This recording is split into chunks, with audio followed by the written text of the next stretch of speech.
Is ready to go? Okay. Good evening and welcome to the regularly scheduled meeting of the Morro Bay Planning Commission.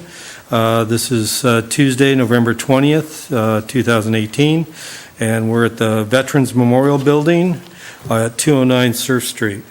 We have a full contingent here, so call the meeting to order.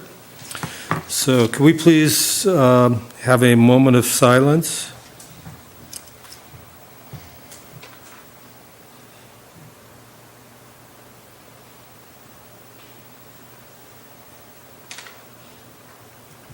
All right, thank you very much. Please stand, face the flag, and begin the Pledge of Allegiance.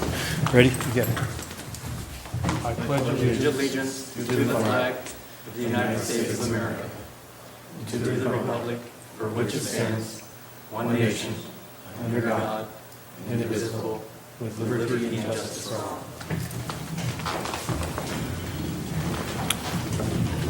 all. Okay, thank you. At this time, we'll open the floor for public comment. This is typically a time for people wishing to speak to items that are not on the agenda, but I'm going to vary it a little bit tonight. If anybody wishes to speak to the Module 4 issue, then you're welcome to. So. Good evening, Bill Martini, Morro Bay. I don't know if this is on the Module 4 agenda or not, but I'll speak at public comment.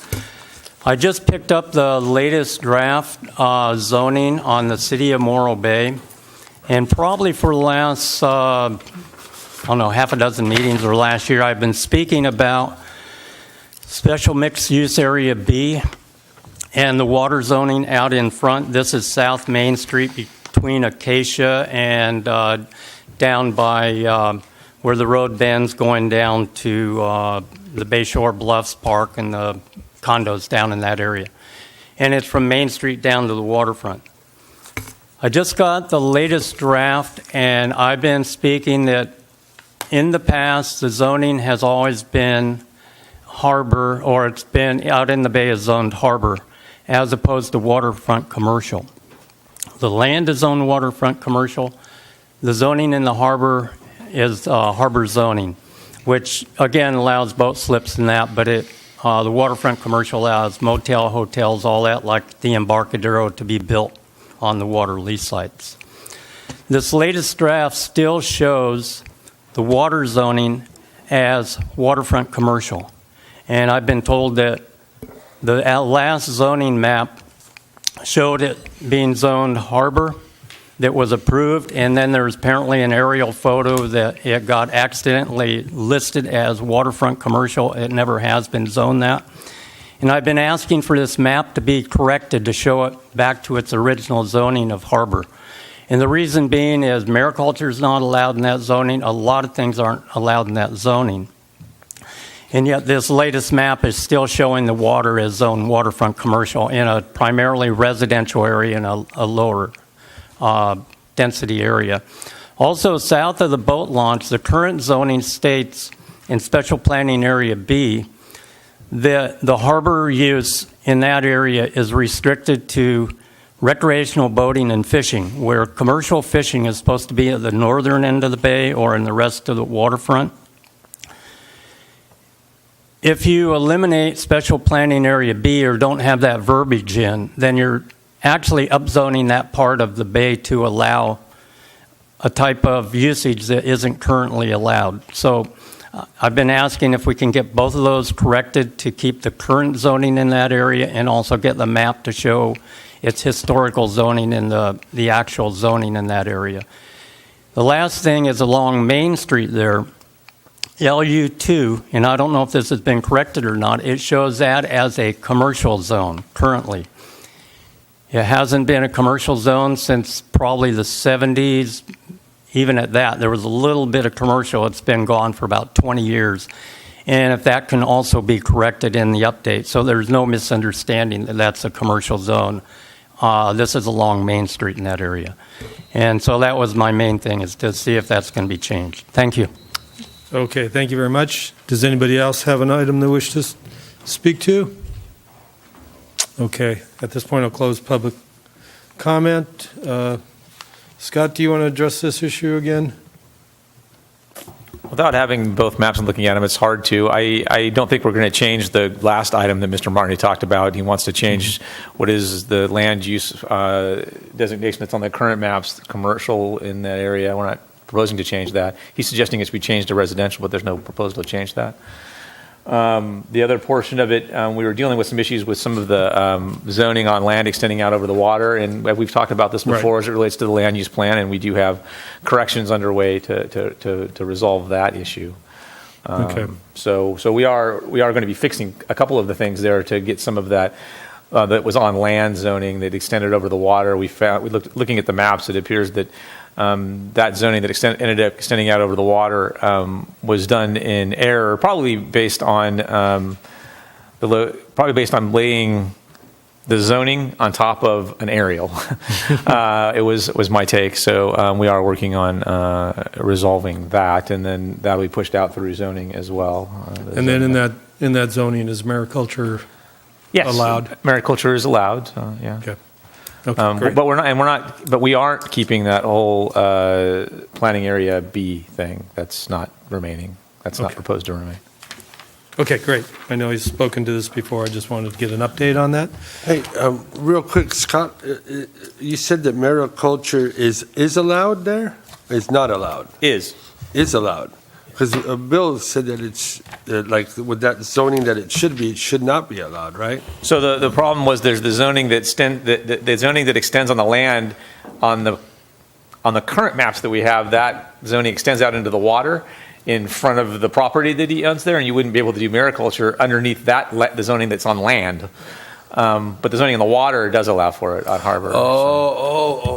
Okay. I'll look into it. Okay. All right. Thank you. Okay. We'll move on to presentations, and we have none. And so the next item is the consent calendar. We have A1, which is the current and advanced planning list. A2 is the minutes from September 4th. And A3 is the minutes from October 2nd. Do we have any questions on any of those items or a motion? I just have one on the October 2nd minutes. On the third or fourth page of the minutes, it's 18 of 196 for the package tonight. It says that I was chairing the meeting at that point, and I was not. Okay. Because it was a 5-0 vote, so Commissioner Lohr was there. I didn't want to masquerade myself as Commissioner Lohr. It's past Halloween. It was in October, though. You only wish, Michael. Okay, with that correction, do we have a recommendation or a motion? I'll move we approve the consent agenda. I'll second. Second? All in favor, say, or any discussion, I'm sorry? All in favor, say aye. Aye. Opposed? Okay, motion passes. Chair Lohr, I wasn't sure. Did we touch on planning commissioner announcements? No, I might have run right by Okay, that. I wasn't sure if I was looking Right. down when it was done or not, but I thought I'd at least put it out there in case there were some. Okay, no, great, that should have been before public comments. So do we have any planning commissioner announcements? I just want to express my condolences to the Morro Bay Presbyterian Church family for the loss of Pastor Paulson, and our thoughts are with them over Thanksgiving, especially. Okay. Anything else? Okay. All right. Sorry, I passed over that one. Okay. Okay, so moving on to public hearings, we have item B1, case number CPO-566, site location 3400 Toro Lane. And I have ex parte communications with the the applicant. Do we have any other announcements on that? I also have ex parte communication with the applicant. Okay, staff, you want to give us a shot at this? Yes, sir. Okay. Thank you, Chairman Lure, and good evening, commissioners and members of the public. So the first item before you this evening is a continued review of a coastal development permit number 566 at 3400 Toro Lane. The applicants, Dr. and Mrs. Fry, are here before you, and their architect, Chris Parker. This is a re-review of the project from the August 21st, 2018 meeting. The project's located in the R1 S2A zoning district. It's west of Highway 1, north of Yerba Buena, to the west of Beachcomber, close there to the ocean. Here's the existing site from a couple different angles. Very beautiful. So at the last meeting, the commission expressed concern over the driveway width. The original driveway width at its widest point was 38 feet. It has been reduced to 26 feet wide. As you can see, the proposed updated site plan is shown in the left-hand image. You can see a significant reduction in the overall paving on the site. The commission also wanted more landscaped detail. This is the landscape plan proposed, updated landscape plan proposed by the applicants. You can see drought-tolerant and native landscaping. Also, the proposed parking area for the ADU is shown with wide concrete blocks, very permeable paving. An up-close image of it is that bottom image on the right. And then also the patio area has been updated to change surface area from concrete to permeable pavers, an example of which is shown in the image on the top right. Also, the updated landscaping plan shows an increased screening of the outdoor shower, which was expressed as a concern of the Planning Commission. They're adding more landscaping, including vines and such, to that structure. They've also added, as far as landscaping, they've added some permanent planter areas, 3 different locations along the front facade of the structure. So also one of the main concerns was the facade as seen from Scenic Highway 1. The updated front elevation in PhotoSim is the larger image on the bottom there. You can see the roof lines have been changed to include modified gables and the addition of hipped roofs. The color has been changed to a light green with a white trim. The decorative wooden garage doors have been added, changed from white. They also added triangular knee braces above the entryways and trellis structures above the garage doors. Therefore, it is staff's recommendation that the Planning Commission adopt Resolution 37-18, which includes the findings and conditions of approval. Thank you. Okay, thank you. Do we have any questions for staff? Okay, at this time I'll open up for public comment, and would the applicant please step forward? Good evening, Commission. Chris Parker, the architect. Joan went through kind of the major issues that we had on the previous hearing, the landscape, concrete, and aesthetics. So we took some time. We met with Chairman Lure and Jesse Barone, Commissioner Barone, and took into account all the comments during the previous hearing, and we reworked the design, I think, to a favorable outcome in reducing the concrete, reducing the size of the entry patio as well and making it permeable, and then also just adding some features and reducing the number of gables. And with that, developed a landscape plan, as Joan mentioned, to help screen some of the items on the site. But with that, we're here if you have any questions. Okay, great. you. I'm sure we'll have some questions for you later. Would anybody else like to speak to this item? Okay, we'll leave the, anybody have questions for the applicant? Okay, I do, Chris. Sorry, you weren't going to get away that easy. Yeah.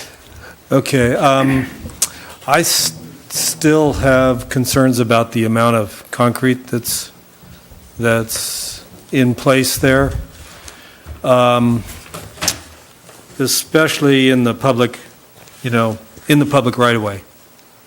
Off, in the front, we're still 20, Where it's 24. 20 feet wide and to 24. Yeah, it's like 24 feet in those places, and specifically our design guidelines call for the reduction of driveways, the width of driveways, and so I know you did, you cut it down, 30 but feet is what the ordinance calls for max, is that what it was? For residential driveways, for the Sorry public about works that. is No. 30 feet. Planning maxes out at 50% of the frontage. And it is 24 feet is significantly less. I can get you that actual number. If you're not taking into consideration that long piece, you're just really looking at the 5-foot setbacks on the side. It is significantly under the 50% maximum. okay. Sorry to interrupt you though, but Oh, no, that's fine. part of that widens out to make kind of the turn into the ADU parking Right. space as well off to the side there. Would you be amenable to basically cutting down the sides and maybe doing something, using your treatment that you used in that parking area to reduce the width of the driveway, so you basically have, Some sort of a border, basically. some sort of a border so that we don't have that sea of concrete on the, Yeah, I think all the way I'll let through. the owner comment on that. Okay. Thank you.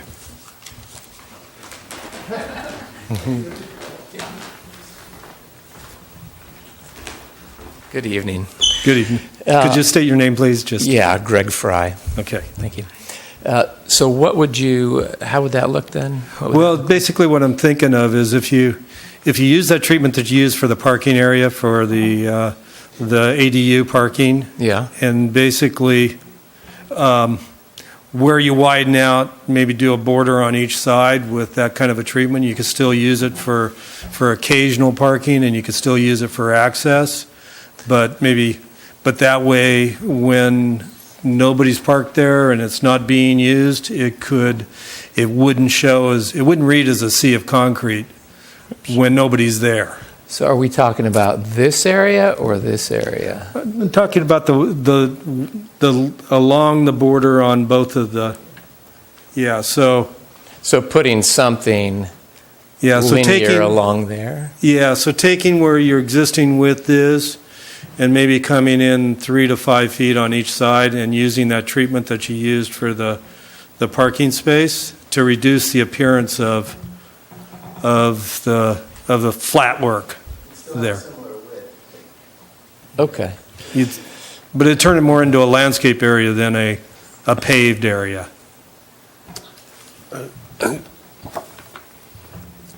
Jerry, can I ask you? Would you be amiable to that? Yeah, I guess. As long as there's enough, because there's a bend, we tried to, take into account this. I think if we went straight in, it might be easier. I just know sometimes trying to make, corners out, you just need a little extra room as Yeah, and well. it'd still be a vehicle surface.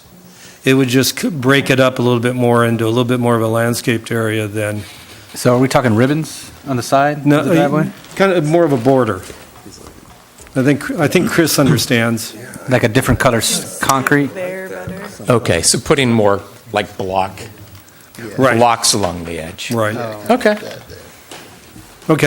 Okay, great. That was my biggest concern with the revised plan. So, all right. Are you done with me?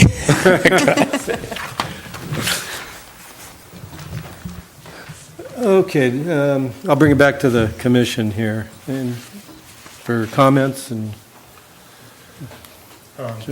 Joseph? Well, I was pleased with the new design, that the roof was simplified and that the hardscape had been reduced. I would certainly support some efforts to, further reduce the hardscape if it was acceptable to the applicants. I mean, I wasn't offended by the current state of it, but Okay. it's been really. Jesse? I agree. I think the changes were exactly what we had discussed at the during our meeting, and I wouldn't be in favor of the. I was imagining you were talking about like ribbons, like different colored ribbons coming up the driveway, and I've never been a fan of that look. But I would support it either way. I think so. Yeah. Richard? Yeah, I do like the new design with the roof lines and stuff, and I do agree with you, Jerry, with regards to that. I didn't really think about it, but it kind of reminded me of those, like these houses in Long Beach when they had the old houses. They had the grass in between, and it kind of does. It does break it up nicely. And so what you're saying, I agree with you. Anything to help that landscape feel is a good move.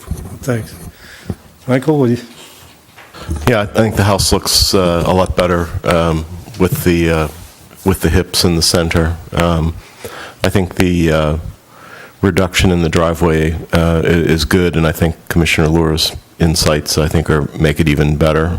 The landscape I'm fine with. It still strikes me as a little manicured as opposed to more coastal, what we might see around here typically. But I appreciate the larger trees and things that are there, and especially the area around the little patio in the front. I think is significantly better. So I'm happy with it. Yeah. Okay. Michael brought up the landscaping thing, and I do think it's like you said, the manicured. One of the things that we're going to be talking about is the landscaping as well, and I feel that if we could integrate more native kind of plants, there's a farm that's going to be growing indigenous plants, and maybe that kind of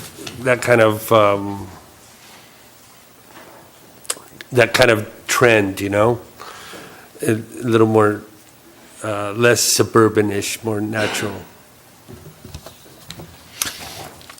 Okay. Well, I've made my comments on this already, and I appreciate the approval on that. So do we have a motion?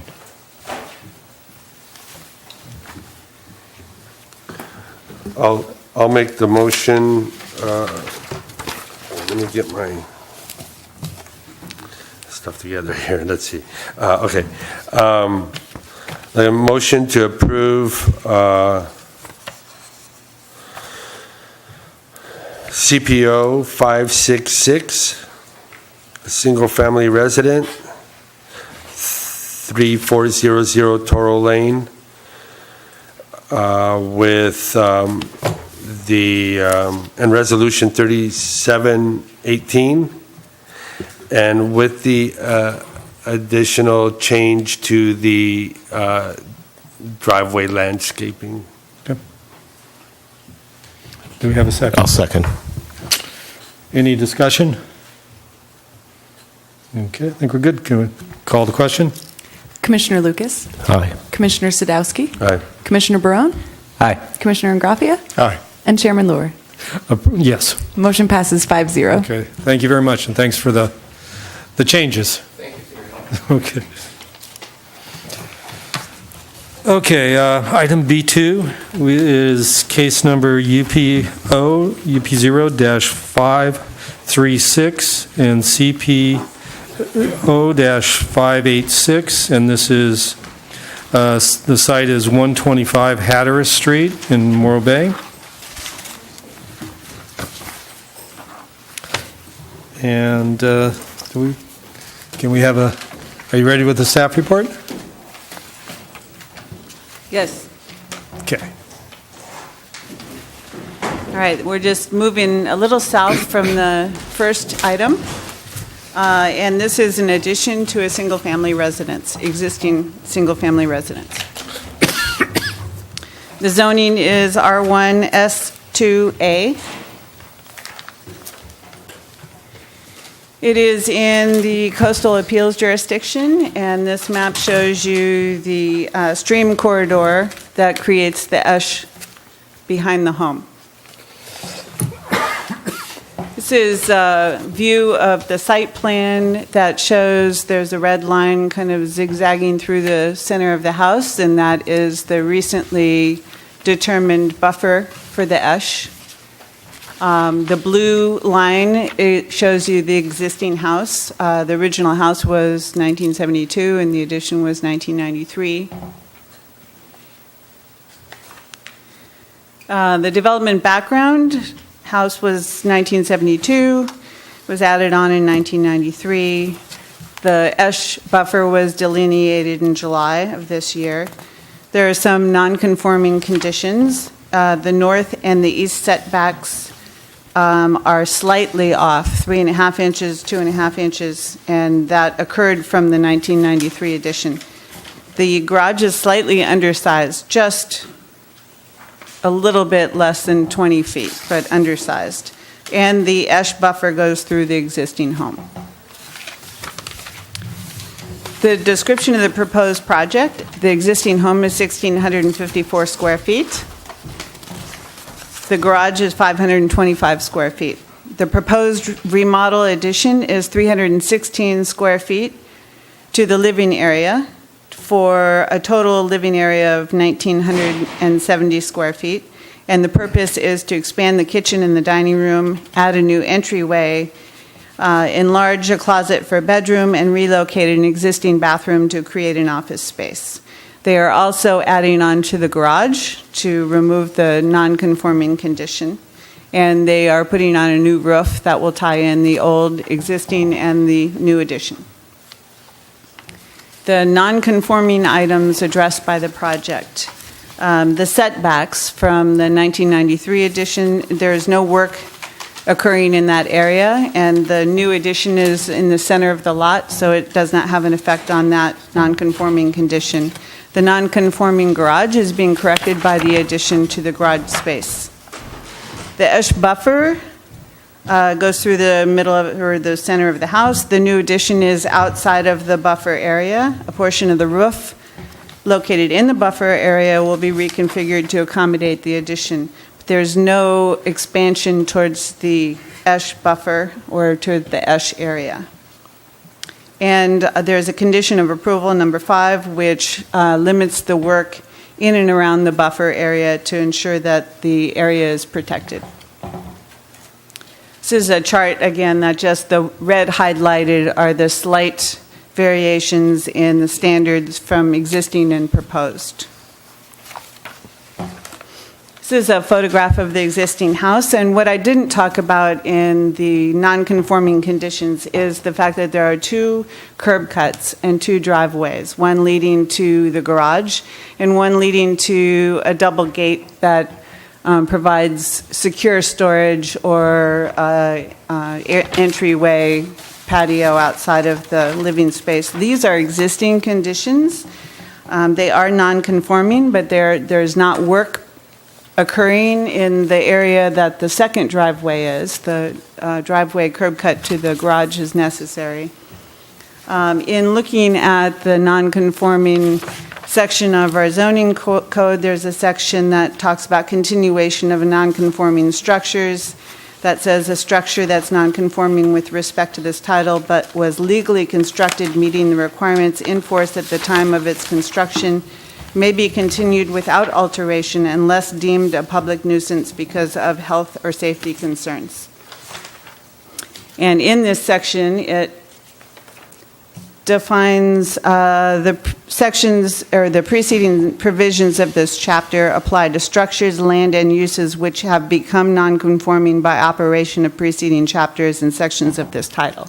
Yep. So it's not as clear as other setbacks, non-conforming setbacks, but I think that's applicable to this situation. This is the floor plan of the existing home, showing the existing garage and existing home. This is the floor plan for the proposed addition, showing it central to the site and outside of the buffer area. And this is the uses of the addition. There's interior upgrades and remodel. There's expanded kitchen and new entryway and expanded garage. This is a photo simulation of the home after the addition. You can see that the color has changed. The roof ties in the old and the new structure. They've replaced the landscaping, and they've changed the surface of the driveway outside of the garage to differentiate it from concrete that's already existing in the other area. They've also improved the garage door and neutralized the color. In looking at the residential design guidelines, the addition meets the relationship to existing homes, scale and mass. Garage placement and design is existing. I think they have done a good job in improving the design and the look from the street of the garage. The building materials are in compliance. Architectural elements are interesting. Additions to existing home is consistent in design, and it's low or no impact to neighbors. Staff's recommendation is to adopt Planning Commission Resolution 36-18, which includes the findings and conditions of approval for UPO 536 and CPO 586 for the proposed development at 125 Hatteras Street. Okay, thank you. Do we have questions for staff? Nancy, do you know, is the gate is shown as new in the drawings? Do you know why they wanted to have a gate there? It's an existing gate, and they're replacing it to go with the new facade. But this photo is the existing house. The gate is behind the setback area, so it's not within the front yard setback. But we don't know why they wanted to have a gate. I think they were using the that second driveway to store a boat in there, and I think they just wanted a secure area. Yeah, there's a boat there now. Okay. The deck at the back of the property is being repaired. Does that deck intrude into the setback? In the buffer area, yes. Yeah. So, And it's existing, and they're replacing boards, so they're not changing the deck, and I believe that maintenance of existing non-conforming structures is allowed. yeah, I was trying to, because, my question isn't, what is my question? My question isn't so much that this doesn't follow, the provisions in the proposed zoning, they don't seem to address the issue of a deck.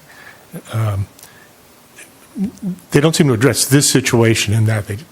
Which section of this 17.20040 specifically addresses the repair of the deck?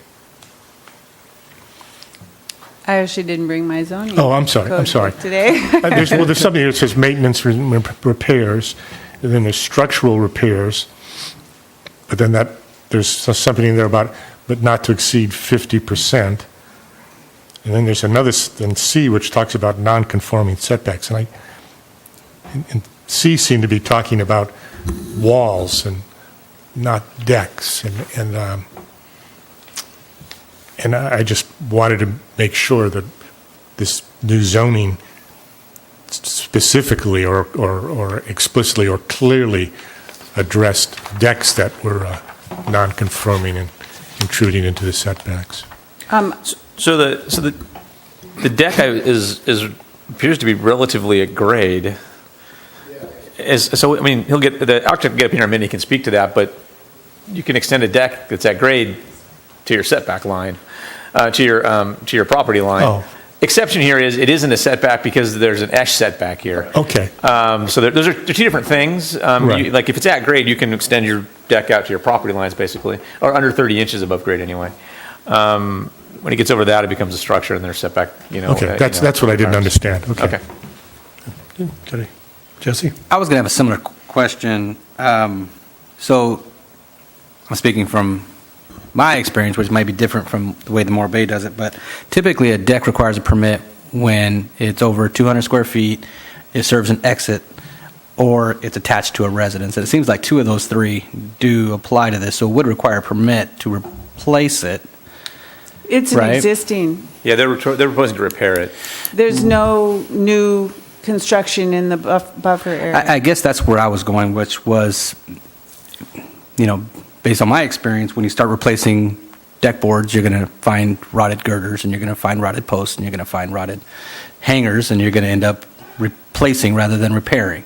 And so We deal with that. We deal with that out in the field. Right. And if it does go into that level, then there's different conversations that we have. Right, so in the event that anything besides deck boards were replaced because of the being in the it wouldn't be allowed to be replaced. Am I correct in saying that? If they're reconstructing over 50% of it, then that would be a problem. Okay. Okay. Or beyond 50% of the value, I think, is what the way it reads. Okay, go. My question was in the issue as well, but, that's fine and dandy with the existing, okay, but as we are addressing issues like sea level rise and climate change and things like ESHA and drainage swales, for instance, I was wondering when I actually walked back there, and I was like, whoa, it's like right there. Is there any, one of the things that they have a grant for down south on the beaches, they're putting these like fence kind of type things, shorings. Is there a way that since this is all, half the house is in an ESHA buffer zone, right? Shouldn't we start looking at maybe shoring that bluff there? Because I know the Myroporum and all that stuff is there, but There's no requirement for that. We don't make people put in, hardened improvements into drainage areas. okay, if that gets washed out though, right? So if that were to happen, then there's a process people would go through. I mean, we're not supposed to be encouraging, armoring of drainage things and those types of things. I mean, Okay. unless need be. I mean, there are times when that's appropriate. So yeah, it might come, but I mean, right now they're not coming forward for that. And I don't know that we would be, having them put improvements like that in to preserve a deck that isn't supposed to be there. I mean, raises other issues. I know that I this mean, is, to preserve the house. Yeah, preserve Yeah. the deck. Might be like, oh, we need to pull the deck back from the edge, and need to have Okay. an evaluation done by engineering geologist and those types of things. That's usually what we do when that stuff comes up. So okay, yeah, you have to show your work. yeah. Yeah. Okay, thank you. Michael? You got any questions? Nancy, do you have any, when were these improvements made? Do you have a category or a list of the permits that were pulled on this and when these additions were done, and specifically to that second concrete driveway, and then also the addition on that was in the ESHA? The only permit that I could see was the 1993 edition, and it maybe the records that were kept in the file aren't adequate. They don't show any site work, Okay. and they So- don't show any decks or patios. So I can't really say when that driveway was installed. So we don't have any proof that it was installed it was permitted when it was installed? There's no permit for that second driveway then? Right, which could be just that the records aren't very complete. Okay, or it could have been Could have done been. without a permit? Correct. But there is there's a driveway curb cut, but the curbs there are not, they're just rolled curbs Right. with a drain. Right, okay. So we don't have an encroachment permit to allow that curb cut? I could not see an encroachment permit. And that filed. was, then we've been requiring encroachment permits for how long? That I don't know. Okay. And it's been we've done it inconsistently, from what I can tell. Okay. But Public Works did review this item, and didn't have any issues with it because it was existing. Yeah. Okay, so when was the ESHA boundary established? July of this year. July of this year. And so when should it have been established? It's triggered when someone comes in for an application and they're near a known environmentally sensitive area. So I don't think they're pre-mapped if there is no work in those areas. Okay, so, but we have a 99 edition and a 72 edition? 72 is the original house. Original, and then- 93 was the addition. So should the ESHA have been mapped at least in the 93? I think, from what I read, 1987 is when they started mapping ESH areas, but they don't systematically map them and create a buffer unless there's a need to examine the developable area. But there was an addition in the ESHA there, so it should have been In mapped. 93, yes. Yeah. I don't know if we had caught up yet. Okay, so at this point, I'll open it up for public comment, and the applicant or its agent can step forward. Good evening again, Chris Parker. Sorry that the applicant couldn't make it Okay. because of the week that it fell in. Basically, when they came to me on this one, they're looking to move into this home full-time. They currently live down south, so their big thing was find a way to add storage and able to use the space and a kitchen that's a little more usable. And my first thing when I pulled up was I saw the two driveways. So that's where you'll see in the rendering, I tried to soften that by pulling out what would be the original driveway and walkway and replacing that with pavers to try to soften that. I'm not sure when, or obviously it's newer looking concrete than the existing. I'm not sure when it was put in place. The gate looks pretty old as well, at least 80s-ish. I'm not, by looking at the style, I'm not sure. But I tried to soften that to some respect. And on a side note, on the ESH mapping, from what I've heard from the current client and the neighbors is the creek in the back used to route a little differently until some trees across the creek were planted, which could have possibly changed so maybe in 93 the ESHA line would have been different. I'm not certain. But basically I just tried to make the house look fitting with the neighborhood without going overboard with things. As far as the gate, they do park a boat in there currently, and that is their use for the gate and use for that space at this point. I did propose to him, or to the client, sorry, because I knew the concrete would be a discussion topic, obviously. If it was a possibility, even doing pavers up to the gate on the however we want, the newer driveway, if that was a concern just to soften things as well. Because I know he does use it, and he did make the comment that there's really not parking on the street other than, it's a narrow street, so there's the signs that say no parking on this side of the street.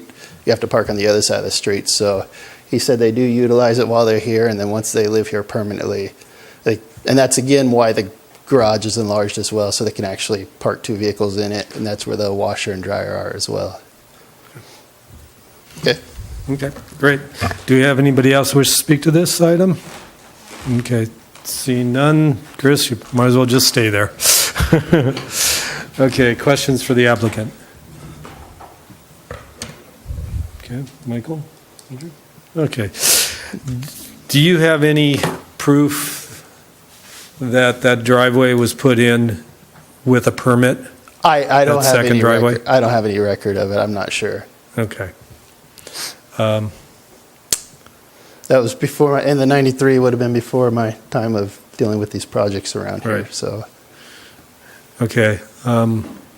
Yeah, my issue is that, once again, it's almost up to the applicant to prove it was done correctly, seeing as it's such a non-conforming use.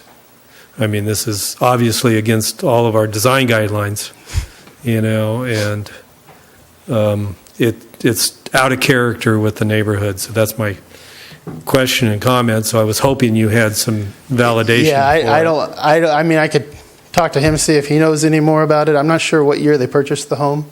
I don't know if he has any more records on it somewhere on that. Okay, thanks, Chris. Thank you. Okay, bring it back to the commission. Let's hear some comments and Who wants to go on this one? Jesse? You look eager. I'm a little concerned about the back. We're talking about protecting the esh, restoring when possible, and it just doesn't seem like this is in line with that. I don't know that we can actually stop them from repairing their own deck, because I don't think you need a permit to do it. I'm just concerned. So, and the other thing is, I agree. There's no. I don't have a problem with them parking their boat where they park their boat. I saw it when I drove by there also, but I would like them to soften that up. I think that's not out of line here. I think that would be something that would enhance the neighborhood, give them what they want, and I think it's a win. Okay. Joseph? Yeah, I have to admit, I really hadn't thought that much about the driveway because I sort of considered just a fait accompli. It's there. But now I'm starting to think about what Commissioner Lohr said about, when something is clearly out of place, who has the burden of demonstrating that it was okay when it was constructed, And it wouldn't be, unreasonable to say, well, this is an area of considerable ambiguity. We can't seem to figure out exactly how that driveway got built, but we now have an opportunity to do something about it, and sort of a negotiation here, I think, is what we're talking about, sort of a compromise. So, and again, I'd like to hear more. I'm not quite sure what we change with this expansive second driveway, but we might be able to come up with a good idea to make it somewhat better. Michael? Yeah, this is poster child for changing Morro Bay. In that era, they didn't care about the esh. That's why they built it this way, And even in 96 or whatever it was, I'm surprised they were able to do this. But they did. And then somehow they've got 40 feet of paving in the front, which it just looks to me like the kind of thing you'd see down in Irvine or something like that, instead of something that's in the beach block on a beautiful part of our town. And I appreciate what Chris has tried to do, but the fact is, it looks like it's meant for 8 or 10 cars to be parked here, and it's kind of astonishing to me. And I thought our gates were 6 feet high, and this is showing 6 feet 6. So to me, it looks like a stalwart. I mean, I just don't like it at all. But I understand why it is this way. But it's very defensive looking to me. And I thought about. I went through my own head. Well, do you take the deck off? Well, there isn't much deck. The deck is not luxurious size. The deck's actually kind of modest scale for a house that size, where it is, I think. And I was trying to think, do you ask them to take up the paving? In this kind of zone, I would expect we'd have more permeable paving. If the whole thing was permeable paving, and letting water get back into the esh, I think it might be better. But, it just strikes me as just really brutal. And I think it's the width of the driveway. I'm not against people having boats. I don't think a boat's 20 feet wide, though. I just wish we saw something besides so much paving in the front. I don't think there's much to do in the back. I went through my head every way I could think of to figure something out, and I can't. And so that's where I am. I'm also concerned about the amount of paving. Yeah, my first thing was the ESHA buffer issue and that whole area. But I think, like Michael said, that is just a small little part that is okay to move past. I think that, that project that we just listened to, the fire project where they had these pavers with the grass in between and stuff, that, because that does, when you drive by it, that looks like, okay, I'm not saying that it will be, but if that was a vacation rental, this would be like a perfect, like a frat house party, because you just park everything in.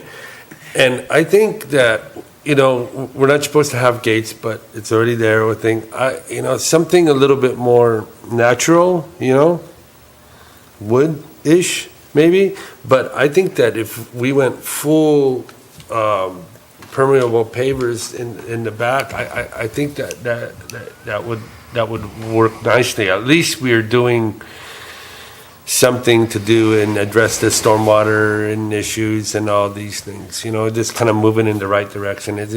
We got what we got, but, and the project that they're doing isn't like they're not blowing out a bunch of, doing massive additions, so I'm kind of struggling with how much, change. Yeah, I just can't abide the second driveway. It's unless they can prove that it was done with a permit. And I think it's on the onus is on them to do that. And we've been going over gated driveways and stuff, and actually this isn't a gated driveway. It's a gated yard. And they've got a driveway through there and a parking area through their whole yard.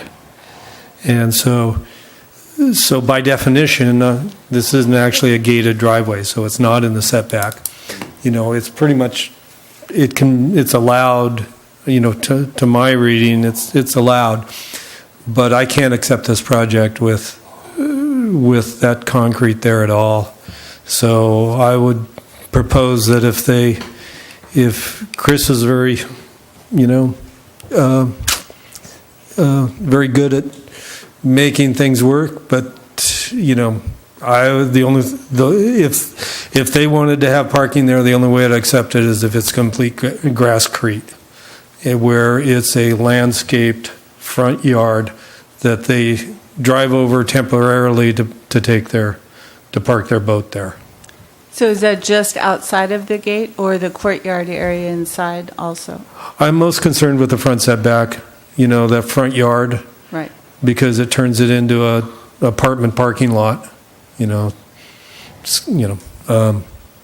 would it help if the gate wasn't arched? If it was the same as the man gate and just continued straight across? I think it would help if it was a more natural material rather than the metal. Yeah. I don't think it would be as brutal. But the front yard needs to be landscaped, and if they can use a dual-use landscaping that they can drive over, I think they need to prove that that's acceptable.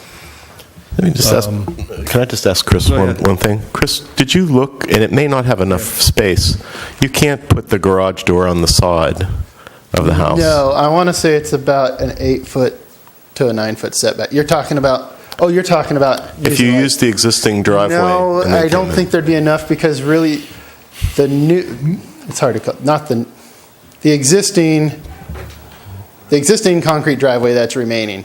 What I'm showing to do is cut a portion of that off, and so it's actually coming down to 15 feet wide.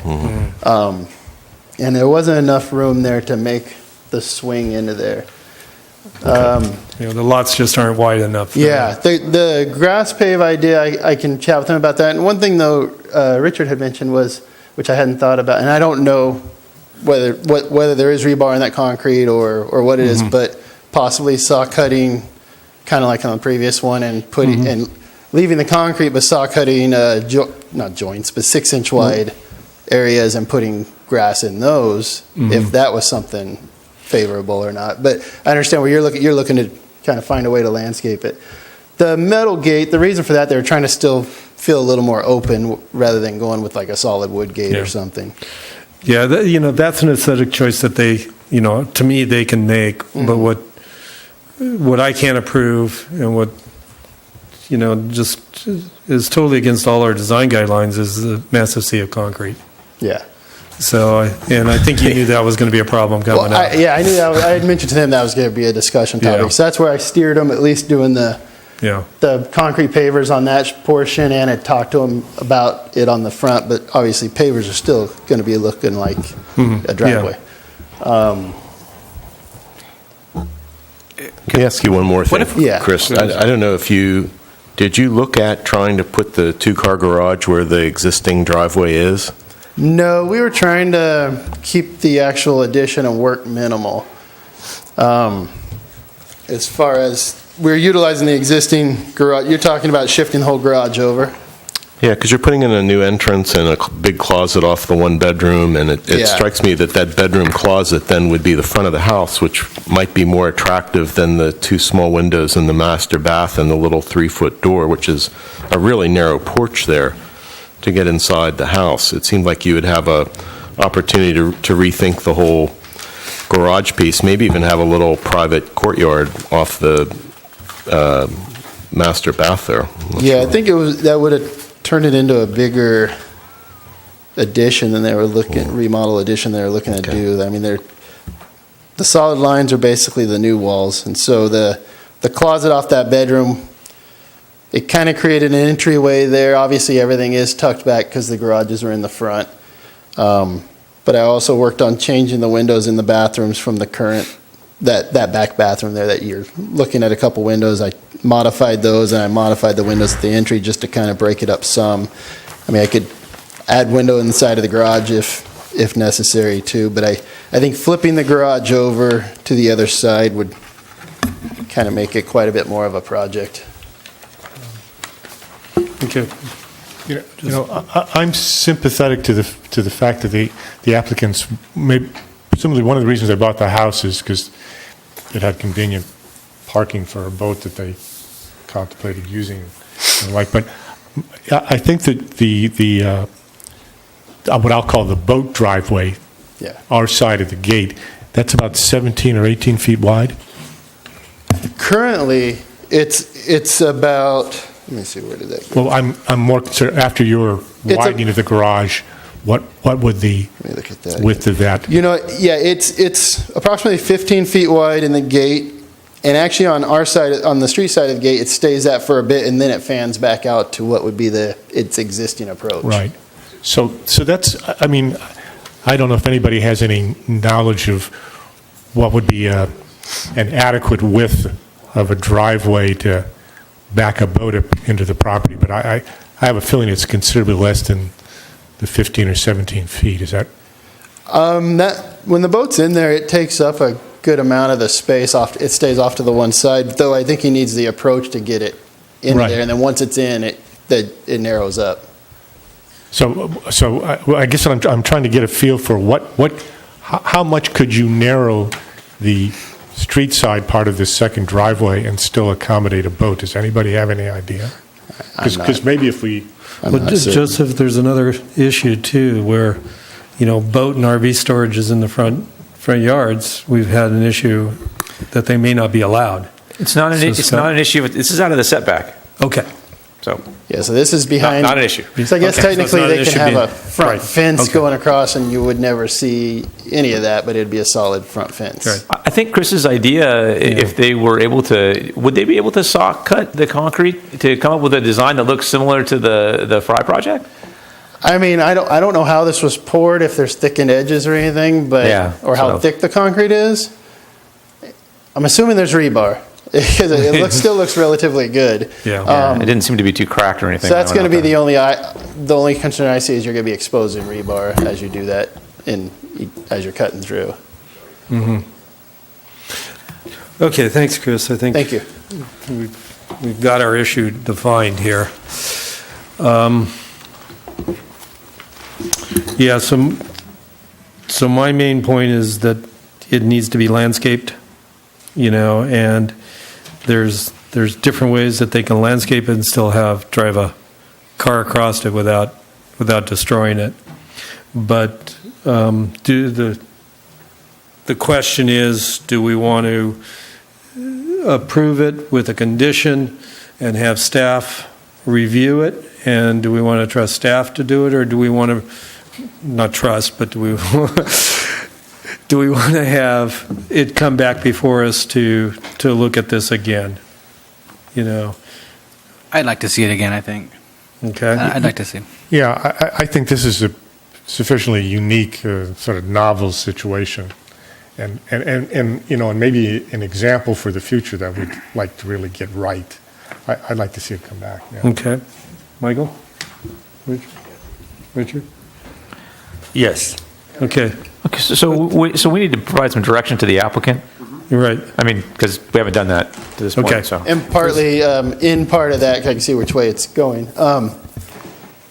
I don't know what kind of records the owner has, so I guess Right. if there is some record that, I mean, obviously, if you don't have a record, I don't know what he would have, but, I mean, I guess that would make it a non-issue? I don't know. Yeah, if he can come up with an encroachment permit or a permit that shows that the driveway was legally done and approved by the city, then I think it's a non-conforming use that we really can't condition, is the way I'm looking at it. Okay. And if he can't, then my direction would be to create a landscape in the front yard that looks like a landscape that he could possibly drive over. Drivable. And so is there a way to condition it when you guys do it that, I mean, I don't know if there's a record. Well, if there is a record, that we don't have to come back to Planning Commission. That's, Somehow. well, then we'd have to approve it with a condition. I guess so. Scott, so how could we do that? If he can come up with a record that this was an approved project, if we haven't approved the project, So if at least three of you are comfortable with that, you can provide that direction, okay. and we can report back on consent. Could just do it on a consent that, calendar. they on this application is not coming back because they provided proof, and we'll attach what the proof is and give it to you so you can see it. And just do it as a consent calendar. Yeah. So you would know. Okay. I think that's probably how we would do it. I think that's Then sufficient. that way it saves time if that's the Yeah, case. yeah. So I did ask you to provide some direction about what would be acceptable here. I mean, it is flat work. So I mean, if you provide specific direction to have him change something, you want that to come back? I mean, say you said, hey, we want we want the Hollywood strips that you were talking about, drive strips. We want to use those, and the maximum width of those is 2 feet, and the rest of the stuff gets removed, and you have to plant between it. Which I think you're talking about the grass pave, right? Where it's more of the like sod or something. Something as that, I was yeah. giving an example to you Yeah, as all. right. So I don't even want to, I would not even see, 2 paved strips up the middle as, because that's still another driveway. That's still a second driveway. My concern is it should look like a landscape. Can you? So that's, go ahead. Yeah, I just want to get into what you're thinking. Okay. What would you consider make it look like landscape? Like bunch of rocks or something, or It could be a grasscrete, it could be. what's that grass? Grasscrete is essentially where you have concrete block, basically like a concrete cinder block that's placed on its side, and then grass comes up through so you don't see it. Oh, right. Okay. They also use it for approaches, for security approaches in, going, like at the City Hall in San Luis, they've got that.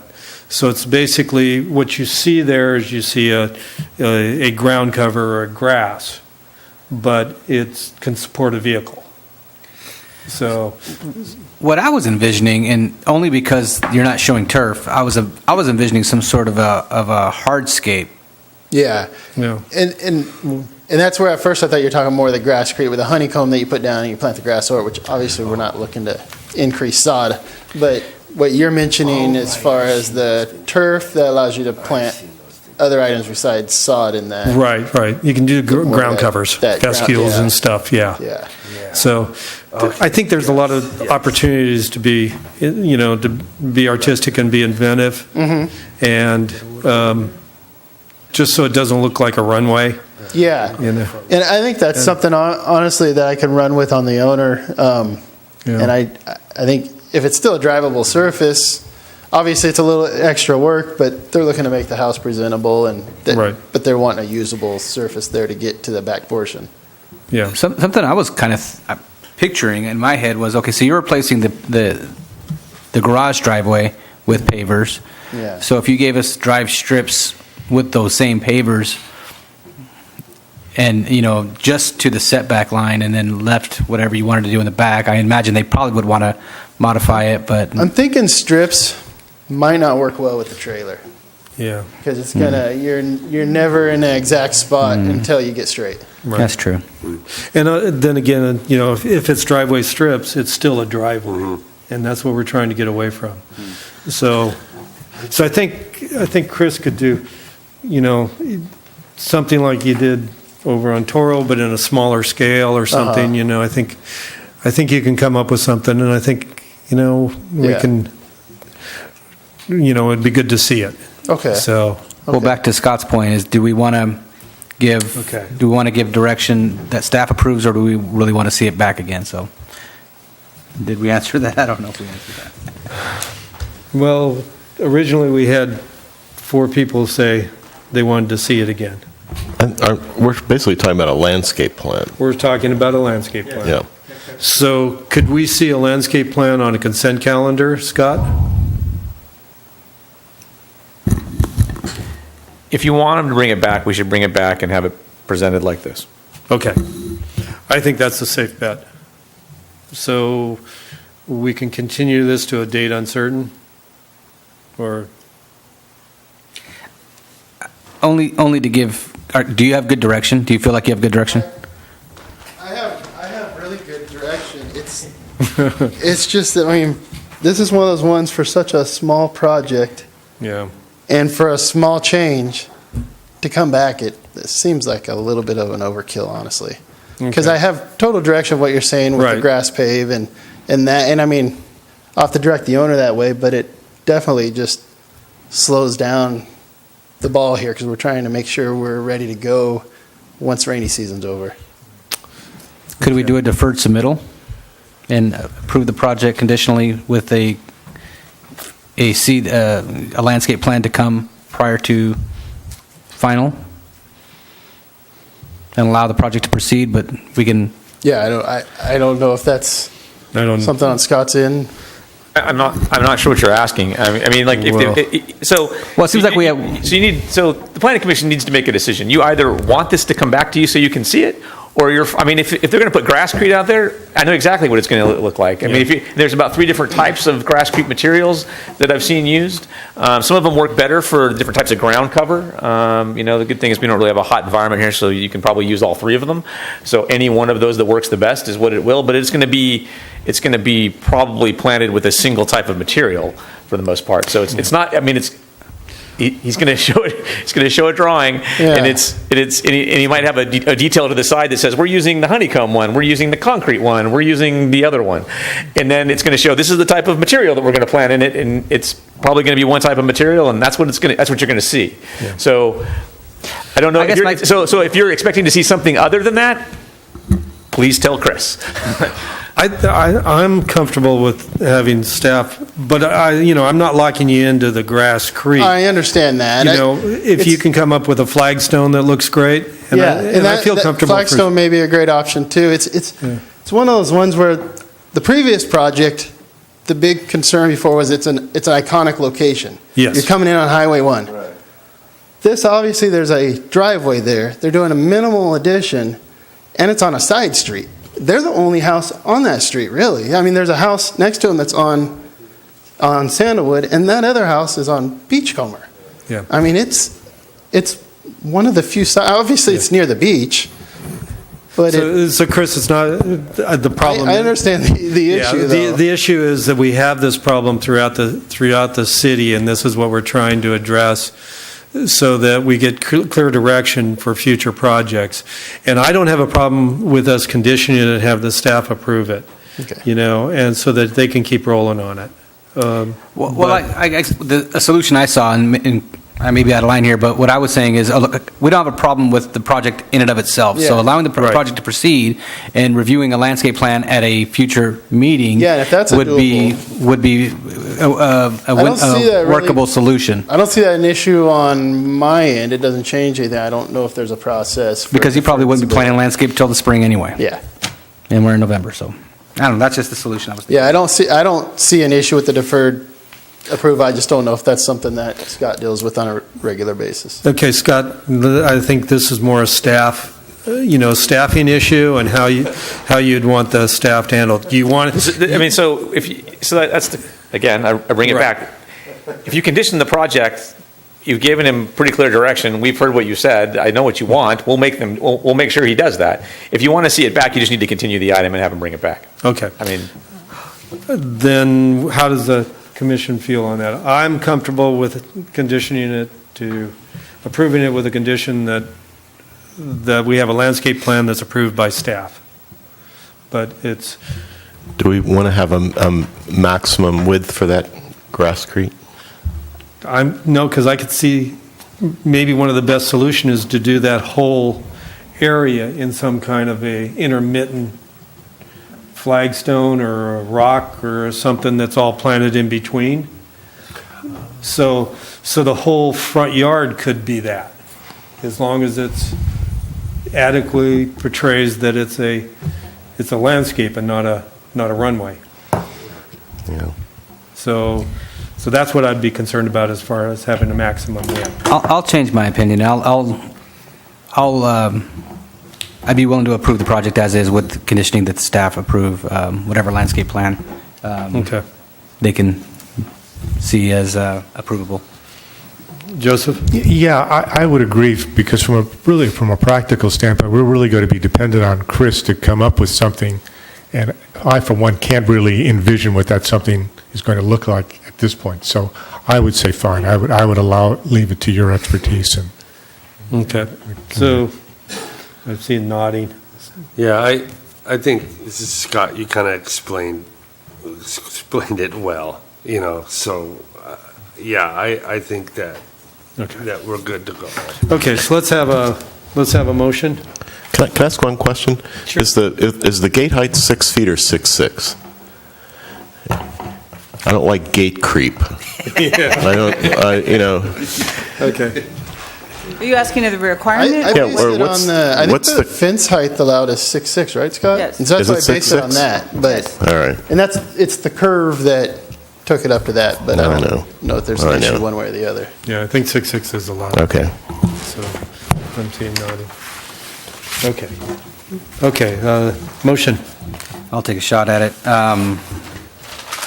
I move that Planning Commission adopt conditional use permit UP 0-536 and coastal development permit CD 0-586 with the added condition that staff approve a remediated front landscape plan that minimizes the boat driveway. Is that Yeah.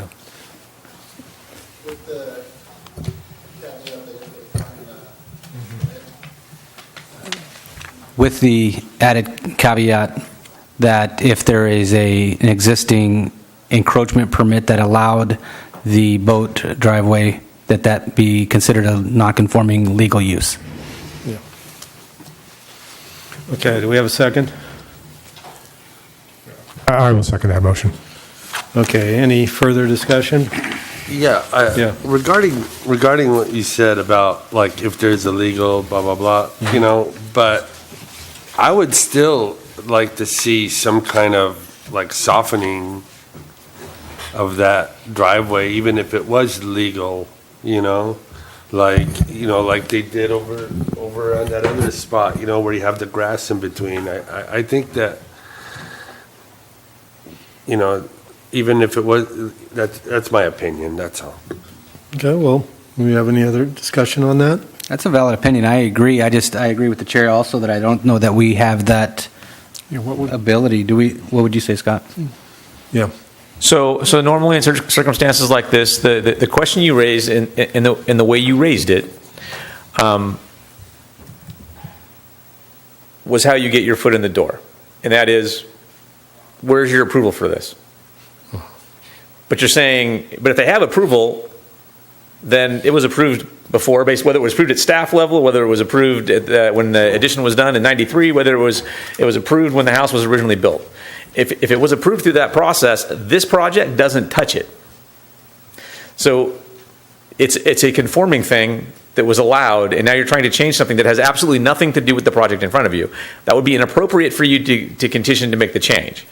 But if it was never approved, you're like, okay, we don't know where it came from because we don't, and our records in the past are I've said this many times, are not the best.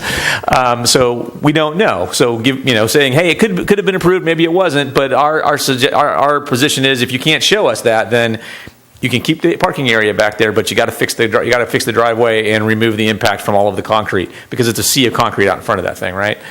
That's completely appropriate because we don't have proof. But if we do have proof that it was approved, then this project doesn't touch that. And I don't think that's appropriate to try to make conditions, to make them change things on the house that they're not proposing to touch. Okay, so I think we got that clarified, and I think we got the correct motion and with the amendment to the conditions.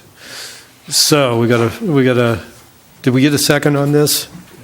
Okay, so we've got our discussion, we've got our first, we had our motion and our second. Any further discussion? Okay, let's call the question then. Commissioner Lucas? Aye. Commissioner Sadowski? Aye. Commissioner Barone? Aye. Commissioner Ingraffia? Aye. Chairperson Lur? Yes. Okay, thank you very much, Chris. Okay, thanks, staff. Okay. Yeah, let's, you want to take 5? Yeah, you don't mind. Yeah, we'll take 5 minutes here. And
Okay, we're back. Thank you very much. Next item is new business, and Richard, I think you had something that you wanted to talk about? Yeah, I'd like to maybe agendize for the next meeting. A friend of mine's going to be in town, and he'd made presentations to other cities regarding mobile warming rooms and dealing with homelessness. And maybe if we can have, 10 minutes presentation at the next meeting, and then have a question and answer kind of thing. And then the other item was maybe a discussion with the Planning Commission regarding an air quality section in talking about the general plan LCP update. And I know that San Luis, the county, has one, but maybe we can talk about, just have a discussion item on that and discussing the since. Yeah.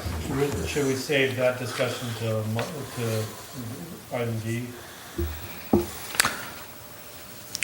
Well, it wouldn't be something that we would have identified in the zoning code.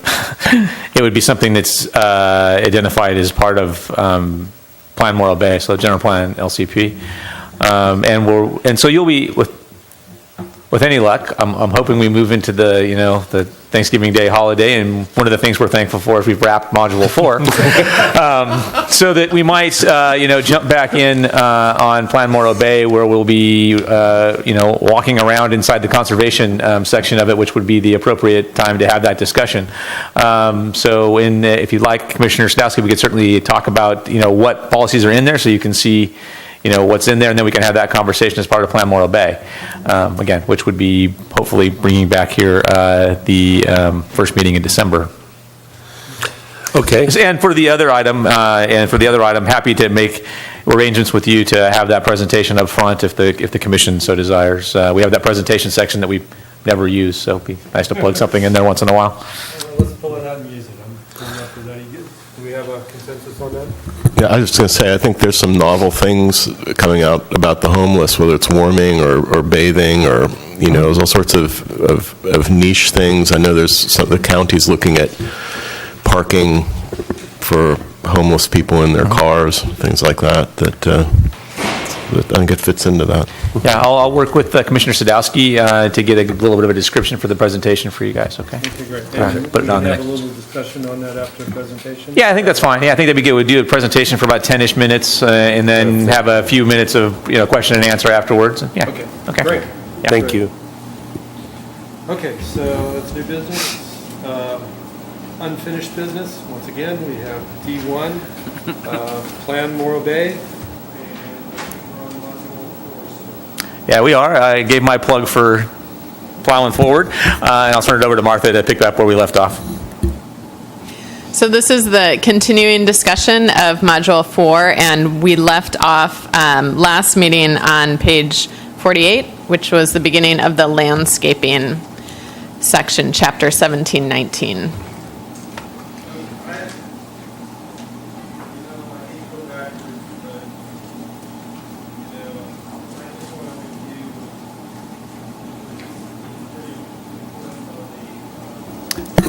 Chair Lure, is your mic on? We can't hear you. Oh, okay, I'm sorry. I guess it wasn't on. That was probably for the best.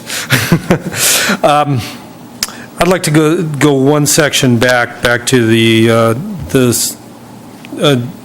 1718-060 geological slope and stability hazards, and item C with the sloping lots.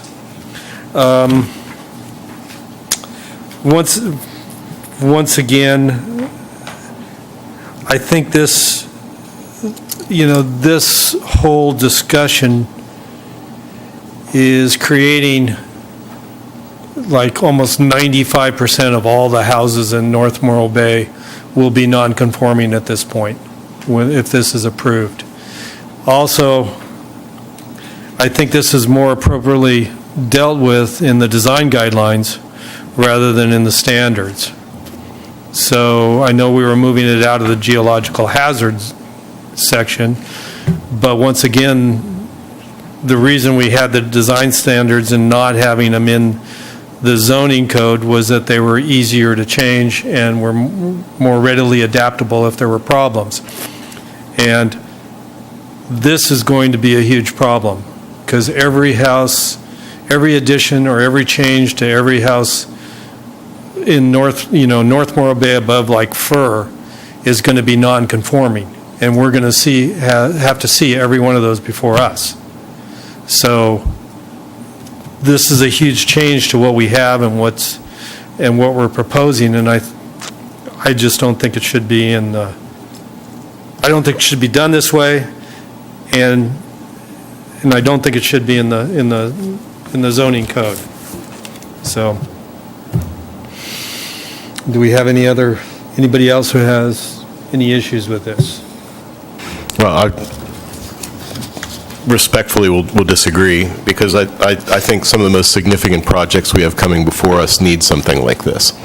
And it may do what you're saying, but when we look at the tank farm area that's just been taken down, or we look at the open space that's trying to be purchased outside the edge of the town, and the potential rimming of our existing neighborhoods with something new, I think if we don't have something like this, we risk repeating what we have. And I'd rather see us come back one-on-one as people choose to renovate these things with some of the conditions we know were generated by a previous kind of thinking about the land development. I just think we have too many open-ended pieces that significantly will change the character of the town. I don't know how many units in that tank farm are possible with the existing zoning. It's like 100, I think. And then you have another potential. I think the last thing that I think the Open Space Alliance was talking about was something where one of the people negotiating with Chevron was talking about back-to-back lots. That those would all be uphill lots, and that would be the entire rim around North Morro Bay. So I'm very concerned that we not allow those types of houses to be built again, because I do think I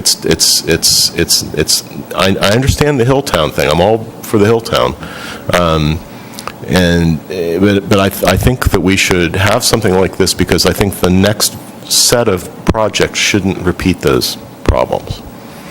And so I think it should be in the design guidelines, but I don't mind it here either, because these are going to directly affect the subdivision of those units. Okay, I think. then Michael, if this is, just a rebuttal, if this is such a great idea, why don't we have it over the entire city? You know, why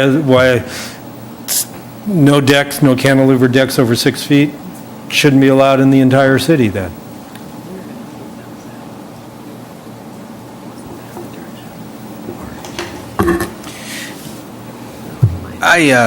I'll weigh in here. The first sentence, and then just starting here, right? Yeah. I mean, in the county area, Cayucas, where you see Yeah, that's this what I know. perpetuation or this problem occur as well, I agree with Commissioner Lucas. I would rather not see that continue. Good. Joseph? Yeah, I'm of a similar opinion. I don't find those kinds of, structures that sort of aren't set back as the slope goes up attractive or appropriate. But I'm sensitive to Commissioner Lure's argument about, in some sense, we're approaching a taking of property rights because we're precluding them from doing something that they, in good faith, thought they could do when they purchased the property and held it for a long time. I'm still thinking about this. I'm still under consideration for me. Well, let me ask.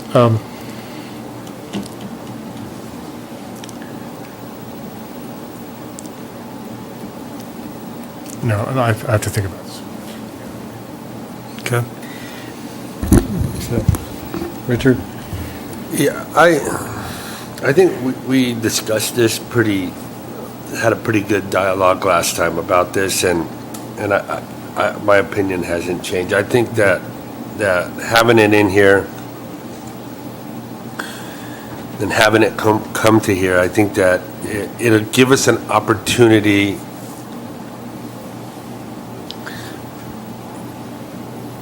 give us an opportunity for review and looking at the, at the design guidelines and stuff. Okay. Sure. This is a question for Commissioner Lewis. So if we keep it here, what's the negative consequence? That the applicant has to come here before us to explain how if he conforms to these requirements, he cannot build on his property in a way that makes economic sense? Well, it's a differential between, for one thing, if we wanted to change this in the future, it would have to go before the Coastal Commission before we changed it. It would have to be an LCP, zoning code change through the Coastal Commission. That's the reason we kept the design guidelines out of this document, so that it would be more, we could manipulate, if there was a problem, we could manipulate it easier than if it was a hard, fast rule. This is pretty much law, as opposed to a design guideline that somebody could come and prove that their solution was better. To me, this is saying you just can't do that. Where if it's in the design guideline, it becomes, if they have a better solution, this is what we would like to see. But if you've got a better solution, you come before us, then it's allowed. It doesn't have to be a variance. If somebody has a better solution that maybe they got one wall that's 21 feet for 3 feet, they would have to get a variance to have that built. Whereas if it's a design guideline, it gives us the ability to look at the whole project. If you'll indulge me. Yeah. So the conversation, and this is the notes I took, so if you recollect something different, please tell me. But when we were talking about it, you expressed that concern, and I understood what you were saying. But that just gets you, and then you suggested, well, if it was, part of the conversation said, well, if you weren't complying with that it would just trigger a review by the Planning Commission. It doesn't have to be an exception. It just can say, hey, if you can do staff level if you comply with this requirement, and if you're not going to comply with that because you have certain constraints, then that's fine, but you have to go to Planning Commission. If you're concerned that everybody's just going to have to come to Planning Commission, then we could tweak the number a little bit and go from 20 to 25 or something, and then you still get at 25, you still get staff review, and then over that, then you come to Planning Commission. But I would suggest that we not make it a negative connotation that it's a variance that you have to get, or even necessarily an exception. I was just saying if your design on this slope of lot exceeds this from a wall height standpoint in any single plane, then you have to go to Planning Commission to review it. That's fine. But Scott, if it's in this document here as such, isn't it the same as a height limitation? All it says is, hey, if you want to just have the faster process, we're comfortable with staff approving houses with wall heights of 20 feet, right? In these areas. If you're going to exceed that, then the level of review gets raised up a notch, because you're going to end up with maybe you're ending up with that multi-story thing, and what does that look like? And then, on the backside of that, we can, when we do the review of design guidelines for, the update for those, we can, put some more information in there related to sloped lots, so there's more, information added into it. Indulge me here, or actually maybe educate me a little bit more.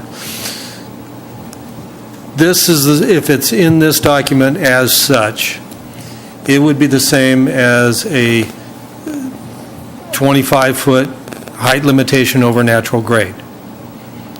We would then, if we were going to allow a house to be built with over 25 foot or 3 feet into the setback somewhere, they would have to come before us and get a variance to do that. Whereas if it was in the design guidelines, it's more, we could look at the project more holistically.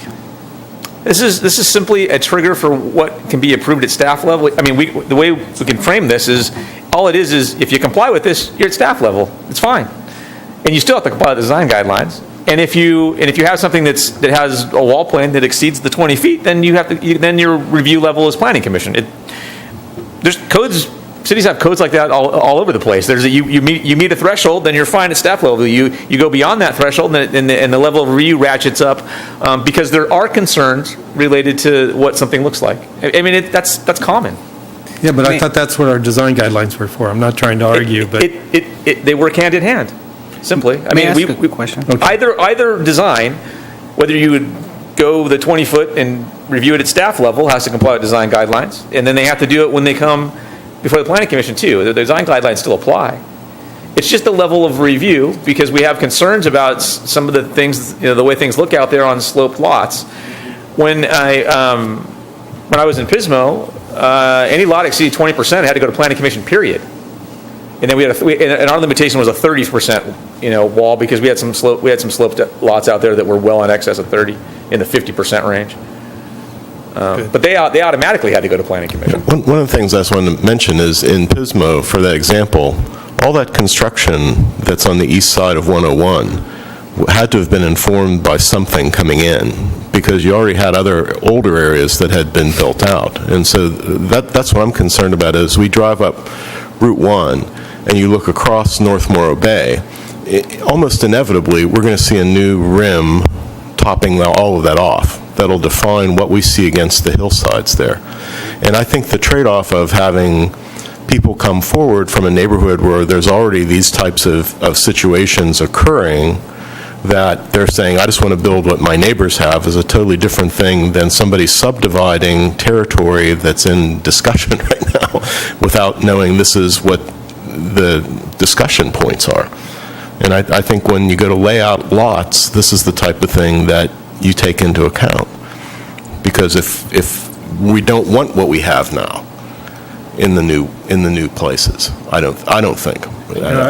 I also think, if we're really talking about, I hate to use the word, but I will use the word, somehow reforming the appearance of some of these hillside homes, the vulnerability of the design guidelines is that we often give way to neighborhood compatibility. Mm-hmm. And that's exactly what we're trying to get away from, is in some sense we're trying to make these new houses not compatible, but better than the neighborhood homes. And so I'm starting to think that keeping it here is a way of minimizing that vulnerability to that argument of I'm complying with the neighborhood, my neighbors. I thought we originally were talking about making existing homes non-conforming by placing it here. Isn't that We are. so? And I'm sympathetic to that. So you're saying conforming and non-conforming, that's based on where the way we're approaching this, that's not what we're doing. Right. That's kind of what I was getting to. All it does is change the level of review. No, that's what I was. That's what I was trying to say. Was the existing homes aren't non-conforming in any way, because average natural grade is undetermined. And heck, if you had an existing home and they came in and they were doing an addition and their addition complied, we would take you at staff level. But if their addition was like, oh, well, no, we need to make it match because it would just make the house lopsided, and they're like, we can't do that. And we're like, okay, well, we'll just take you to planning commission. That'd be fine. It seems like some of you are coming to this like it's a negative connotation. It's not. It's just what level of review you're doing. We're not saying it's wrong necessarily. It might fit just fine. But it might fit just fine in the form of the architecture and the design of the existing home that's doing the addition. But if you're doing an addition on Nutmeg and you're doing a upslope lot and you're doing addition to the rear and you're not touching the front elevation, it's not non-conforming, right? Yeah, you'd be fine. Okay, But that's what I thought. But the existing structure would be non-conforming, and then you'd go into you couldn't do another addition. That over 10%. The change that we're making doesn't make it non-conforming. It just tells you when you have to have staff level review and when you have to have planning commission level. Okay, so Scott, what's the difference? So it's an incentive, right? Because planning commission can take sometimes months, right? Several months to get through a process, and sometimes things get continued, especially when it fires up the neighborhood, right? But staff level is usually much faster. You're probably a couple of months and you're in and out and you're done. So Scott, what's the difference between these requirements and lot coverage requirements, or height above natural grade? So we're trying to encourage No, so- projects that have less? No, in standards as, I know what we're trying to do on that, but why is this less restrictive or easier to modify than a lot coverage? So I think it's because at your last meeting, what your recommendation was to add in that the Planning Commission may allow a variation. Okay. That's the difference. That's the difference now. Right. Okay. After this similar discussion at the last meeting, the consensus was, or the majority of the commissioners were comfortable with adding that the Planning Commission may vary, allow, a modification or whatever we end up wordsmithing it Okay. to that standard. Okay, it's still, okay. I guess once again, I'm going to lose this battle. But it still seems to me like this would be better placed in the design guidelines as, where it seems more appropriate than where we have hard and fast limits on lot coverage, grade, height above average grade, any of the other, side setbacks and front setbacks. So that's where I'm not. I would say standards like this, I already mentioned to you that Yeah. Pismo has them, City of St. Louis has them. In some of the area plans they have in the county, they have the same standard. They're not all 20 feet, but they're differing heights, but they're to deal with development on slope lots. Yeah. It's not an uncommon thing. I mean, you could probably Google this right now and come up with a diagram that you'll see that comes right out of a zoning code that shows you what it's supposed to look like. I mean, that's how common it is. Well, I would like to at least see it bumped up to 25 feet. Do we have any consensus on that? Okay, I guess not. I don't see, 'Cause I would rather not. If you got a gable end, you're over 20 feet. Well, like Scott says, I mean, if there's a 20, if there's a instance where 25 feet becomes a necessity for the design, they can come before the commission and we can make that determination, right? I think that's Okay. acceptable. Okay, I think I'll open it up for public comment here. Yeah, my comment was if there was public comment on 4, would this now be, the time? Thanks. Yeah, this would be appropriate. Yeah, what it was is, in fact, I didn't realize you were so far ahead. I was going to be talking about, I believe it's the shoreline setbacks that would have been, let's see, where are we? 17-18-040. And I think that's one before what you were talking about. Apparently, it may have been discussed last week. I missed it, or last thing. And Okay. where I was just reading through it, and it talks about the setbacks on property that butt the bay or the ocean that are non-bluff setbacks as far as a 20-foot setback. And I'm wondering if that zoning is for commercial. I'm thinking about the waterfront, because all your waterfront buildings, I believe, are almost zero setback. Some of them hang over. And so if this is this 20-foot setback zoning on non-bluff waterfront, and I believe that's F2, as far as in that. And so that would almost, if I read it right, that would almost make, and if this applies to like your commercial zoning, that might just make your entire Embarcadero and any commercial zoning non-conforming at this point. Or maybe I'm misinterpreting it, but I mean, it's that rule would actually apply. And Okay. and like getting back to special planning area B, the commercial strip along there, some of it's only 30 foot wide, so that would almost make even that area totally useless. But on the Embarcadero, it would apply also.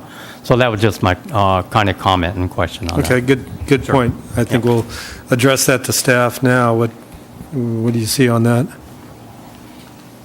Thank you. Yeah, so the required setback is a minimum of 20 feet from the mean high tide line. And it's really actually based on an erosion or other hazards, a report that looks at hazards to ensure the structure's lifetime for 50 years. So how do we handle the Embarcadero, even though it's armored? And at this point, he's got a point that says that everything would have to be 20 feet back.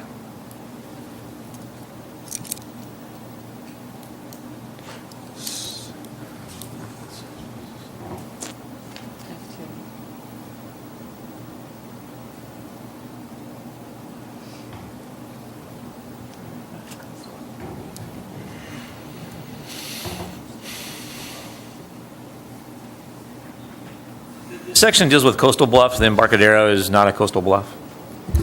It also says water. This says non-bluff coastlines, coastline setbacks. Do the specific plans take precedence over this then, since we have an Embarcadero-specific plan? If the specific plan has a different setback, yes, then that would supersede. That's the more specific requirement. Would this apply to docks and wharfage? It'd be hard to set back a dock 20 feet from the mean tide line.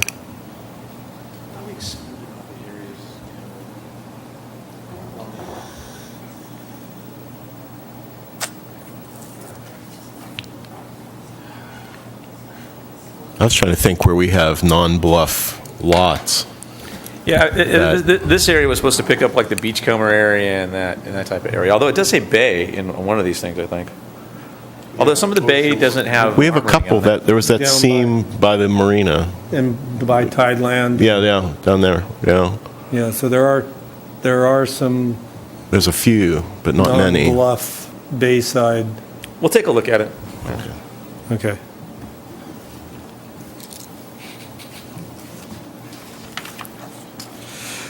Okay, so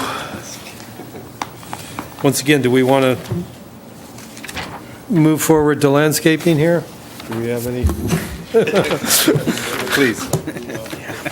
Or do we want to stay on the last chapter? Okay. I've got a note here that says, as far as paving areas, do we have a minimum of shading on paved areas for parking lots and? Requirement, yeah. Yeah, and Parking parking section. actually is later Okay. in this module. Okay. The big thing I had with this was I didn't see anything about bioswales, because we do have parts of town where, in theory, you could be using a novel kind of landscape treatment, like bioswales, that I'm not sure the way this is written supports things like that. And then I saw nothing in here because of rainwater usage. If you rainwater stored, if it mitigated some of the concerns about water usage. And then with all, are we okay with this, with the nature of the temporary ponding that comes from some stormwater management types of things? Because I was thinking we've got some landscapes down in the cloisters now, I think, that are set up specifically to flood, based on some of that stuff near Route 1, I think, is meant to do that. So I was just looking for the novel, rainwater catchment thing, as opposed to irrigation monitoring, because that gives you a different water source that you might be able to mitigate from having to do that. And then things like were we eliminating things like bioswales from consideration where they might be appropriate because of the nature of the way we've got landscaping set up. This is a very suburban kind of landscaping thing, I think, when I read through it, and not necessarily, drought intense type of thing, except for the water use component, which I thought was fine.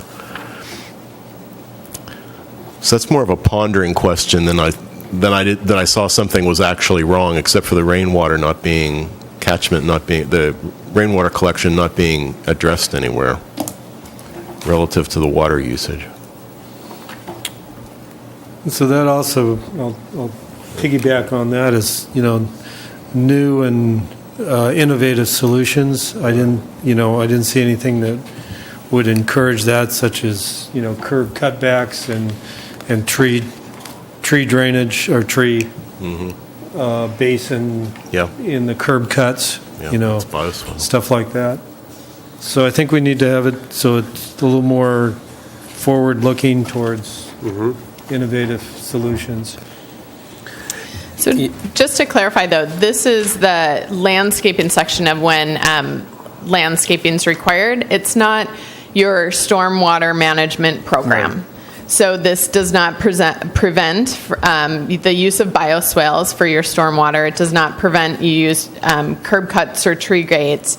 Those would come in through your,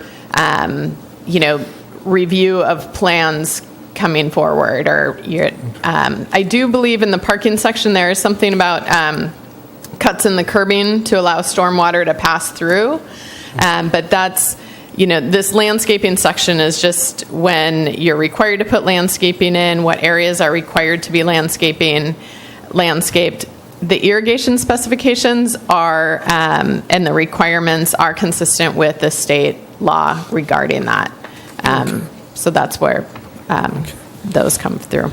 And then when we get into the applicability on 1719-020, does this pick up remodels and additions?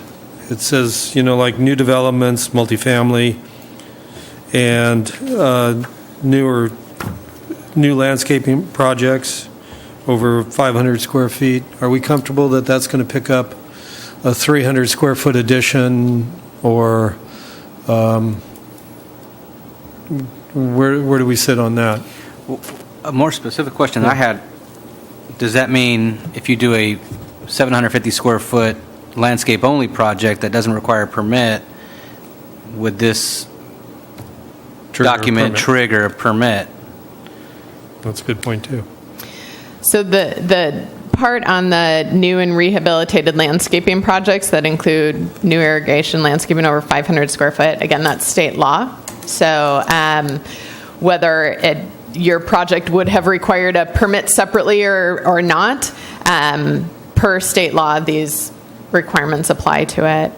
I think, Chairperson Lori, your concern is, or maybe your question is, should this apply to additions to single unit dwellings as well? Yes. And it doesn't do that. Yeah, it's currently written. It doesn't do that. It has the threshold for multi-unit and commercial development at 10%. Okay. If you're doing an addition over 10%, then you have to provide a landscape plan, show us what you're doing or what's out there. But on a single-family resident, if you're not irrigating over, the way I read this, if you're not irrigating over 500 square feet, then it's not going to trigger a landscape plan. And I think where we were trying to head was if you're touching the landscaping on the addition. Well, if you don't have an irrigation, I think I read it, if you have less than 500 square feet of irrigated landscape, then you're not required to do a landscape plan. Correct. And what I was also pointing out here is this applies to landscaping that you're altering or new landscaping that you're adding. If you're doing an addition, 1,000 square foot addition to your house, and you're not touching the landscaping, other than if you're expanding on the ground floor, then this doesn't come into effect. You might have 1,000 square feet of landscaping on site already, but it doesn't trigger any review or a requirement for submittal of a landscape plan. Just kind of going back a little one to the purpose. One of the things that I kind of been playing with is that Google Earth. These kind of bounce back, and you kind of get a bird's eye view of areas as a city when you're looking at landscaping. And I would like to see something, and if it's in there, forgive me, but it's something that is a restorative ESHA boundary landscaping. Like if you're building next to ESH, the landscaping is required to be like a filtration system, a biofiltration system, or something that we could actually it would trigger an innovative way to preserve that. I'm not sure. If So it's already in there. You know, if you're encroaching into a buffer, developing it adjacent to ash, the whole ash policies deal with but the mitigation section of it. This is landscaping as it relates to any regular project. ESHA has a whole separate requirement for it that goes along with it, and it's a separate process, and it's a separate plan they have to put together for it to do restoration. Okay, but it is a requirement. Okay, but if you're not not encroaching into the buffer, but you're adjacent, your project's adjacent, then you could start thinking, because right now we're doing 50 feet, right, for buffers, But there is also requirement for beyond that 50 feet, but still within 100 feet. Okay, and then Yeah. we can make And there's then still- require that, kind of tailor make that. Right, because you have the report that goes in and that has all the recommendations for protection and enhancement. So let me ask one question on the applicability section under the exceptions, number 1. So I'm real concerned that we not take away people's ability to farm their own small parcels. That, when it says vegetable gardens, vineyards, small orchards, is that basically anybody that has a residential lot can farm their lot and be waived from this consideration? Well, it just means that any vegetable garden is not dictated by this. Yeah, and I've seen there's some really innovative gardening that's happening here in town. I don't want to see that quashed because. Right. My understanding of the Moelo was also talks about any edible plant. Edible as opposed to some other. Smokable. Smokable. Pretty sure it doesn't include the cannabis. Okay, so we get on that. That's areas to be landscaped is the next section. Anybody have anything on that? And then landscape plan requirements. The one thing I didn't see in here is on this is previously removed trees.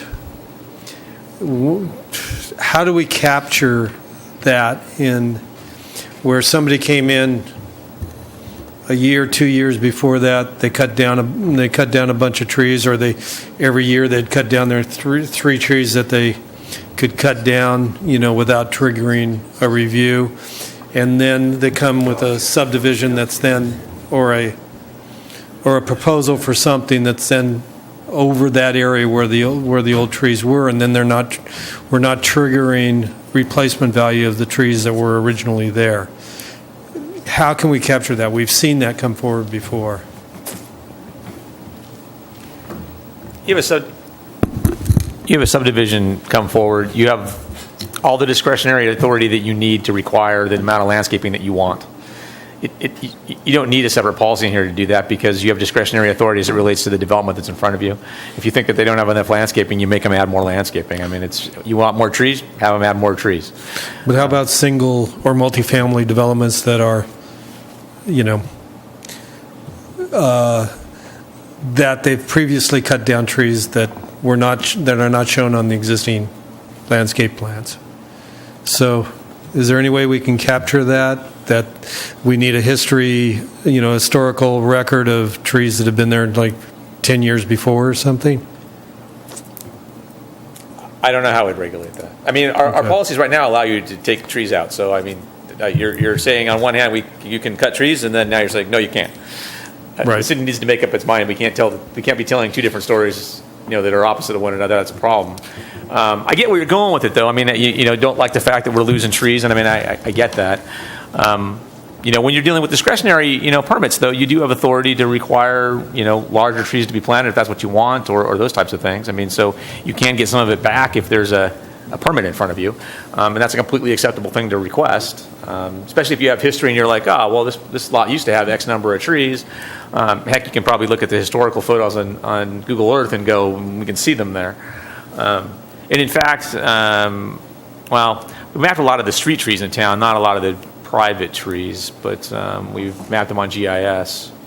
Because I'm specifically thinking about a lot that was up in North Point, where they took down like 3 extremely tall historical cypress, And then they came in, then in a year, they came in with a house plan, and there wasn't anything that we could really do. Yeah, I mean, you could add them, plant trees as it relates to their development because you have that discretion. I mean, you're not going to get the same, I think we talked about before, biomass back if they are large trees. My thought is that there's a whole lot of diversity in the kinds of landscape plants that we get before this commission. I, for one, like to see 3D renderings. I really like to see a rendering of what the landscape plan will look like, not on day one, but at the end of 3 years. I think there should be more specificity in terms of what's an acceptable landscape plan, just for the sake of consistency and also to help us really judge whether the plan's adequate or not, because it's really hard to tell sometimes what it's going to look like at planning and, again, what it's going to look like a few years beyond. I really agree with that. I think the presentation we saw tonight where the Fries brought back, they had beautiful images of the plants, they had a very clear plan, they had things in the renderings. It was very clear what we were looking at, even if there were some pieces that were a little too precious. But, I think that's a really strong piece to think about. We can add a requirement in here that the landscaping be included in any renderings that are provided. I mean, we can require that. And if you want it to be mature, like say what it looks like after 5 years or something, we can do that. Okay. That sounds good. I mean, I'm thinking too that if some of the great opportunities exist in some of our underdeveloped commercial areas, that's exactly where these things really become valuable. Is what our reconstructed North Main looks like, along Route 1. Yeah, and I mean, and Martha actually raises a good point. That's probably just something we can put in the submittal requirements that we have in the checklist. It's probably more appropriately put there, honestly, so people get it up front. Because you put it in here, and they may or may not see it. They're going to see it in the submittal checklist because part of the application they have to submit to us. So we could actually put it in there, and we could put it in there, yesterday, basically. So that might be a better get as part of our list.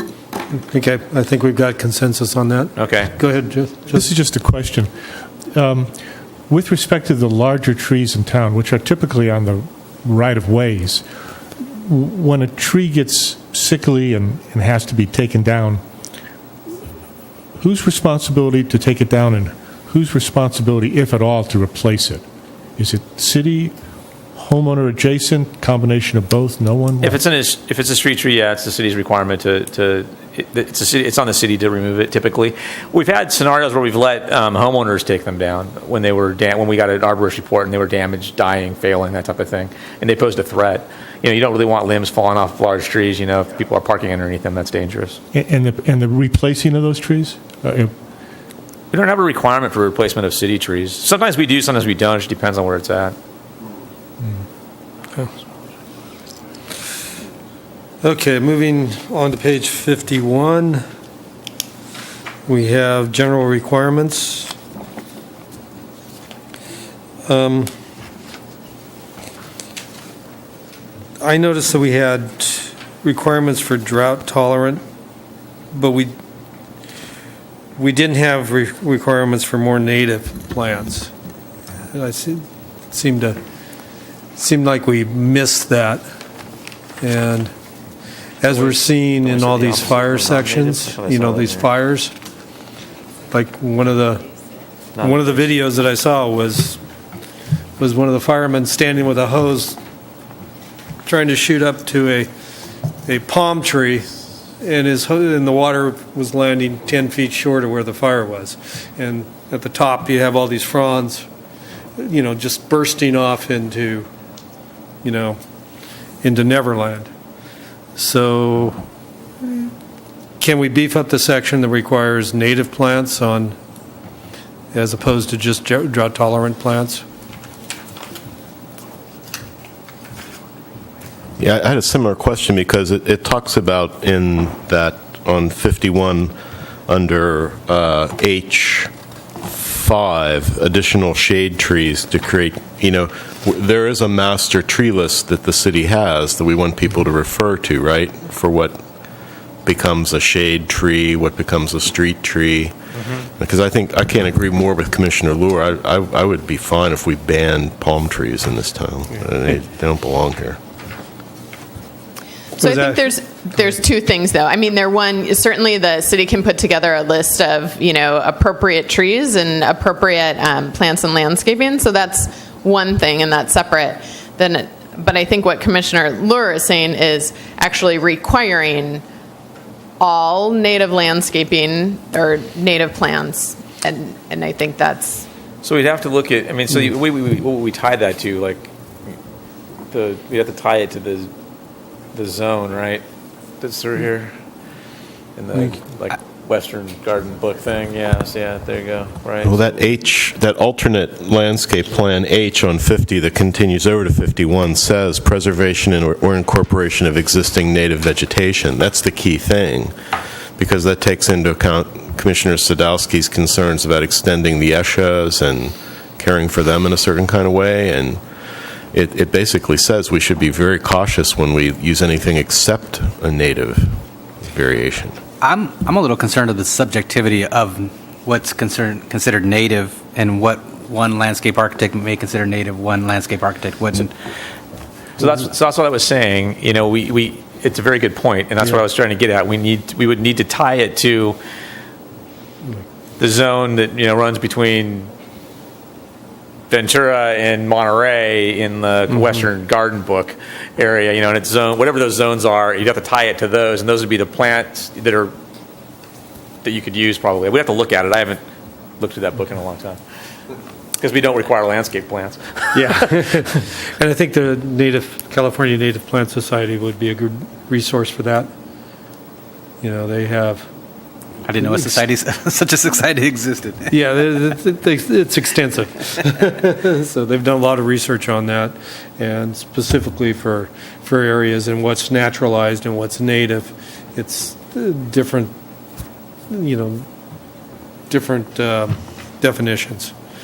But if we could do a little more research on that, I think that would, and we could tend towards that more, I think we would be part of the restorative effort, Another reference would be the Northern Chumash Tribal Council. Okay. I guess what I would suggest is really rather incorporating someone here using plants from a list, maintained by the city, and then that list could start out with, any plant in this book or any plant approved by these groups. And then you can tailor it as you go, and you see some coming in and going out and making decisions. Yeah. But to give some fluidity to that. Yeah, I think that's a good idea, because it'll be a list specific, and then our list can change. And it can change, yeah. That's a good point. That's a good idea. Okay, I think we're into page 52 and page 53. Irrigation specifications. I guess on 52, the whole idea of turf there, number 4, I was just wondering, I don't know where it should almost be that if somebody wants to use turf, they come to us with some kind of really specific, this shouldn't be allowed unless they can prove they can take care of it within water use kind of criteria. So I'd almost like to make it harder to use turf unless you really... Right. So depending on which option of plant, so if you look at the top of page 52, so if you go with option A, you're using all low water plants. So if you were to use turf, you would have to find a turf that is low or very low water use, based on the state study. So that's the proof. If you used B, you would have to limit it to a certain amount, and then the plants still have to have an average plant factor. And so, again, that's kind of the quote-unquote proof. And then option C, you're actually doing the calculations of the estimated water use, your maximum applied water. You're going through the whole calculation pursuant to the state model water efficient landscaping ordinance. So that, again, would be the proof with it. So kind of each one of these has that, even if you're using turf, you have to prove that it fits within that water using category. So if somebody uses Model C, can they incorporate water catchment or gray water reuse as part of their water allocation? You mean, could they opt out of the irrigation specifications? Right, and if they go with, if they can prove that they have a reusable source either in rainwater catchment or gray water usage, and they could calculate how much they can capture, can they then allow, we can allow them to use turf or whatever else they want? So I'd have to look back at the state requirements on that as far as what flexibility is within the irrigation specifications. Because it seems like, at least if they're doing reuse on water, then we should give the benefit of, My understanding of the Muello is that you can only take the roof water, and if you're doing anything from the hardscape, the flat work, you're having to run it through some very cost-prohibitive filtration system, and gray water and water catchment would be separate, but there's still going to be a separate landscaping water meter that's audited every year for 3 years, I want to say. So, So it's rather restrictive. So I don't know that we need to go any further than they already have, because they went pretty far. They don't make it easy, that's for sure. Okay, I was just looking for some kind of a carrot for them, but it sounds like we're restricted on state law. I have a lot of experience in this, actually, and they can actually do a ton of landscaping. I've seen an acre of landscaping, but then, you do some edibles, and you trade some turf for some this, and you put a catchment system in, and you're able to do some creative things. So, there's trade-offs. Are there limitations on artificial turf? And if so, where might they be? I know it's an odd question, but I was... Well, artificial turf wouldn't meet. So when we go back to,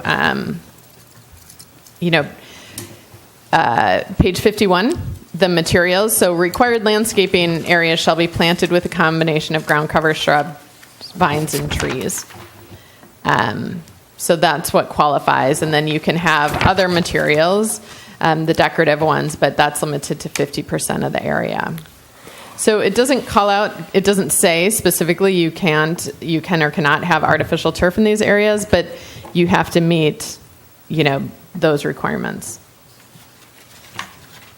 Okay. Materials requirements. Okay, moving on, irrigation specifications, page 53, and then into page 54.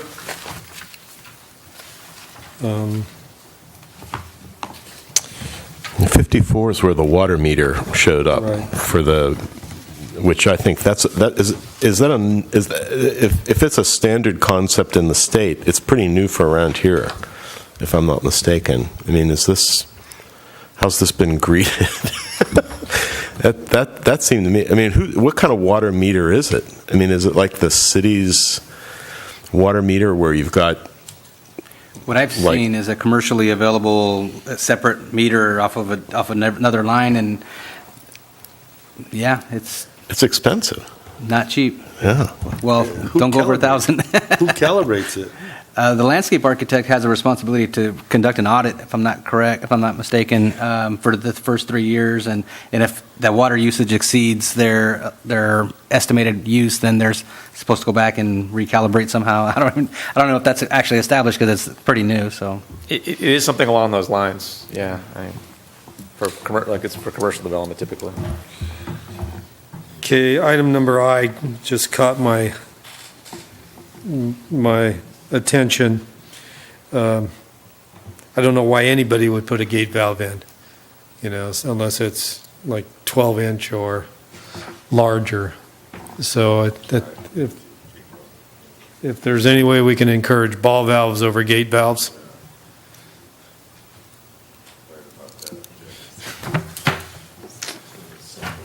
Yeah, go with that. Okay, then moving on to installation and completion. I think they pretty well covered it. Okay, so that's the landscaping. Do we have any final comments on that? I thought we were going to say something about gray water. So gray water is specifically prohibited for landscaping irrigation in the city, right? Okay, just want to make sure we're all on the same page here. Okay, Chapter 17.20, non-conforming uses, structures and lots. Anybody on the pink section, anybody have any? I had a generic question. Is the way these things are being framed meant to have more staff approvals of things now instead of coming before here? I mean, is there a general theme that some of the stuff that comes before, when we have the vast majority of things we see here are like 5-0 votes on a lot of things that are pretty simple for the most part? So are we trying to encourage more text that creates approvals in-house? That's correct. Thought we.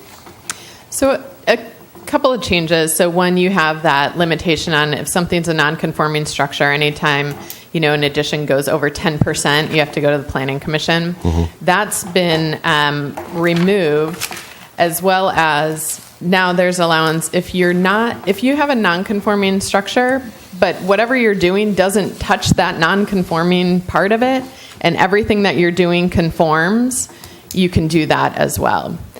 And again, just kind of getting back to really, the start of all this, when we first talked to folks in the community about, issues and what they want to see moving forward was, really wanting to retain the funky character of Morro Bay, and trying to allow some of these because the older things are non-conforming, and to allow them to stay and allow people to do additions because families change or their lives change, without incentivizing tearing down and rebuilding, because you get so tied in where you can't do anything because of a non-conforming setback or non-conforming lot coverage.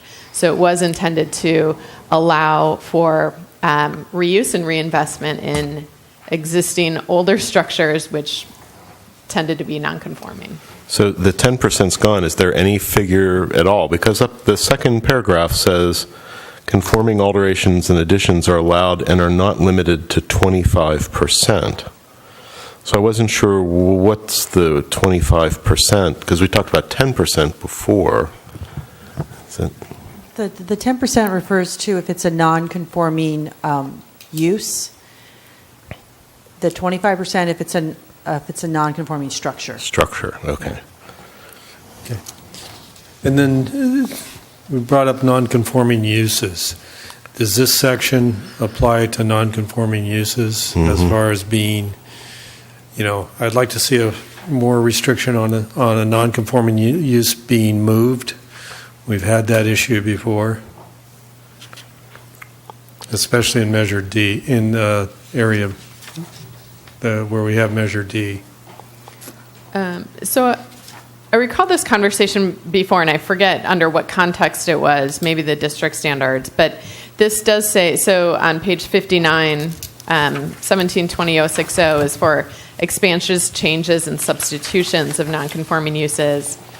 And nonconforming uses cannot be expanded or changed, except as follows, and it really is up to the Planning Commission for expansion.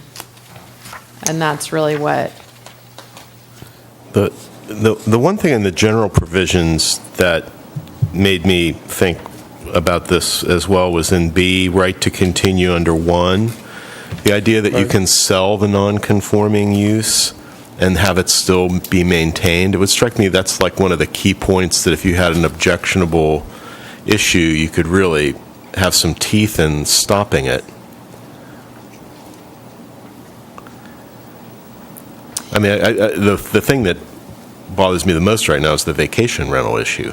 You know, are those non-conforming, or are they, if there's an existing thing? So the way that we've written the ordinance that we put in place simply says, once we develop the policy, and you might have a vacation rental now, but you might not have it later. That's the way we put the ordinance into place. The findings that we included for the ordinance that put the cap at 250 right now. So when we develop the ordinance, the city has all the discretion it needs to decide what it wants to do with them. And it can say, it can accept non-conforming ones and say, you're fine, you get to hang out, but when you move out or sell, you lose it. Or it can say, nope, you lost it today, and tomorrow we're going to have a lottery. Come on down, and we're going to spin the wheel and see if you win. I don't know. I mean, the one that was the most contentious to me that I was also thinking of was that auto repair place that was in North Morro Bay, where a large number of the neighborhood came out in support of the person, but yet that's something that had changed hands over time, if I'm not mistaken, and it was continually operational, which is the thing that you can't remove. Typically, we have a special circumstance related to vacation rentals because of what we did with them. Okay. But when you have an existing non-conforming use, I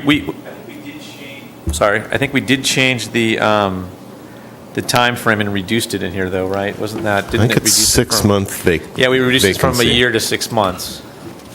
So if it's been discontinued for 6 months, you lose it. Before it was a year. I'm just trying to think as we look at the changes in the downtown, potentially, the non-conforming use aspect, and if there's no way to stop it from continuing because it just keeps trading in perpetuity down the line, it never comes up, as long as nobody's extending it or renovating it. Well, Yeah, you can't expand it. Non-conforming uses can't be expanded, right? Isn't that what it says? Well, yeah. Sorry. I think we need. But the city can't end a non-conforming use with a change of ownership. The city can't do that. Yeah. It runs with the Okay. land. Except in the sorry. specific case of what you did with vacation rentals. Yes. It's like we had the Beach Street, standards, and one of the standards was that mobile home park was supposed to create screening from Beach Street, and so it's been 30 years since that went into effect, and there's not been any screening done because nothing's, that property never changed ownerships, or there wasn't enough remodeling done to require it. When do we have a point where we can say, okay, these are the standards, in 5, 10, 15, 20 years, you have to bring these up to standard? Do we have that ability? No. You can, as long as they're maintaining them and they don't discontinue them, they can do that. They can keep it. Okay. So I think, once again, we just need to, wherever we have a section that says moved or where we codify where the changes on it, I think if just include moved in one of the parameters of abandoning the use, or the. Hey, Scott, I want to make sure that I heard you right. Did you say that basically when it comes to vacation rentals, if you have one now and you have it, then you stop for 6 months, you lost that vacation rental and you have to reapply. Is that right? No, this doesn't have anything to do with vacation rentals. We'll develop an ordinance that deals with vacation rentals, and it'll tell you everything that you can and can't do with them, including what you can and can't do with your existing vacation rental license. It may just light it on fire and make it go away, right? It might not be there anymore. And we might have a lottery process at the end. And it just says, everybody can come on down, pick a number. Now that's the way it is. I don't know if that's what we're going to do, but it could be that way. Because there's likely things, or it may just outlaw them entirely in certain areas of town. You can't have them there. It's totally acceptable. And if we did that, then we would make all of those go away. So when we're talking about nonconformities here, this is more like something like a garage that is a granny unit maybe, or something like that? No, well, what we've been talking about is non-conforming uses, meaning you have a list in your zoning code table of the allowed uses that are in the C1 zone, and you have someone there that's doing manufacturing of some type that's not allowed, say, in the C1 zone. It's in the middle of downtown. Well, if that thing discontinued for 6 months, it goes away. It can't reestablish. If it was the one on the example that Commissioner Lucas gave on North Main for the auto body place, had that place shut down and ceased operation for a year, they couldn't have reestablished. But they didn't. It was continuous. It was continually operational. We've pulled that back and said 6 months. If you discontinue operation for 6 months, then you lose it. So when you're looking at nonconformities, what if somebody has a business and is growing cannabis? Is that a nonconforming use? Not if you're in compliance with our ordinance. Our ordinance allows you to grow cannabis for personal use. I have a question. Would this 17-20-40, I don't have page numbers. Yeah, this is page number 58. 58. So hypothetically, in the case we saw earlier where the deck was into the esh, had that deck been 30 inches to grade, would this have prohibited it from being repaired? You could do non-structural maintenance and repair. And then if it was structural repairs, it'd be subject to B. So, okay. And I think we're probably getting off the rails by asking what's structural and what's not, but that's defined elsewhere in this, I imagine. Or should we identify it here, structural meaning load-bearing members or...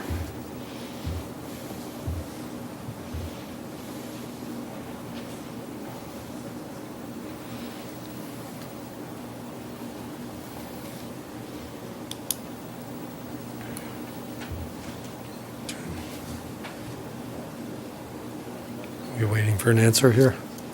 I'm not sure. I think you stumped him. I don't know if this addresses your comment, Commissioner Barone, but as far as whether or not we should identify or define structural, I mean, it does go into detail about what would constitute a structural repair, so that would give the applicant or staff guidance on, when is it maintenance and repair and when is it become structural. And actually, suggest that you have to consult with the building division as to what would be considered and what would not be, which is probably a better idea than us trying to define it in the zoning code. Yeah. Fair enough. Okay. Then in that same section on C1, non-conforming setbacks, residential districts, it says in residential districts, a non-conforming interior side or rear yard may be maintained and extended and shall not be considered an increase in discrepancy. Why extended? I mean... So for example, the project you had earlier, that if we forget about the ESHA, and you just think about the non-conforming setback, which I think was 2.5 inches off. So if you're going to say that house was on the front of the lot and you're going to add on in the back, you don't have to move that wall in 2.5 inches. You could extend, so to keep that line, continue it back. Okay. I was reading it that it would be allowed to be extended in the setback and not, you wouldn't have to step it back that other 2.5 inches, correct? You could... That's correct. That is what it's saying. Okay, so why are we allowing... Because what's the impact to it when they're small? I guess we could place a limitation on it, I suppose, but because there's really little to no effect other than you've just made them put a notch in the house that almost makes no sense in many instances when they're small. Let's say if it's 3 feet. Not to exceed a third, I think, would probably be a good, a good figure to... I've seen property lines here change from survey to survey over 6 feet. So if this is read correctly, then they could extend that house, that whole 6 feet off, so if we don't have any qualifiers in that. Well, but you're still limited in how much you can build on a property, right? So, and also, so you'd have to meet the building code and fire code, so you have some separation from your neighbor. Also, there's already that encroachment there, so there's been, an adaptation to the fact that a house is close in. It's on the first floor, so it's not a second floor. And,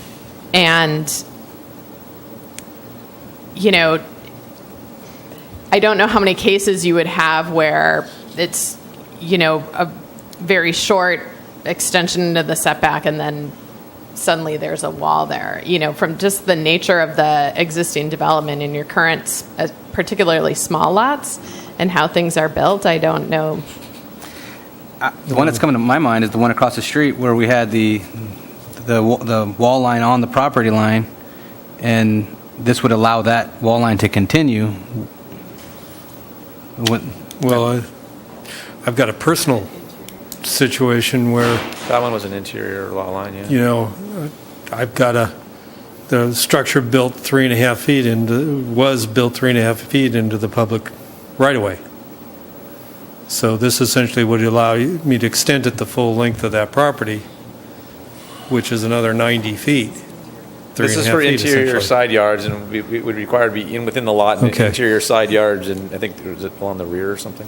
It seems like we just need some kind of a qualifier, is that if it's over 20%. So if you're or uncomfortable 50 with that, I mean, I'm fine if you want to say, but you can't get closer than 2 feet or whatever. I mean, that's fine. Okay. I mean, if you want, is that a good number?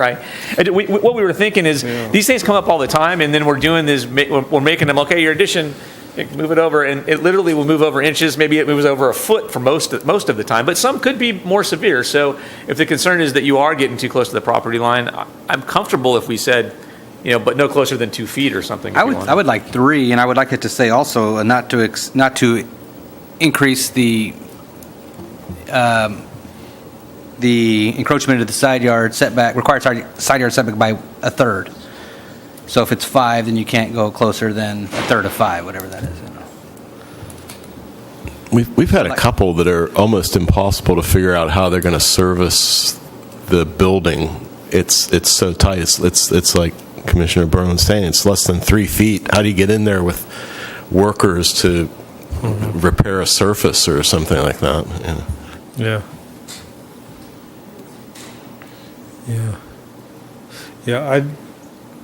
I don't mind a percentage of the setback or something, I think. Well, so if you have I think 3 feet solves a lot of problems. So Yeah. I think probably 3 is probably good. So it would just apply to our larger lots. I mean, we have 3-foot setbacks minimum in all the smaller lots in North Morro Bay. But Okay. And there's no compromise to the building code either, because the building code takes precedence over this. Right. we have to comply with building and fire code and fire separation requirements. So if you're comfortable, we can get head nods at 3, then we can do Yeah. that. Because it would be nice for some of the ones that we just sort of arbitrarily jog that over a foot. It doesn't really do a lot, other than make the house look funky. Yeah. Okay, and then non-conforming signs can,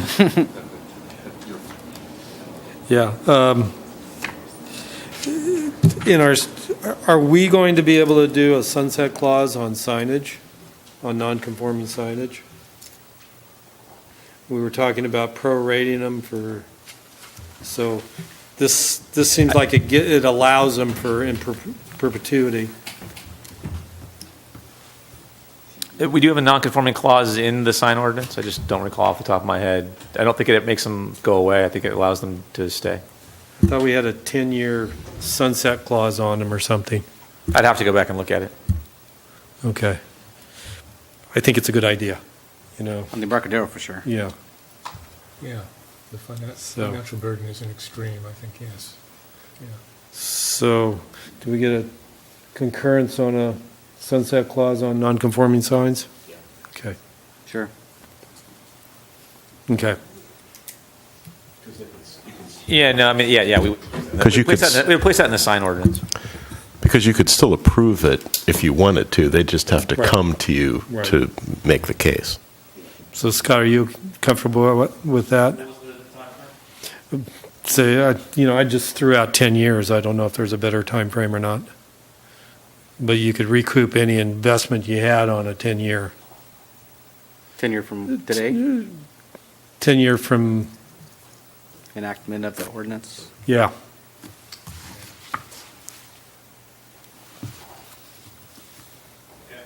Okay. That would provide notice for the businesses, so, yeah. Okay, so page 59, which is, 1720-060, and then up above. And then we've got restoration up on section A.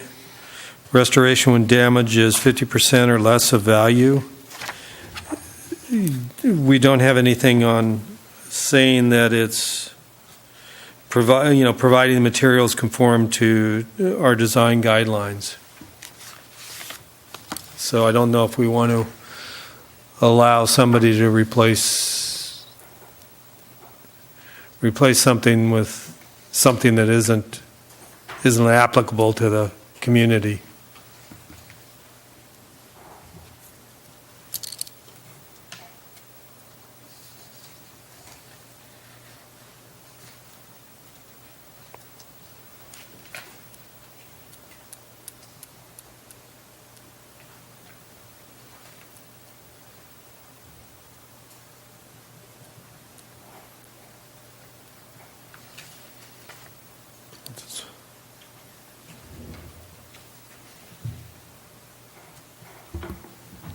We good with that? I don't think it's fantastic. I think, you're dealing with somebody that potentially just had their house burned down and they're trying to put it back. And then you're like, well, sorry, but you need to fix the whole thing up and change the architectural style of it if it doesn't match. I mean, they just went through a catastrophic event. Right. I mean, how much do you Yeah. want to make people do right now? I mean, that's just putting it out there that you're now maybe making them change the entirety of their house. That's not going to be covered by their insurance. The repair and replacement of what they have will be covered by their insurance, if they're lucky. If they opted for code upgrades. Yes. Yeah. Exactly. Yeah. Yeah. Correct. Yeah. Okay. Well, I'm not going to push it. I just wanted to bring that up for discussion on that too. Fair point. I just mean there's a lot that goes in behind this. Right. That might not be great for someone that falls into this category. And I mean, how much do you want to kick them when they're down? Because that really is the issue: is do they have enough money even to put the house back the way that it was? And sometimes the answer to that is no. So I stayed silent because I was going to be hypocritical because I want to see a house that catches on fire gets fire sprinklers because it makes sense. So, I mean, I would be in favor of that, but I don't know if that would be in favor of what you're proposing. But Yeah. So I didn't want to be a hypocrite, but it sounds like I'm going to be a hypocrite and say we should fire sprinkler that house, but not make them. But that's just me. What's this mysterious value based on? Is it their tax value, or is there a magic square footage value? What are we saying? Is it the insurance? This is the thing.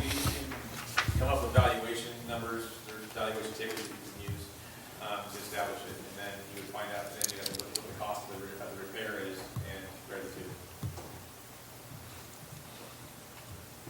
Usually, it's not much of an issue. Sometimes it's really close. At which point, then you have a valuation, probably by an engineer. So I have a question. So if there is a home that's non-conforming, and one of the non-conformances is that it doesn't have a sprinkler system, and the house is damaged to 50% or more by fire, and they want to rebuild, we would allow them to rebuild without a sprinkler system? I don't believe our ordinance right now requires them to add the sprinkler system in when rebuilding. Okay, because that strikes me as There's counterintuitive. There's something in this. I thought the state fire marshal or the NFPA had stuff about you have to come back. I mean, you can't undersize joists. You can't. You can't be unsafe. Yeah. Yeah. Remodels and additions typically are done by the city level. The county fire sprinkler ordinance is vastly different than the city's, and vastly different than Pismo's, I'm assuming. Everybody kind of does their own thing on remodels and additions.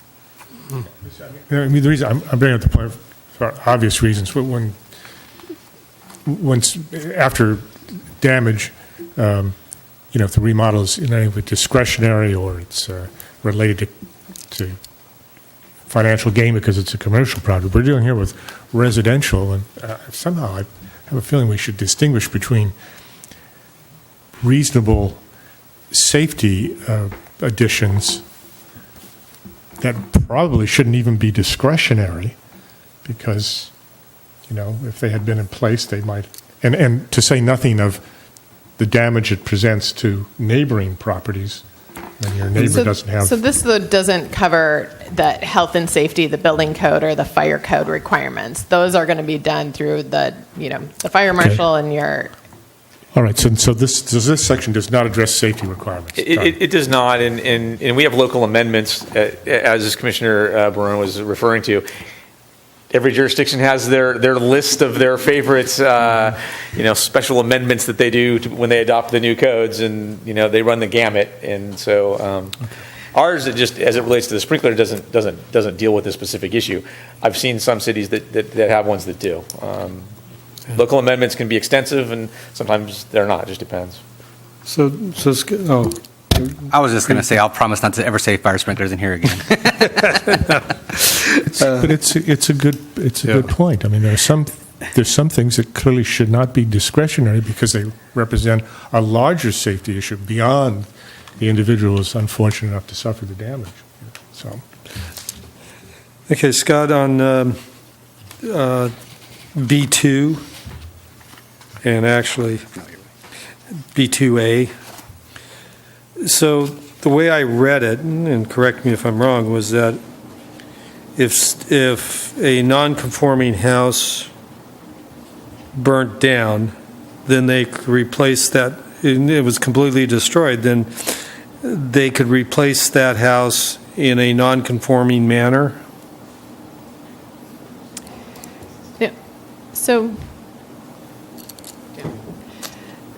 if a residence burns down completely, more than 50%, it can be rebuilt up to the size and number of dwelling units, but there's just one. But it must meet all current design and property development standards. So if it's not conforming when it burns down, when you put it back, it has to conform. So this is our current language, by the way. Yeah, it says, and the non-conforming use, if any, may be resumed, provided the rebuilt development complies with all current design and property development standards. So then it wouldn't be non-conforming when it was rebuilt. It might be a resumed. It might be a non-conforming use, but it's a conforming structure then at that point, right? Yep. Okay. Thank you, Michael. Okay, any other? I'm not sure I understand the distinction. Can we say that one more time? Okay. It's very complicated to me, too, because we see structures totally differently. This is talking structure as there's somebody in the structure that's a use, and then there's the structure, and then we're used to thinking about structure as bolts and joists, and no, it's just the structure in general for this purpose. So think about a residence in the middle of your downtown, in your middle of your commercial area, an old house that's been there, and it's a residence in a commercial area, and residences aren't allowed there anymore. That's a non-conforming use. It may also be a non-conforming structure. So if that house burns down, you can rebuild it. It has to meet all your current design and property development standards, but you can still use it as a residence. So you can retain that non-conforming use of a single-family house in a commercial zone or an industrial zone in your industrial area. But say the development guidelines for that area didn't exist, lest they wouldn't. But you still have property development standards. You still have required setbacks. You still have height limitations. You still have parking requirements. So those development standards apply, and you have to conform to them. but you can maintain your non-conforming use. And the reason for that is these are residences. Someone's house is not going to burn down, and you're not going to tell them, well, sorry, you can't have residences in that. You can't live there anymore. Okay. So, explain to me this, Scott, and we kind of went over, we had that situation, I think it was on Greenwood, where there was a house that burned down, and they replaced it with a pre-manufactured structure, but they didn't put in a garage even though it was over 1,000 square feet. How did that fit into our existing code, and how would that fit into our new code? Well, how would it fit into the new code is there wouldn't be a garage requirement, so you don't have to worry about that. So we were just being forward thinking when that happened. So yeah, I mean that was tongue in cheek. Sorry. Yeah. But yeah, so our this document right here doesn't require garages, so Okay. it would be fine. That still has the requirement for them to provide the garage. It was just deferred. It was just deferred. Okay. Yes. Okay. Moving on, expansions, changes, and substitution of non-conforming uses. And okay, so that's through 60, and then let's go to the end of the chapter. 61, page 61, abandonment of non-conforming uses. Do we have any questions or issues on those pages? Okay, well, we're done with non-conforming uses then. Do we need to take a break, or everybody good to go? Okay. Chapter 17.21, parking and loading.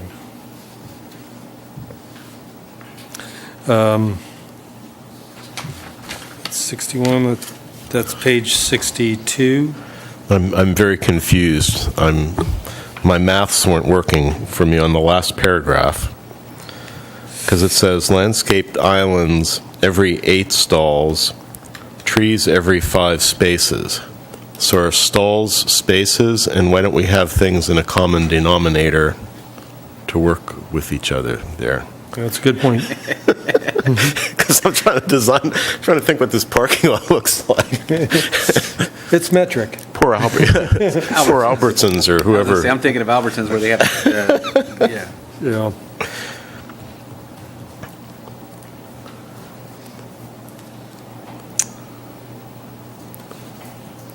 And then I'm not 100% sure. I don't necessarily. This is probably blasphemous in town. I'm not necessarily sure more landscaping is necessarily good. I mean, it needs to be smart, but I'm not sure more is better all the time. So when it says the increase area to be landscaped from 5% to 10% and minimum requirements with these other things coming in. So I'm not sure how to play that out in my head as to what that does, except kind of suburbanize something to a degree. Well, go ahead and drive around town and do all of our commercial centers and look at the landscaping. Tell me, I mean, in many instances it doesn't exist. Yeah. So what you have is a sea of concrete or a sea of asphalt paving with minimal to no landscaping in many instances. This kind of puts you in more traditional, realms where you're at least having parameters for installation of landscaping in those areas, where you could also have trees, so you get a little bit of shading and those types of things.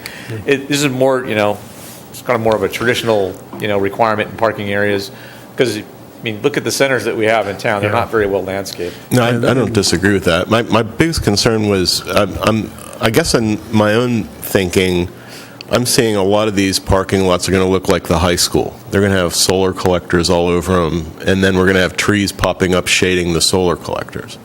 Or we're going to have landscape that it's like some of the projects we see here. Oh, I'd have a landscape plan. So here's my 2 plants and my 40 feet of paving in front of the house. It's like, nah. I know there's a number there, but it's how you do it. I mean, so this works so this tells you, where you're supposed to have the landscaping, and then you have to comply with the landscaping standards as far as what the submittal looks like and, that type of thing. So, I mean, it works in conjunction. He brings up a good point about the solar shading, though, and the solar. You're going to deal with that. There's going to be one-offs. You're going to deal with those as they come. Okay. I mean, if somebody comes in and wants to put up solar, they're not going to put it up in front of a tree, or they're going to say, "Hey, we would like to cut we need to remove the tree to have this, to turn our carport structure that's sitting here, into solar." I mean, those are things that are going to get dealt with kind of on a, one-off basis. I don't know how you sort of pre-plan them necessarily. I mean. I think you're right, though. I think we're going to get more and more of them. I mean, I do think that's the case. I hope so, yeah. And, and people are going to have to be. We don't have a lot of vacant commercial land, so really what you're talking about is redevelopment, probably. That's the other thing I was thinking about, it because on some of these smaller commercial sites, 5 going from 10 to whatever it was, 5 to 10% is a lot of land. I mean, I just don't know how well thought out that is, and I don't have the capacity, because I don't do a lot of land planning of parking lots, to know what the impact of that is. So a couple things. One on the 5 versus 8, that was a typo. That 8. Okay. It's 5. The other piece is the landscaping can be perimeter landscaping, so it doesn't have to be 10% in the middle of the parking area. So that can be perimeter landscaping, which I think also helps with the solar idea. I think we can clarify that the landscape planters between the parking stalls and at the ends of rows of parking don't apply if there are solar panels there or other shade structures. Because I also want to bring attention to the heat island reduction, which is on 80, right. which is great. Talks about the shading, and that can be provided by solar panel structures. So it's really anything that creates shade over the parking lot. So the intent is for all these to work together. I did also want to point out, just because it got brought up before, J on page 80, which is just above the heat island reduction, it does require stormwater runoff to pass through where curbs separate landscape areas from parking areas. Yeah.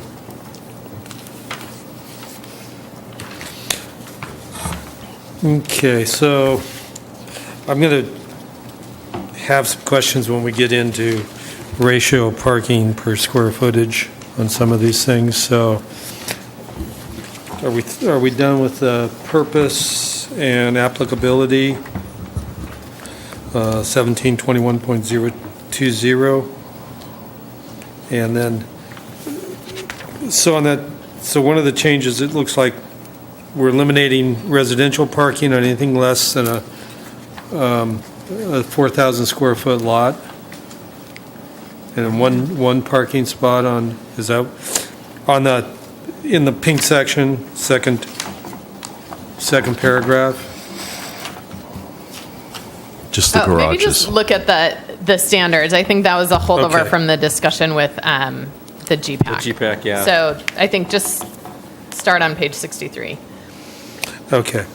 So that is a legacy item from when GPAC reviewed it, and GPAC removed it. GPAC's direction was to remove it. So what are our residential standards for parking going to be then? What are the recommendations? So page 65. Okay. Yeah, here it is.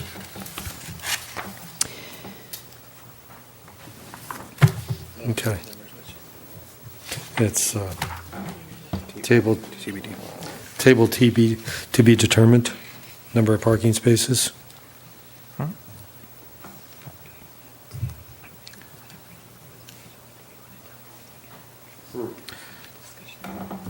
Yeah, so that the garage item, is no longer triggered, and covered parking is no longer triggered. So you have single-family dwelling, just has 2 per unit,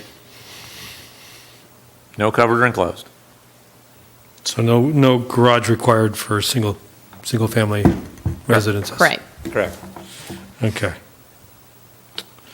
How do we feel about that, guys?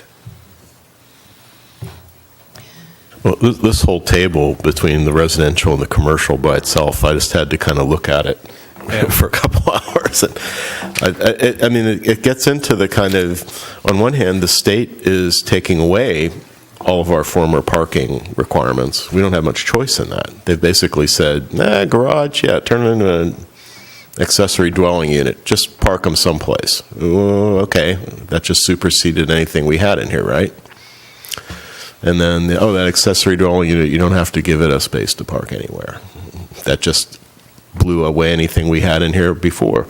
And then I think the vision thing, as our former president said one time, is the commercial parking. That blows me away. It's all changed. And I'm trying to think, if we have more residential in town, maybe that's okay, because people are walking instead of driving. If we have more people biking, maybe that's okay, because I don't have a car. But then I'm also wondering in here, I don't see where anything ever says, and maybe it's a city requirement as opposed to something that any individual business person does, but do we ever have anybody required to have RV scale parking? I mean, or are you just always saying in places like Albertsons, you're just going to go 2 or 3 deep or take out 6 of them at a time, something like that? I mean, so part of it's the realities of what's going on in the future thinking about the town, and I think it's scary. I mean, this is turning into a commentary, but I mean, we've had people in here before talk about the parking problem, then we have parking studies that say there's no parking problem, and I'm used to growing up in the East Coast most of my lifetime, where if I was in 5 blocks of my house, I considered it a gift from above, so I'm not used to worrying about parking. But we also had a community in here that was at arms because of parking. The residential parking things, I think those are the things we have less impact on because of the state, but where we have these interfaces between the downtown commercial changeover and this, I think, are really hard to parse in my head what's the impact that could be, unless these magic city parking lots start showing up. Yeah, I mean, we're going to start having a parking discussion, for implementation of the 2007 parking master plan after the first of the year. I mean, the one thing I think in living here 22 years, not Morro Bay, but San Luis built 5 or 6 parking garages. And that's a huge change. They're not very pretty, but it's a huge change. Yeah. That's where you park now. Yeah, the parking garage is kind of where I was kind of going with too. But also, when I look at this, I'm looking at not the way we're doing things now, bunch of old white guys, but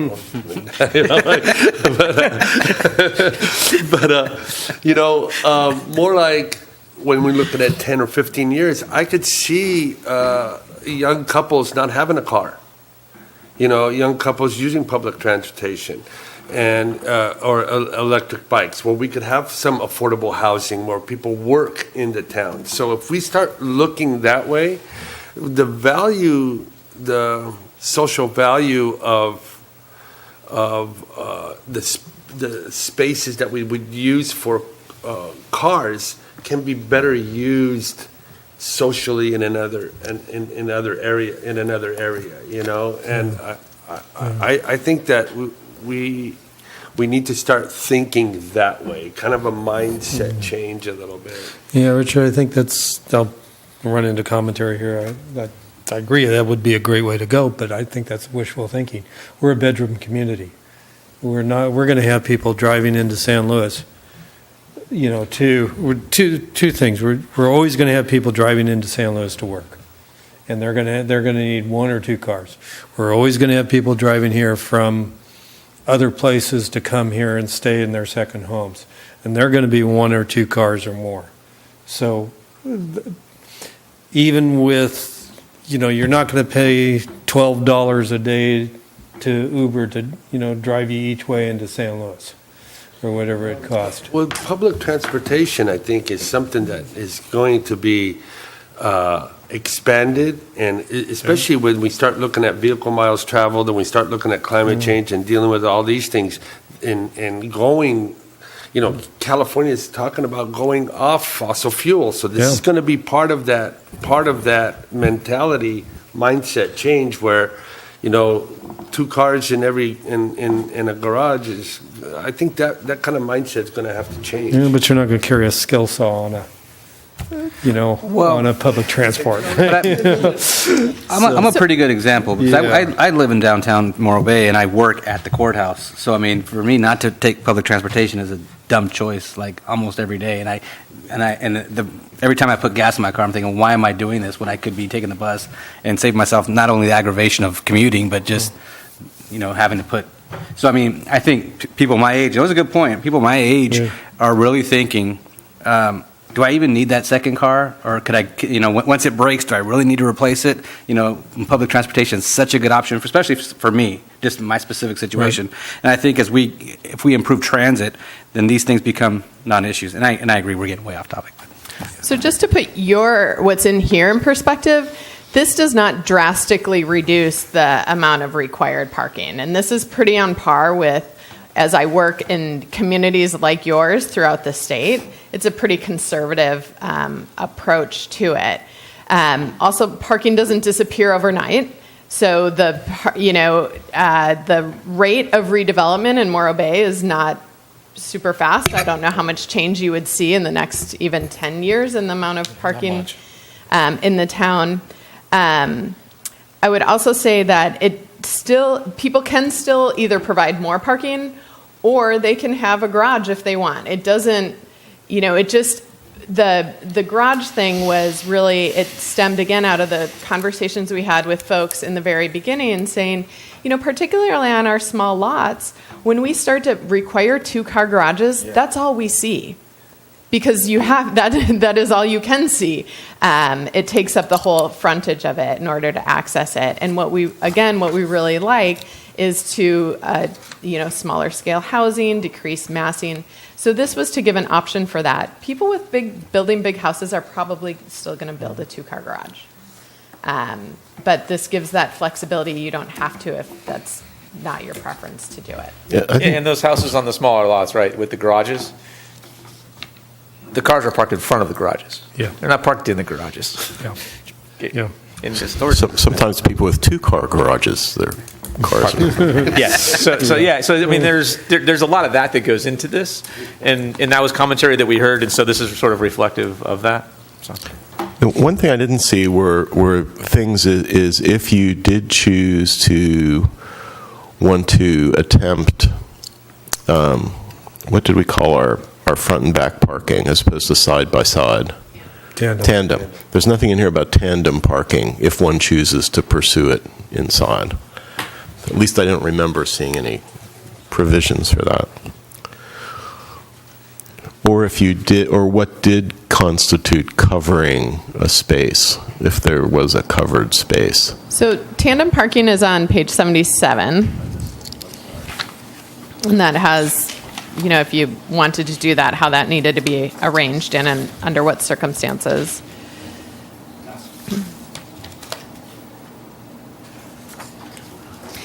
And then there isn't a definition for covered parking because covered parking isn't required. So if you were to build a garage, I actually believe we have minimum sizes for spaces. So, and for residential garages. So yeah, on page 78, there's minimum spaces, sizing for spaces and dimensions for garages.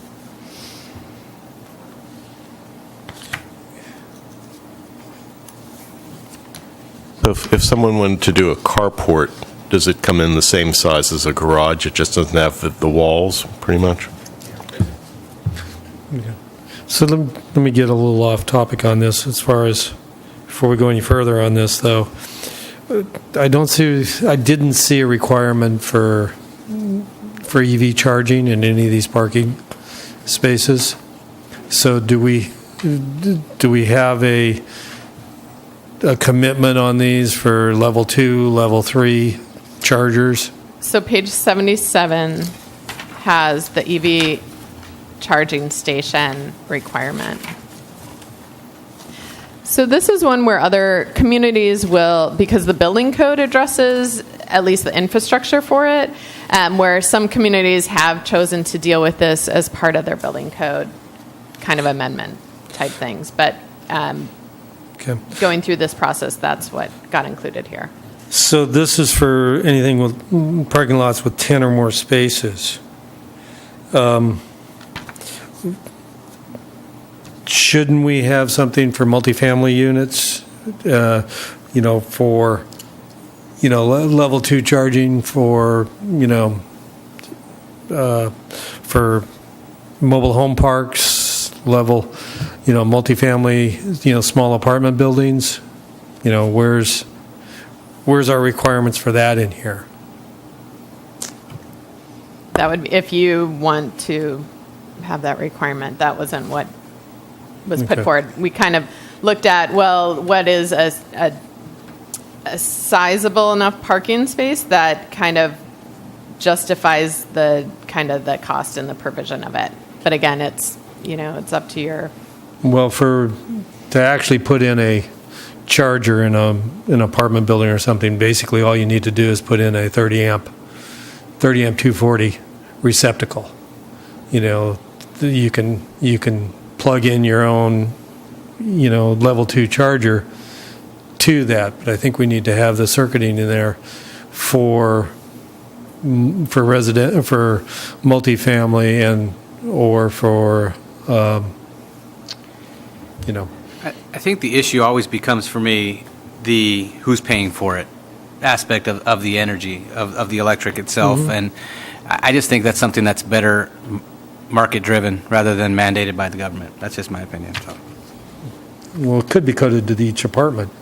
You could come off each meter to each parking space where it's there. So, and then also your EV, your automobiles actually can say, okay, this is Mo's Tesla, it's charging on this circuit, so charge this much to me. So Right. I guess to my point that at some point when the electric vehicle hopefully becomes a viable solution or a viable means of transportation, that the market takes care of that itself. Well, no, it isn't, because the people that are building the apartments aren't if they're not required to put in the charging circuit, then it's not going to get put in, whether they drive a Tesla or they drive a Chevy Bolt or a Nissan Leaf or anything there. Like you said, it's so easily retrofitted. I mean, it's a piece of conduit. Well, and it's not as easily retrofitted if you don't have the standards in there to begin with. It's easier to do it during the construction phase. So, Yeah. As it so often is in the news, California's being overrun by an affordable housing crisis, which has much more impact. And so to rely on tenants to create a market that convinces the landlords to put in these things, it's probably not going to happen because it's going to be overwhelmed by this flood of apartment demand. I see the point. yeah, and the fastest selling car over this last quarter was a Tesla Model 3. So, the market's calling for it. I'm not disputing the fact that it's a great Right. idea, and electrically, I just don't think it's that difficult to do after the fact. You might end up with a unsightly conduit on the outside of your stucco, but do we have agreement, though, that the 10 parking, it's not new parking lots. It should be any requirement where there are 10 or more vehicles required to park, because you want it in a building, right? Not just a parking lot. Right. So I think that's a really low threshold, personally. Yeah. I think the wave's going to come much faster than we think on this. But I think if you don't have something in here, because when's this get operable? 2020? Yeah, it's Everything off for certification, hopefully late spring. 19, right? Yes. And when's it come back? They take that on the yak up to the Coastal Commission? How long does it take them to look at it? Well, what we're hoping, because they're reviewing it right now, that, as long as we're in alignment with them, that my expectation is we do this time and one more, and they should be teeing it up for certification. I mean, otherwise, what are we doing, and why are they taking? They're taking a lot of time right now to review our current draft of this and of Plan Morro Bay, and so I'm hoping to get good stuff back so we can incorporate it in there, so it's an easy certification once it gets to them. I guess the only other thing I would ask is, did we already have something seeded in our climate action plan for the city about seeding this idea in this plan? Did we have some kind of, which comes first? And did we say, when we get to the general plan, we should be putting something like this in here? I mean, were we anticipating that when we did that? I don't recall if there's anything in there about it. Cindy, do you know? Okay, I should know. So, I mean, we're due to update the climate action plan, so, I mean, it'll be something we're revisiting here next year. My guess, because of our context in California, with the way the last set of elections and things went in the state, we're not going backward on this thing. It's just going to go forward. The state will probably be putting in criteria that make this look minuscule. Well, that's kind of my point. Yeah. I think, Elon Musk is going to end up with, charging stations on every other corner like a mobile station. I mean, I think that is an inevitability of the product, where we may not need to mandate it within our zoning ordinance. Yeah, go ahead. That's good. I just don't think it's bad to have it in here. I just don't know what the threshold should be. Yeah. So I'm going to give you an idea to consider. Staff sits on the greenhouse gas stakeholder group, which is, when the city adopted its cap in 2014, that was a multi-jurisdictional effort. And some of the feedback that we've received from APCD is that it's really important to consider with EV charging stations that they have recommended that you do if you have new development going in, that you're doing the conduit and you're doing all that up front, because it's a much easier sell. I mean, of course, if it's a standard, then that's a different thing. But also that it's important to future-proof the technology, so that, maybe on a 50-lot 50-stall parking lot, you put in 5 EV charging stations, but you have the ability to, in the future, when it does take off and there's demand and you want to put in 10 or 15 EV spaces, can you extend the conduit? Can you meet that future demand? And I thought that was good feedback. And the other, this all ties into like our greenhouse gas, emissions and stuff. And so we're going back up to the state with our program. The other thing is we should have charging for commercial and industrial trucks. The biggest, and I didn't see that in here anywhere. So where we have a loading zone, we should have an EV charger there, because that's going to be our best greenhouse gas reduction. Volvo already has, Bobcat trucks that can run 120, 200 miles on a charge easily enough. So, that's, I would like to see at each loading place, or each number of loading places, that we have a charger at least available for that. So.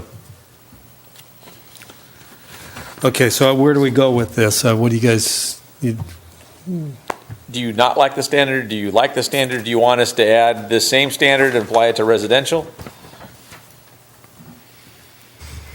I'd apply it to residential if it's a 10 or more. We don't have that many high-density residential places, but where we have them, it's going to be a thing. Yeah, I'm pretty sure. And we have obviously a drastic shortage right here on the coast and in the city in general. So.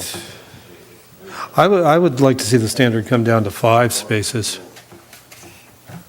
Because then that will pick up some of the, smaller scale apartment buildings. Yeah, 5 spaces.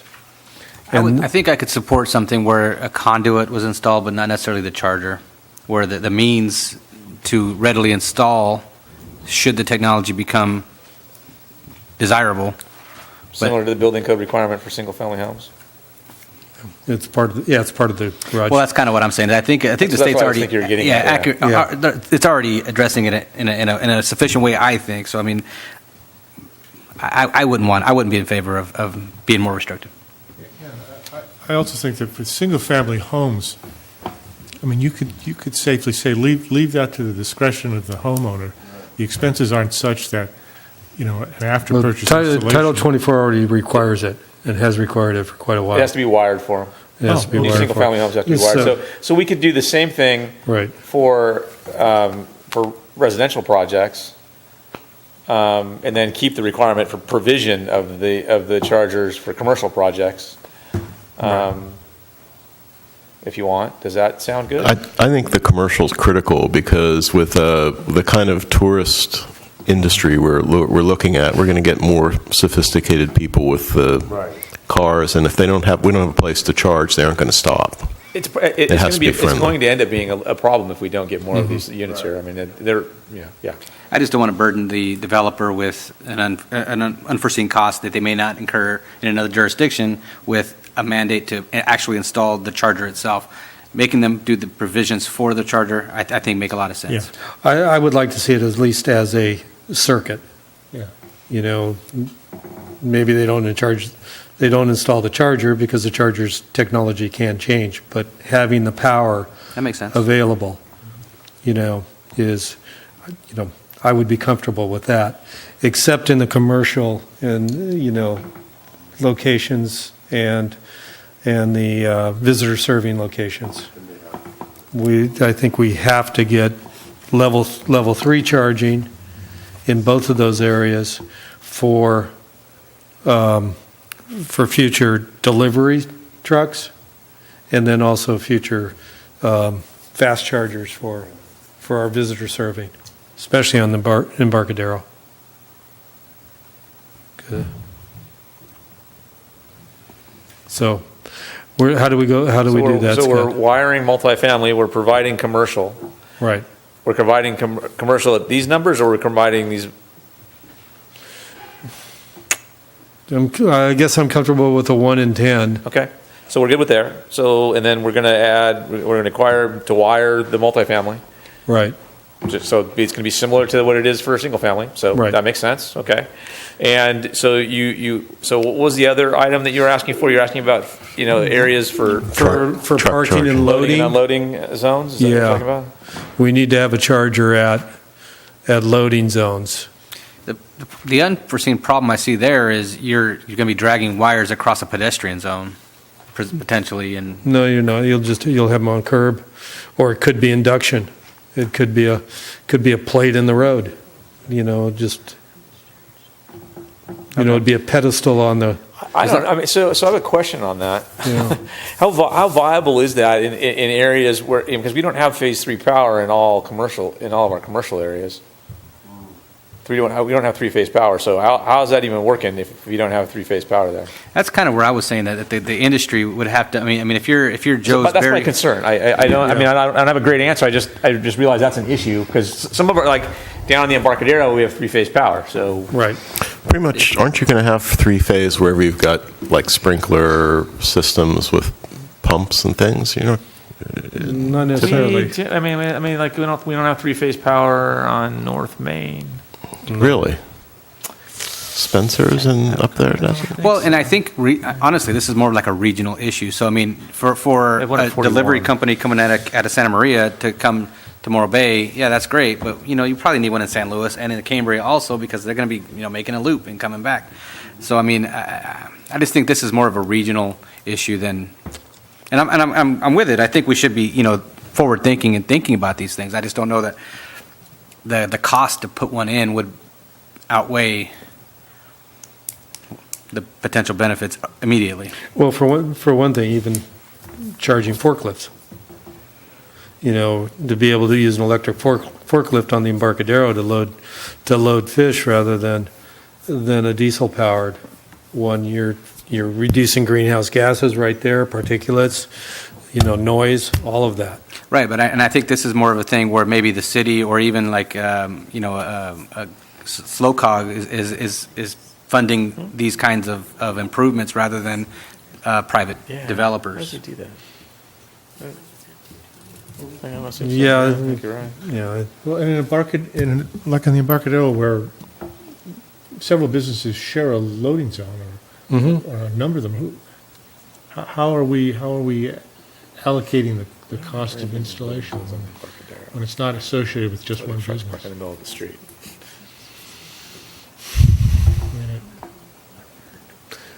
I mean, I see it at a supermarket. yeah, the predominant developer, and the cost of power can be, can be a pay for play. I like Yeah. the idea. I really do. Yeah. So we were discussing it here too, and from the delivery standpoint, I mean, like, our deliveries coming to town, they're here for 20 minutes. How's that working? Well, we also we've got 52-foot, diesel trucks that come in and sit overnight and wait for pick up the fish in the morning. A few of them. Most of the delivery trucks that come into town are here short amount of time and then leave. I mean, there is a few that do that, but most of them are the other ones that are in and out really quickly. And I mean, in most of our places, like if you take the Embarcadero, there's no loading zones down there. They park in the middle of the street. It's why we, came up with the plan down there so we could remove some of the parking to create loading and unloading zones on this, in where there's parking spaces. So we don't have that anymore. I mean, that's just one example. I don't know, like.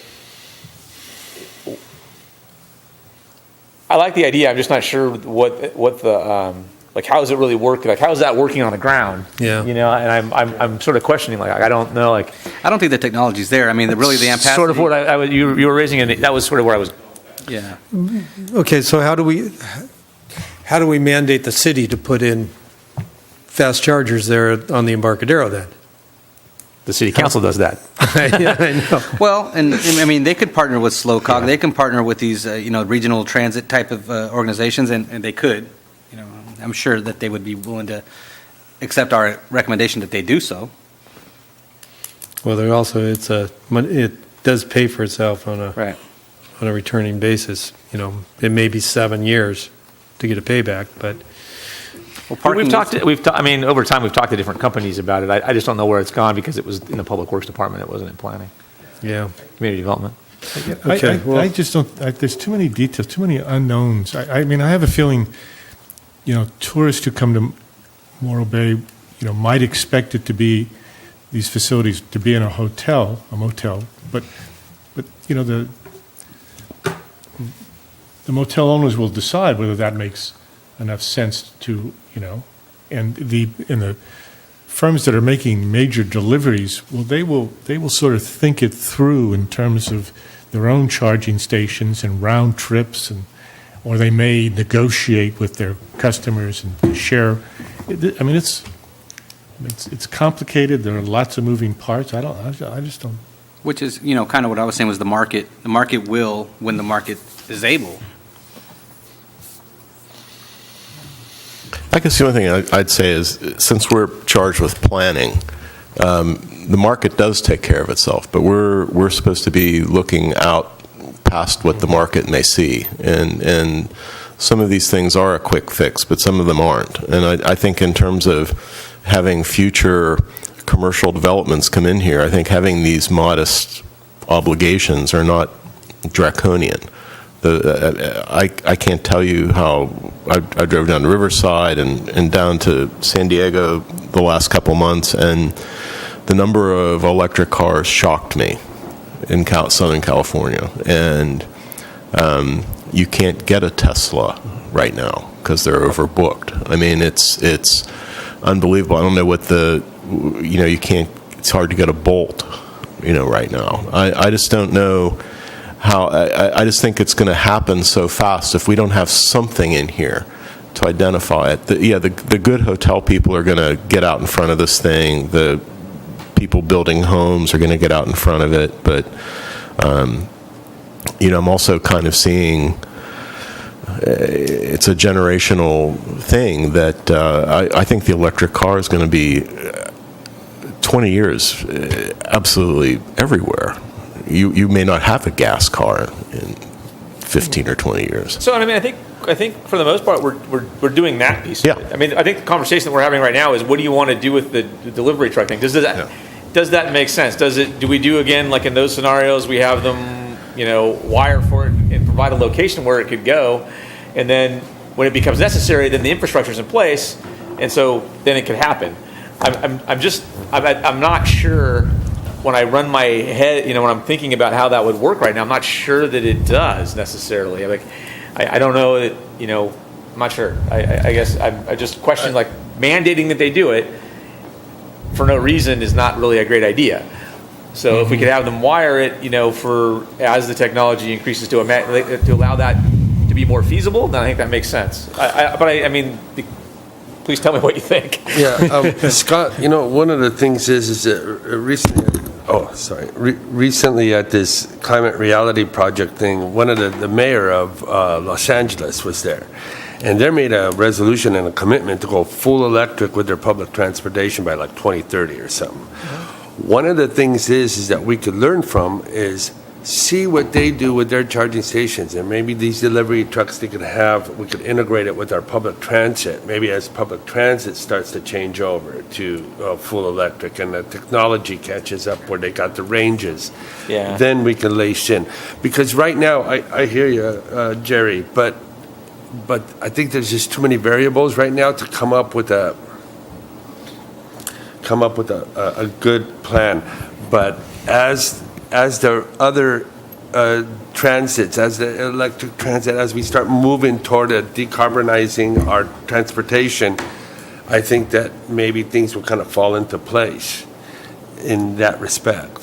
I'm totally comfortable putting the requirement in for the infrastructure, because then it's there. Yeah. And as it becomes viable, then they'll put it in. I mean, it'll be there. It's available, so it makes it easier. Like it sort of Incentivizes it. Yeah, exactly. Yeah. So I'm pretty comfortable there. I think that's a good idea. I'd be comfortable with that for right now. Okay. For now on that. Yeah. And I just wanted to add, so we weren't able to answer your question earlier about how this is addressed in the CAP. And we do have measures in the CAP that address electric vehicle network and alternative fueling stations. So, anyway. Okay, then, so moving through from residential uses.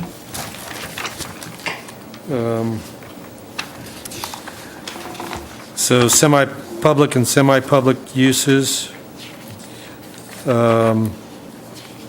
for on commercial uses, one space per 300 square feet. Where is the shop and small-scale manufacturing requirements? I didn't see that. Is that in the commercial uses or is that in the industrial? Small-scale manufacturing is industrial. Okay. Most of these are existing standards. One of the things that I would note, one for every 500 square feet, I think is a little bit high, one parking space for every 500 square feet. You're having more and more on industrial, on even small-scale manufacturing. You'll have one person in a 3,000 or 4,000 square foot shop running CAD, CNC machines, and manufacturing is changing. It's not as labor intensive as it was. So I don't think we need as much parking for the industrial usage. Seems reasonable. I agree with you, Jerry. I agree with you that and once again, it kind of ties in. If we can get, start addressing our affordable housing issue, maybe with tiny homes, 500 to 700 square foot homes, having the manufacturing, this would be like these could be, good paying jobs, and they can, electric bike to work, so you don't need it. So that amount of space that we're spending on parking, we could be using it to expand maybe our manufacturing area, because it's the industrial and commercial is pristine, especially in Morro Bay, and we have the good weather and stuff. So I think that if I like your idea. I don't know what the number is, but I think that that's the direction, is a good direction. Yeah. Well, my situation, I've got a 1,500 square foot shop, and I've got one guy in there running it. So, I don't need 3 parking spaces for that manufacturing area or that shop area. So, I would be comfortable with a 1 space for 1,000. That seems reasonable.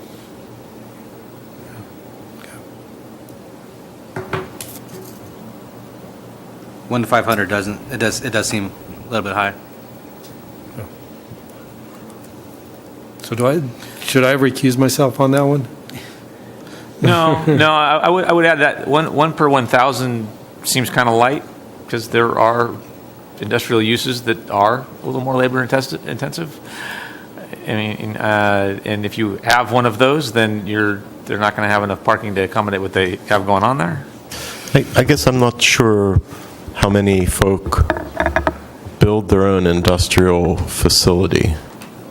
I'm thinking more like if somebody, maybe you have your own that you own, but my guess was people rent space out of a larger, like the strip center for commercial, that if somebody's developing a larger industrial footprint that wants to sublease it, how do you know what the parking requirement is when you go in for a development permit if you don't have tenants all lined up already? So we've sort of removed that issue from our parking standards, because our parking standards from an existing building standpoint, well, as long as the use is allowed there, will allow it to go in and go out without, whether it's an intensification or not, will allow it to go into those spaces. So if it's allowed if it's an allowed use in the zone, and you're going from office to restaurant, you can still go in there even if you don't have enough parking for the restaurant space. That allows us not to have vacant commercial space in town. So we have that parameter in our parking standards. So it's such that it's not an issue. This would really be for new. What if we went 1 per 8? Pardon? What if we went 1 per 800? Let me ask a question. So maybe I'm confusing commercial for industrial. Say a shop's building drones. Is that commercial or is that industrial? Probably industrial. Isn't it kind of if you have retail people coming and going, frequency? Yeah, so you get that with like art studios and things, right? They might have a component of it that's retail sales, and a component of it that's creating the art, like pottery and things like that.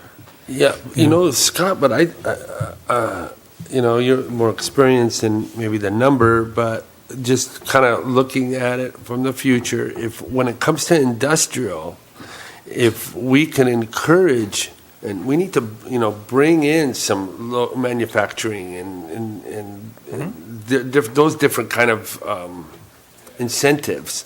And if we have a favorable parking requirement for those things, and looking at that the future, okay, with not this generation, but the next generation, more likely than not, it's not going to need those spaces to park. And then we can be more efficient with our development, and then You're the still going to need subleasing. spaces for the driverless Uber to drive up and drop you off. The remote control Uber, right? Well, yeah. So there is a balance with this, because on the one hand, you can say, well, it doesn't require that much parking. But if you get a higher intensity manufacturing use, which are the types of, industries you want to attract, right, that are going to employ a lot of people, they may look at a structure, and if it only has 1 parking space per 1,000, which is typically the parking for warehousing, distribution, a low employment intensity use, they might not look at that property. So we're struggling with this same issue in other areas where we do want to reduce parking because we don't think we need that much. But we can't get the real estate brokers to even look at a property for R&D development unless it's parked at 1 per 350. So it's a kind of that balance of. I see the flip side of that, where we have a city that's relatively built out, and we have relatively small lots. So if an employer sees a potential manufacturing location, say they want to do 3D printing, and they might need 10 employees, and there's only room for 6 spots. Right, but that's exactly why you can change a use of an existing building without providing additional parking. So if it is an existing building and it doesn't meet the parking, that's fine. You can have a new use come into it. Yeah. It's an economic tool, basically. But for new buildings, okay, like I would like to see. That I'm not sure where that area, by the airport there in San Luis, they have some of those new manufacturing kind of buildings, and some of them are like nice office spaces and stuff, and with nice big size roll up doors. Who knows where our sphere of influences are going to be, but those are the kind of things that I see bringing them in, manufacturing, and then tie that in with our affordable housing and our transportation. And I think, from your experience, you think that what number you said? It's like 1-800. You thought that might work out? I just wanted to make it a little better because there are lots of manufacturing uses that are more intense than that. Okay.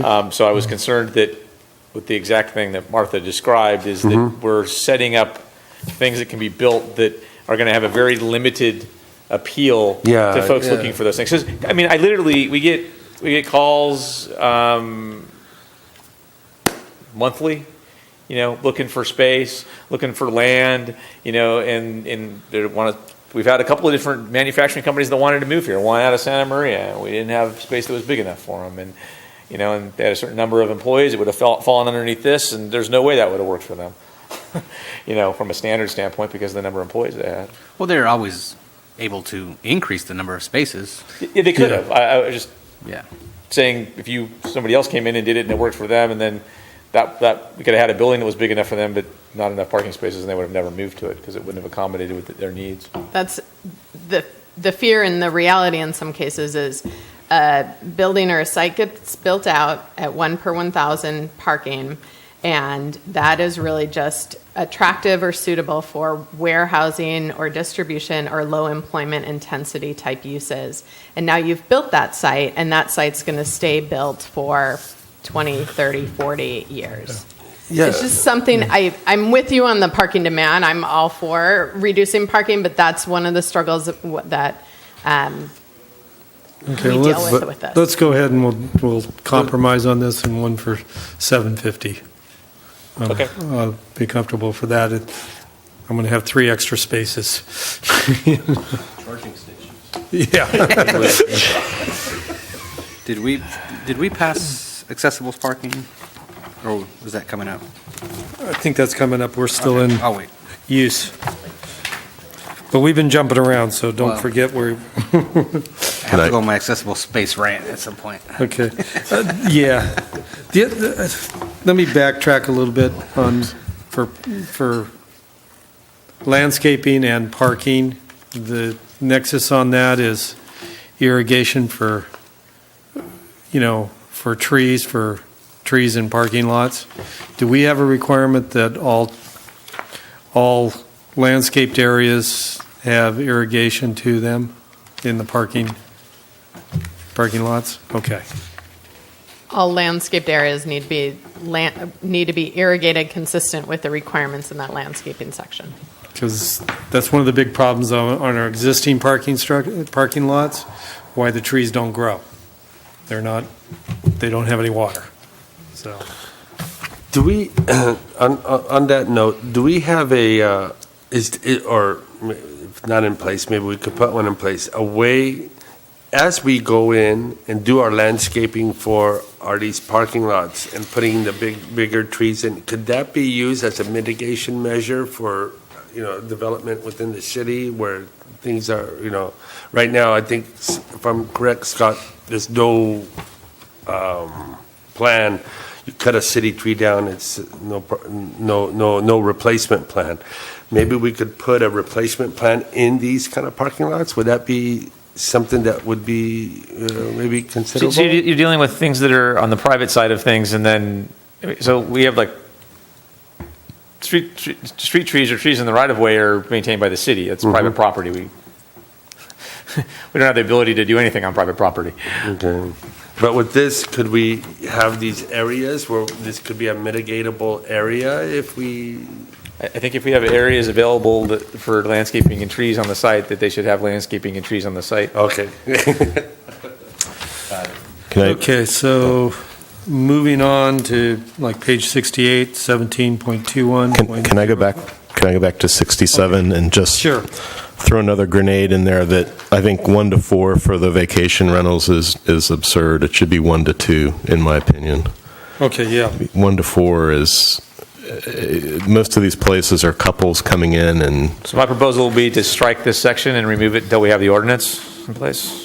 Because I don't know what the parking requirement is going to be, and doing it in a vacuum makes little to no sense. Okie dokie. I apologize for not bringing it up earlier. I actually had thought about it before, but. Okay.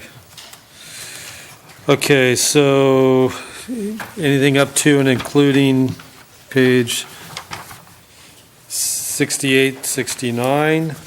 I really like the reduction for transit. I think as Yes. we grow, that's going to be great.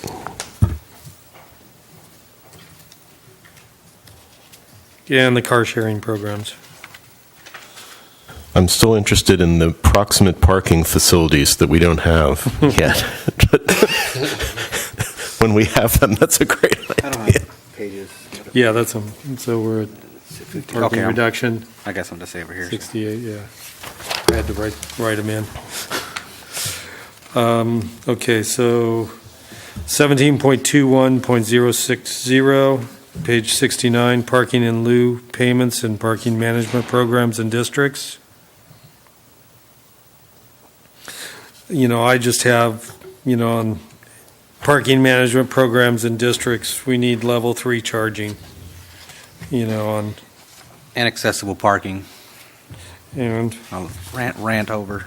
yeah. Are you pro or against?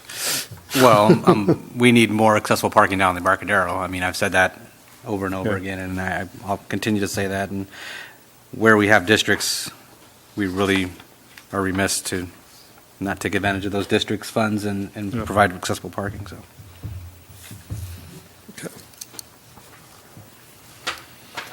And where we have a parking district, then we should be including level 3 charging to it. Do I hear an amen? Okay. So what? If it's a what kind of- district, got to take care of it. How would that come up to the city council? Would that require what would that require necessarily, Scott? I'm trying to see if it makes sense in this, in the context of this policy. Just give me a second. Sure.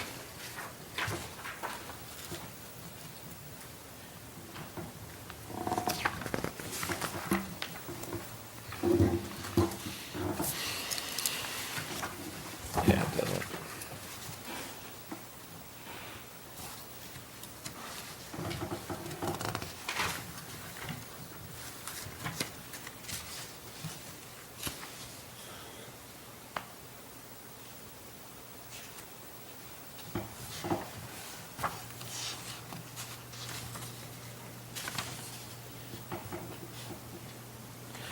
So, I mean, I don't know that it's, I don't think this is probably the appropriate place to deal with any of that, because Okay. it's not the actual plan programs. I mean, we have a parking management plan. We're either going to implement it or update it.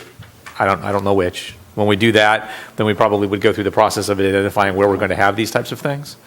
I mean, any parking lot that we build is going to have accessible parking in it, and passive travel and everything else, because it has to be accessible. We have a huge, whole accessibility document for all city facilities that tells us all the stuff we're supposed to be going and doing, because all of our stuff is not accessible. And we go through and, that's part of our capital improvement program every year, is to make accessibility improvements throughout the city, and we, take as many of those things off the list as we can. So it's comprehensive, and any new facilities that we would put in would have to have those things in them as well. So I don't think it needs to be in here. And this is referring to existing programs and stuff. So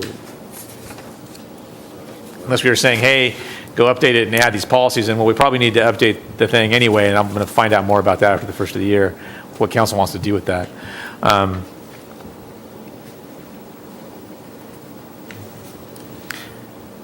Well, I guess it's just, I mean, as a member of this commission, when we get these projects like Rose's Landing and Off the Hook and, the other one we just saw, it's frustrating that we can't require these upgrades at that point, which I understand because you explained that thoroughly why we can't. Just frustrating. I understand what you're saying, and again, these things are all quantified because we've had every facility, piece of property the city owns, evaluated for compliance, as recommended by our insurance. It's through JPIA, so it's a pretty comprehensive document, and we're required to take some of those things off the list every year. So those are things that are. I mean, we have ADA parking. We're putting them on the street now throughout town. You see several of them out there. There are probably more that are required. I'm not sure. I'd have to ask our Public Works Director, Rob Levick, about that, what the status is on the compliance part, because it's done through Public Works. Okay, moving to page 71, 17.21.070, location of required parking. Do we have any comments on that? Just the 600 feet thing, allowances for off-site. Where's he at? Where? B1.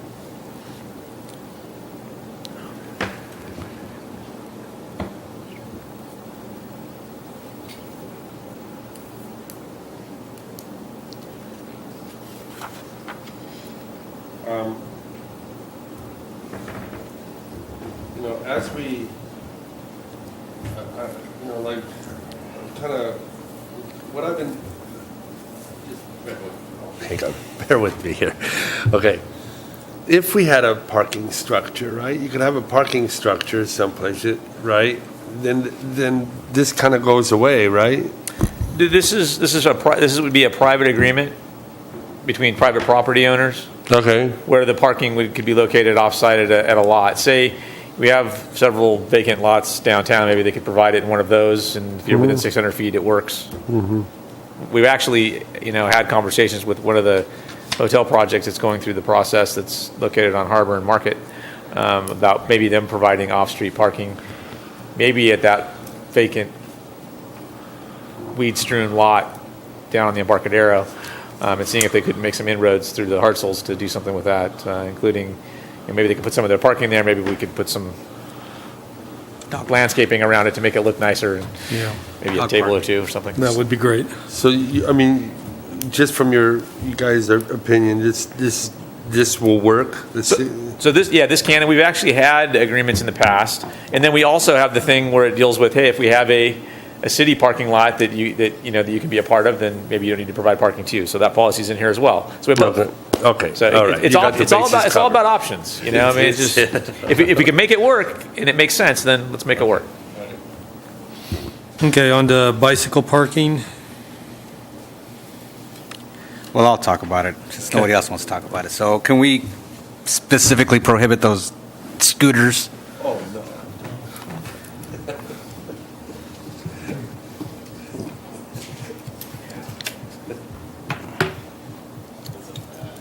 I agree, but it would be a fad that I wouldn't want to see here. It did surprise a lot of cities. Yeah. In a bad way. Is this the appropriate place for it, I assume? No? Okay. Bicycle parking, I thought would be. Good try.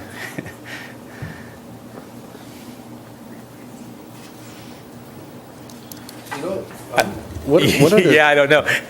What are the things, maybe I'll bounce, maybe Jerry, you can think, we talk about EV parking, EV charging for, cars, but should we be providing maybe something, a little something for the bikes too? Because, a lot of that, what I've noticed is a lot more people on electric bikes, the pedal assist and all that stuff. Should we maybe lace in a charging station in that? And if it is, how does it get paid? Or, is it too, If the city does it get complicated too quickly? I could see the city providing a ride or a bike share program where they installed it in the right of way and managed it and profited from it. But Right. to allow these scooters just to be strewn about and placed in the middle of the sidewalk, I think that's not what we want. And we would probably, because of how they make use of public space, the place to prohibit them would probably not be in our zoning code because it deals largely with the regulation of private property. It would be, you would probably put it in the municipal code, in the area that deals with our streets and sidewalks and those types of things, versus in this that regulates private property.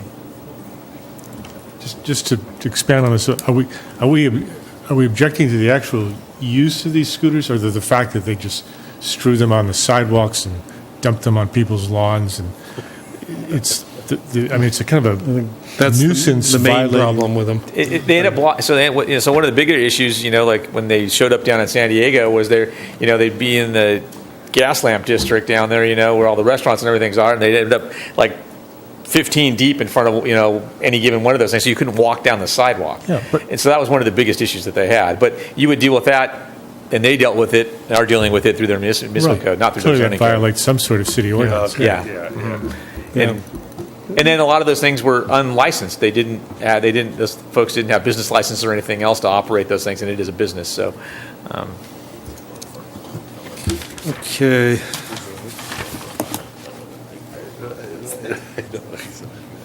So, and for long-term bicycle parking, do we want to get into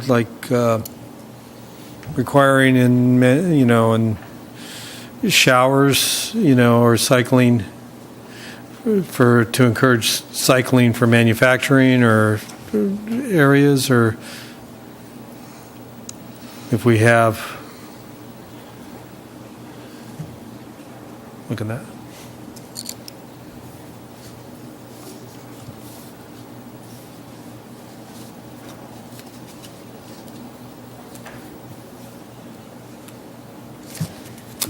So in some cases, the air pollution control district and their when projects are referred to them, discretionary projects, they'll have either conditions or recommendations for that. And so that's one thing with a discretionary project. I think as far as a blanket requirement in the zoning code, one of the things that's difficult is that it really isn't shown that there's a direct relation between showers and reduced vehicle trips Okay. or the need for parking. And so it kind of gets to the why is it a requirement and is it effective, or is it just an extra thing to Yeah, and kind of put on? see it'd be more effective in a large employee situation where you could have a locker. And that's typically where the APCD will, in looking at the project as a whole, have a series of recommendations or requirements, and that's where you'll see them. Yeah. Unless we could tie it in with a marina and liveaboard slips.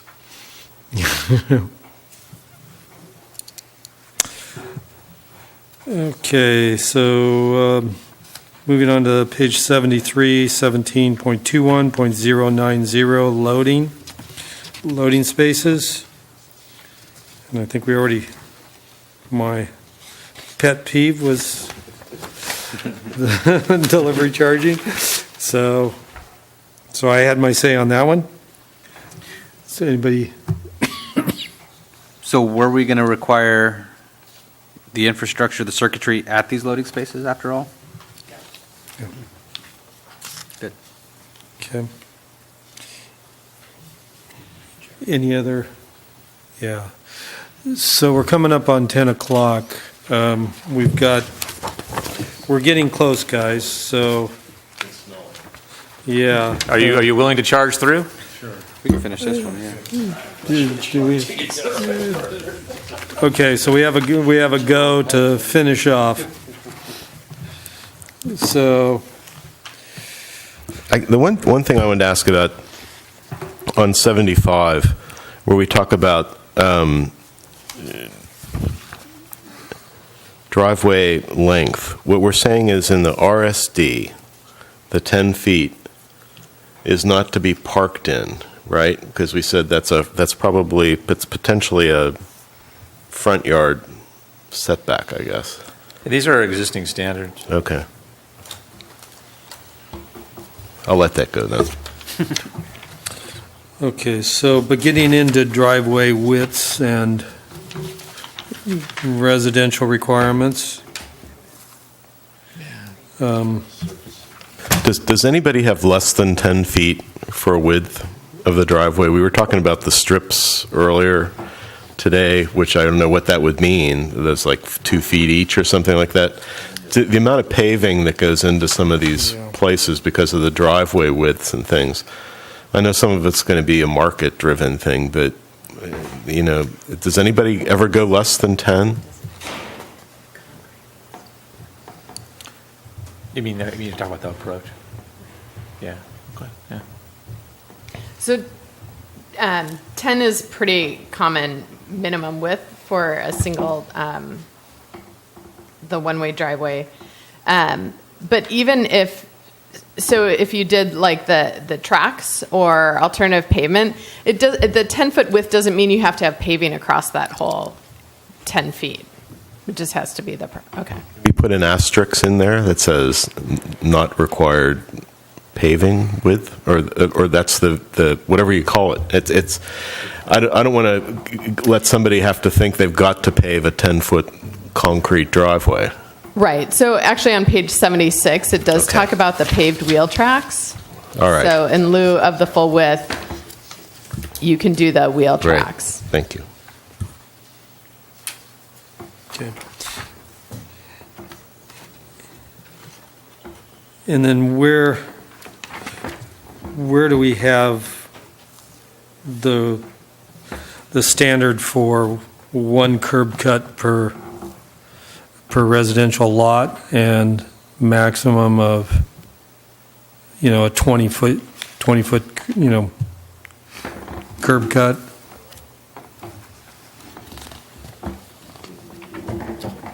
Preferably smaller.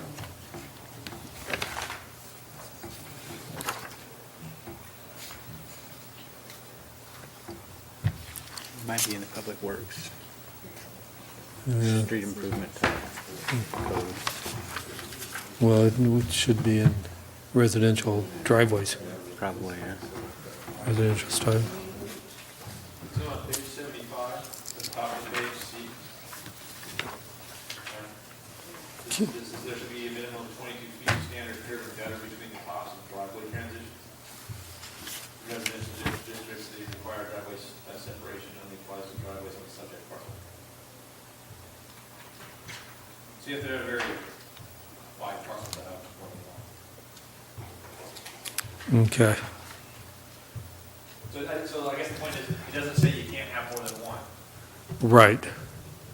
but it gives you that you have to have, if you're going to have more than one, you're going to have 22 feet between them, so you can park a car in front. Which is Okay. make it so you probably, unless you're on a corner lot or something. Can we state that clearer in here so that we've got a, I mean, that's stated clear, and that's pretty okay. specific. And it says you get one, and it gives you a standard for it, and then it says that if you wanted to do two, you better have 22 feet of parking space along the curb, outside of the transition. And where does it, Start the second one. where does it say the maximum width is? That's on the next page. It seems like all that should be together. Oh, it's at the bottom, sorry, it's at the bottom of page 75, apologize. Okay. Driveway width, It just seems like, to me, it all should be together in one place for residential especially. So we don't have people coming in here with multiple driveways on a 40-foot lot. Well, if they had a 10-foot, then 22 feet between it, and 10 foot on the other side, one way, 45 feet. It could work, yeah. I have two driveway approaches at mine. I don't have a garage. So I guess what the chair is trying to say is he doesn't want to see that. Well, I just don't want to see the whole lot be driveway. And this requirement eliminates that. I mean, you will be able to park a car adjacent to the curb between them, assuming your lot's wide enough to allow them to have that. Okay. I guess I would just like to see it all together in one easy to read, easy to locate standard.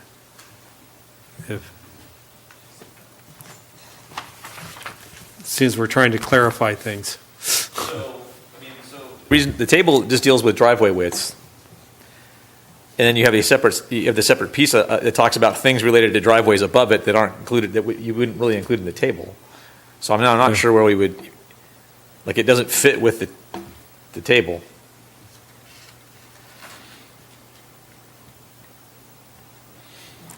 And it literally only applies to the individual single lot, right? Because you could potentially if you had smaller lots, you could have driveways that are closer than that together if they're on separate lots, because you need to be able to get into the lot.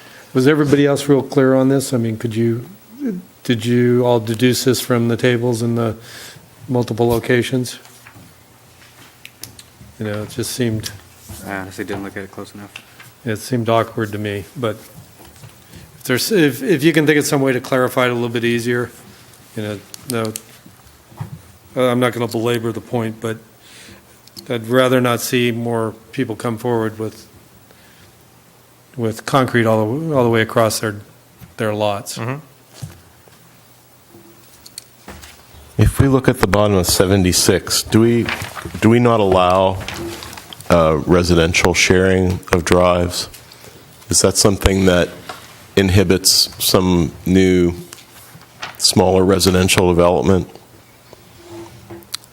It says there specifically, projects are encouraged to provide shared vehicle to adjacent non-residential properties. And I was just thinking, well, if we're getting into our smaller footprint, smaller paving on-site kind of thinking for some multifamily, wouldn't we want to encourage shared driveways instead of constantly, you know, I know at some point it gets to be a fire issue too. So you're thinking it's something that we could use for like multifamily housing? Maybe. Because I've used shared driveways when we kind of did like PUD type things, and like a 2-unit, I think a couple of different ones. Grover Beach has a lot of these things. I lived in one for a little while. There's a limit before they have a shared driveway and the lot kind of runs down the middle of them, you know, and you have this reciprocal ingress and egress easement thing and maintenance agreement over the driveway portion of it. Those are really good ideas. I'd like to be very creative in giving people a capacity to figure out parking and things in a different way than we necessarily do now, you know. Well, so it doesn't prevent it from occurring on residential, but I think maybe the non-residential could be struck. Yeah, I think that would clear it up. So this sounds to me like a flagpole lot.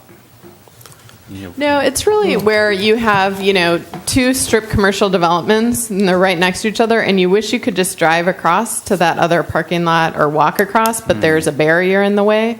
And that's why it does say residential, because it was thought of in that context as where you see it as more of an impediment to parking once and visiting a lot of places, or, being able to park and walk and visit other places. But Well, we actually tried to talk those people in on Toro Lane to have a shared driveway. no, it's totally fine. It's just for both that's of us. why Yeah. this is where that started, and that's why it said non-residential. But we could just strike that. Okay, I think that's a good solution on that. Real quick, I don't know if this is the spot, but like, as we look at commercial, residential, mixed use, is this something that will help us in that? It doesn't, I mean, it just allows for shared driveways. Okay, so A shared driveway between properties, and it could apply to a lot of different scenarios. Right, I mean, Okay, page 77, 17.21.110, parking area design and development standards. And Hey, Scott, I got a question on this, and I don't know how correct this is going to be, but, is there a legal or a state law that says you have to have X amount of those handicap spaces for a certain, is it based on use, or is it just based on, like, square footage? it'll be based on the number of parking spaces you have in the lot, Okay, and it can be based on it can also sometimes be on the building. okay, But usually it's based on the number of spaces you have in the lot. okay, and then that's pretty fixed? Okay. yeah, it's ADA. You got any handicap requirements? No, I Okay. said my piece. And mine on the EV charging, so. Okay, page 78, parking spaces and aisles. I think those are pretty much from architectural graphic standards. Page 79, the only other thing I would add is no gates on driveways and Isn't it already in here? do we have that anywhere? It's on a previous page. 75, 75? F2.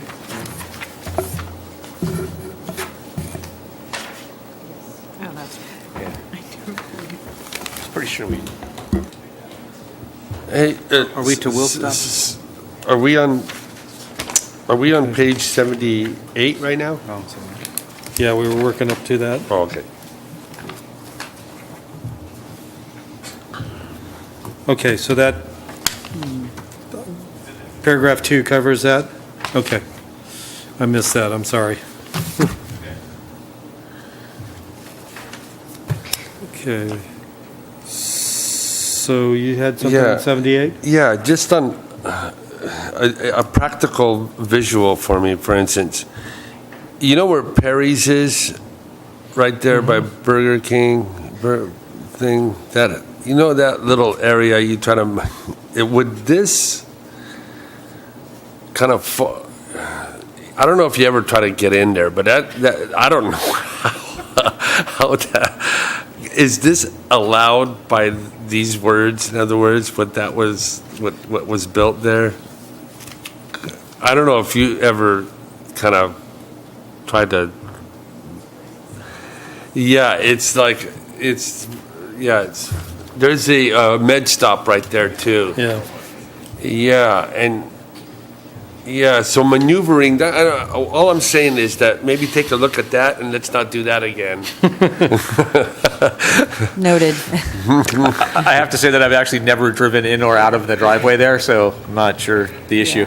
It's a hot mess. I There's- have been in that driveway. So, I mean, there's the common driveway thing, and but there is very limited sight distance there. And that's, something that hopefully Public Works comments on when new applications for Perry/MedStop developments come forward, because that's what we would call them. But So is the problem the maneuvering area? Or is it egressing onto? Well, you pull it. there's a When you there's a pull curve in right and then there. you got Yeah. spaces Blind on spot. each side, if you're in a full-size car, it's, Well, people coming out of Albertsons, out of Burger King, and out of MedStop, and at a Yeah. curve. Yeah, it's pretty. Yeah, I don't think that would be allowed in our current code. I think it's just so old that it's probably a non-conforming thing, earlier standards. Sounds like a Public Works problem. Can we talk about wheel stops for a moment? Yeah, let's go ahead. Can we strike where a concrete sidewalk can be used as a wheel stop? That's, well, maybe a pet peeve of mine, but that's been problematic in the not too recent past here in this vicinity, where somebody thinks they're in reverse and is in drive and runs over pedestrians, and I don't think getting rid of that wheel stop is a good idea. So you're saying don't require the curb stop? Require the wheel stop, not allowing the Yeah, sidewalk to be wheel used stop. as the wheel stop. Yeah, okay. Got it. Jesse, would you mind expanding on what you're talking about? So when you're parking, you have a wheel stop so that if you think you're in reverse but you're in drive and you hit something, you're going to kind of run over that thing and not run over the person that's on the sidewalk. But if you don't have that secondary pause, you're going to run over the person on the sidewalk.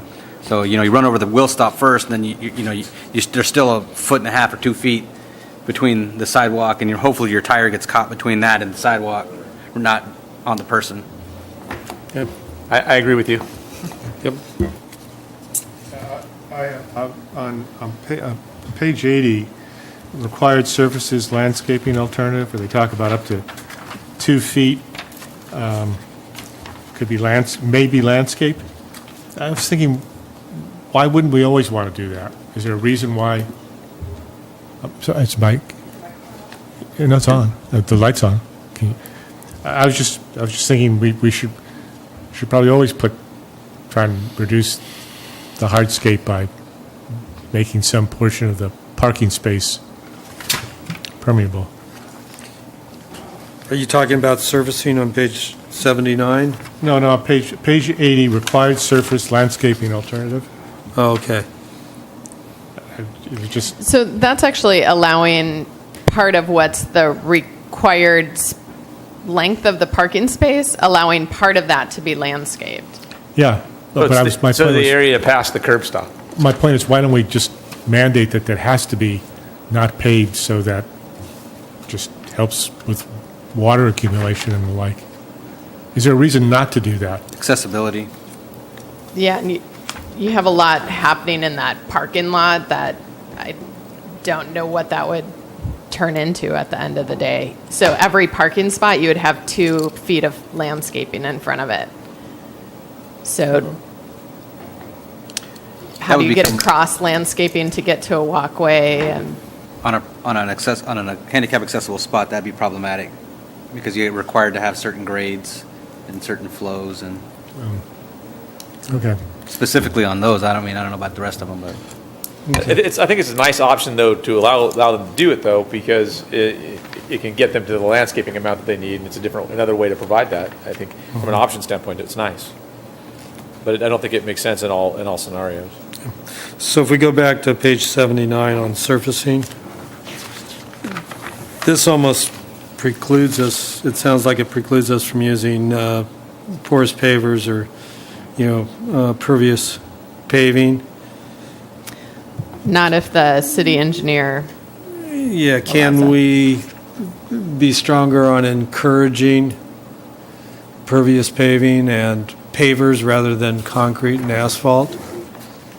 Just for one thing, for the water runoff, but also the aesthetics. So I think the encouraging part and those types of things would go more into your plan portion of it versus your regulatory structure. And then this is really that it's paved and approved. It's really subject to the city engineer. Okay. So through that encouragement of allowing for those other alternative paving types, permeable paving, because it also says shall be paved. It doesn't say shall be impervious pavement. It really is up to whatever the city engineer is okay with. Okay, I thought a clause in there encouraging pervious paving or multiple paving materials or something for aesthetics would be nice just to even show in there, drop in there. I think sometimes, because we have people that design a lot of things around here that aren't from here, they default to things without too uncritically. So I want to second Commissioner Lure's comment there, because I think if you don't, it's recognition versus recall. If you see it in front of you, you recognize it. Otherwise, you have to recall that something like that might be an option. But if you see it in front of you, you know it's an option. So It's probably something we could incorporate into the general plan and LCP, into the design element. And then the city engineer is going to have the standard specifications for parking areas, and then so all parking areas shall be paved and improved consistent with the regulations and the city engineer. So it's the city engineer, it's the city's standards and specifications for development of parking areas that they look at. Yeah, So and then that's how do we encourage the city engineer to have? Through the policies in the general plan and the LCP, through the city Okay. policies. Okay. You state that there's applicable stormwater runoff regulations, but if we maybe lace that in, saying, that on-site permeable pavers by nature, by design, help that. I agree with Right. the commissioner. Well, and I think we all agree with those concepts and those ideas. It's just, and the encouragement, it's just, does that go into the regulations or does that go into the policy document, which then gets developed into the standard specification? So things that are encouraged are hard to put in here because they're encouraged and they're not enforceable. That's a good point. So let's get rid. We're going to lose the encouraged part, and we'll just add it to the list under I-1. And here it says all parking areas shall be serviced with asphalt or concrete. We'll get rid of or and put a comma, concrete paving or impervious pavers. A comma, impervious pavers or alternative surface as approved by the city engineer. Okay. Pervious. So it's listed right there, Pervious or but not impervious? encouraged. Pervious, I said impervious, sorry, because I wrote impervious, that's all. Yeah, that's Yeah. good. That's a good idea. Okay, Yeah, great. so we just add it right in there, so it's one of the options, and it still has the city engineer gets to look at it. Yeah, they get kind of literal. So, okay, page 80, we're getting into required surfaces, slopes and drainage, heat island reduction. We're talking about 15 years for the shade canopy to develop. It seems like a long time. That's if it's by trees, which, Right. yeah. And really, trees aren't the most effective way of providing shade in parking areas. And so that's why it opens it up to the either light colored paving or canopy shade structures or other. Okay. And then I have some issues with the lighting. I think, our main focus should be to, for safety, but to save energy. So, possibly requiring motion sensors instead of having lights on constantly. Do we? You do not want motion sensors in a commercial thing. Whoop, whoop, whoop, whoop, doing that all night. That would probably drive people crazy. Okay. Yeah. Wow, it'd be like a light show.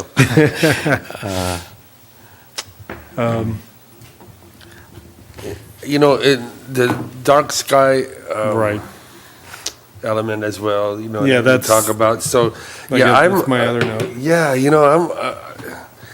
I that's understand the covered. safety part, Right. but if more lighting was going to make it a lot more safe, then LA should have been the safest place in the world. The thing is maybe less lighting, less the better. I think. So in your citywide development standards, there's a section on lighting and illumination that had the dark sky requirements for all outdoor lighting. So reducing the glare, having everything downlit. So this is still subject to those dark sky requirements. Okay. Yeah. So Scott, I know we're running late, but, on that, on motion sensors and use, point of use on lights and stuff, where I've seen it be effective is where it drops, it's set at 25%, and then when the motion sensor detects something, it goes up to 50 or 75%. So it's not a on-off, but it's a minimal to an optimal usage, and it seems like it saves a lot of energy. I don't know if it does or doesn't. Okay. I know changing the illumination, whether it's on or off or raising it up above, getting brighter and less when it's outside in a parking lot that's visible from surrounding areas is going to draw attention. And I don't know that you want to draw attention. I'd be very careful going down that road. I mean, I'd literally, probably need to take a look at a place that does it and see what Right. that looks like. I would be really uncomfortable putting something in Okay. because it would be very visible and it would draw your eye to it, as opposed to you're used to parking lots having lights in them, and so other than if they're too bright, you probably don't see them because they're part of your backdrop. But you will draw your attention if their illumination is increasing and going down. I would say here we could put in, if you're dealing with the energy efficiency situation. I was thinking we could, add some limitations to light spill across property lines and things, but that doesn't do the energy saving thing for it. I was going to say the foot candle output per watt these days is just tremendous. Oh, it's good, yeah. Yeah, and I mean, you would be surprised how many watts these lights are actually pulling, and it's very low. I mean, I think maybe encouraging retrofitting the old ones would be a better solution than A and B lighting. That's more of an interior thing where you walk in a room and it's dim, and then it goes A and B, and you get the secondary light output. I agree with Scott. I don't think that would be a good exterior Yeah, I just lighting wanted option. I wanted to discuss it because you look at pictures from space and all, all you see is the carbon footprint, So if we're trying to reduce energy usage, reducing light use is one of the best ways to go. Yeah, I just think that the technology with the efficiency of these high efficacy lights are just tremendous these days. And The 3-foot candles is pretty minimum, too. That's not much. Okay, so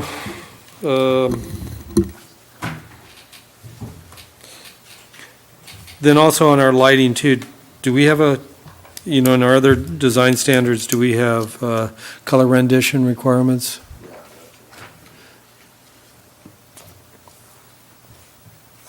I think it's in the building code. But for the- parking lots and stuff, so color rendition means you've got more of a daylight or a, It's usually a Kelvin, what's Kelvin? temperature. It's also CRI. yeah. So your Kelvin of 3,000 degrees or CRI of 92 to 95, Yeah. which means it's not a bright blue. Yeah, you don't want the bright blue. So we should have something, if this is our parking lot standards should have a comfort level on CRI and Kelvin degrees. So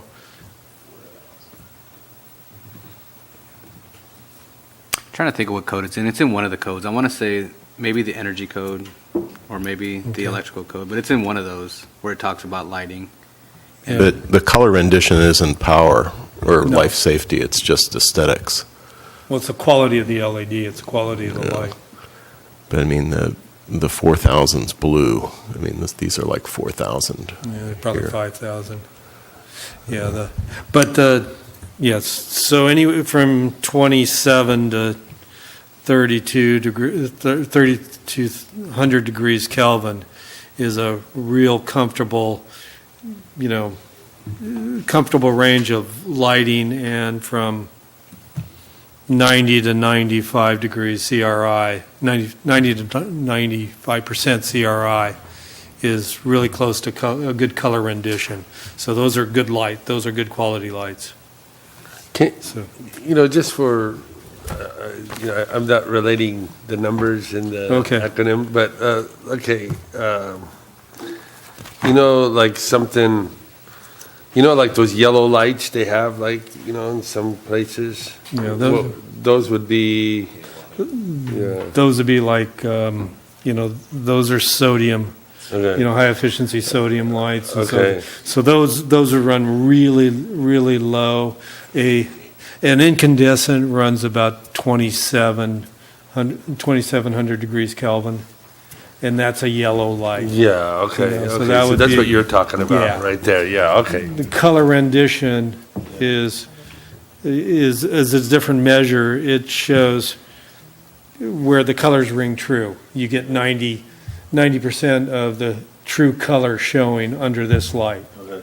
So that's, you know, where fluorescence or those bright blue lights, they're in the 6,000 degree Kelvin. So those are the ranges, so. Okay, so 81, 82, we're into the landscape areas and stuff.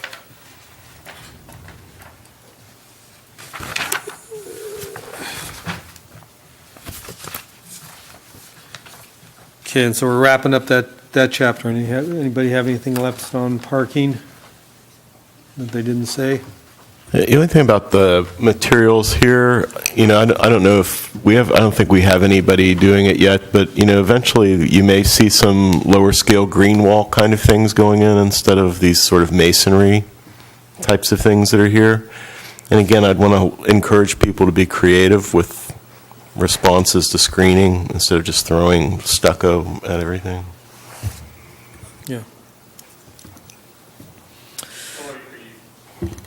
So you're asking for something to be included in here, or what do you? I mean, people could propose something along those lines. I mean, It says planting consisting of compact evergreen plants, but I think there's other ways potentially to do it. Like I said, I haven't used any green walls yet, but I've looked at a lot of them, and you know, you can get these things in all sorts of heights and configurations, and so instead of masonry, you end up with something that's more planted, but it's not a single bush. It's something that gets maintained. yeah, we haven't. I don't think that we've had any applications come forward that propose them since I've been here, but I had them in Pismo. Yeah. On a concept plan on Main Street there, we had a green wall on that hotel. They were talking about putting that in. And never understood how you mow them, but, you know, they're good. Yeah. Okay, chapter 17.22, performance standards.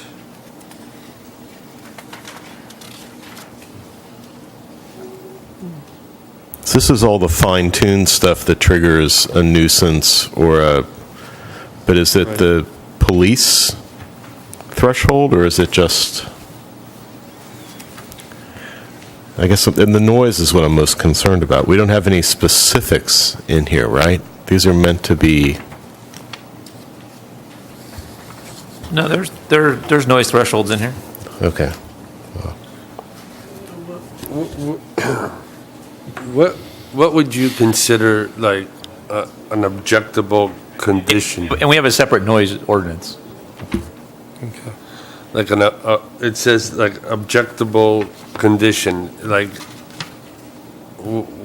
is that somebody's?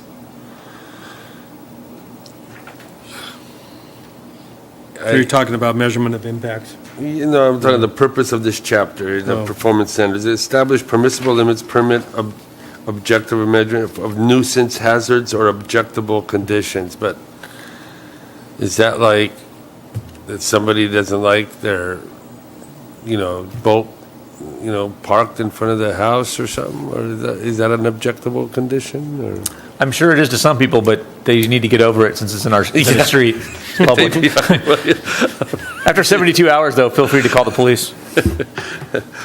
But what would constitute an objectable condition? Like, So it's creation of. I mean, you got all the sections in here. You got noise and glare, and I mean, it's all of those types of things. People not maintaining their property. It's all of the types of things our code enforcement officers deal with every day. okay.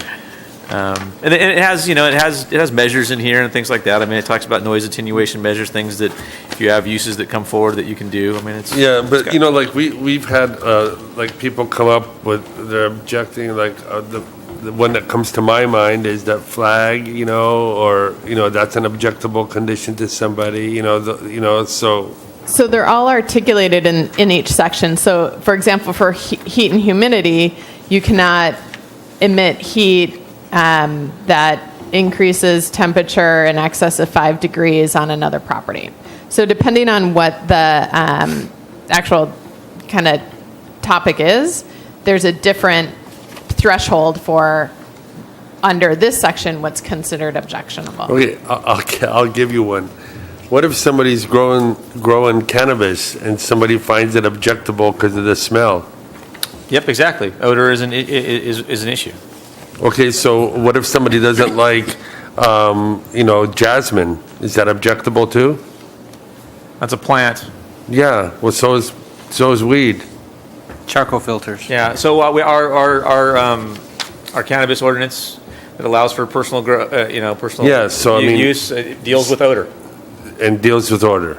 It does separately, and we also have other policies that deal with odor as well. Okay, because that's the kind of thing. Those are kind of subjective things. What one person finds objectable, somebody not. We wrote it into the ordinance as it relates to cannabis. We did not for any other plants. Okay. But it could be for other things. You could have emitting chemical smells or something like that. I mean that would be something that we take a look at. And you're like, we shouldn't be smelling it across the property line. That's kind of how the ordinance is written. Okay. But it's out of the municipal code. It's not in here. Can we talk about leaf blowers at 10 p.m.? Or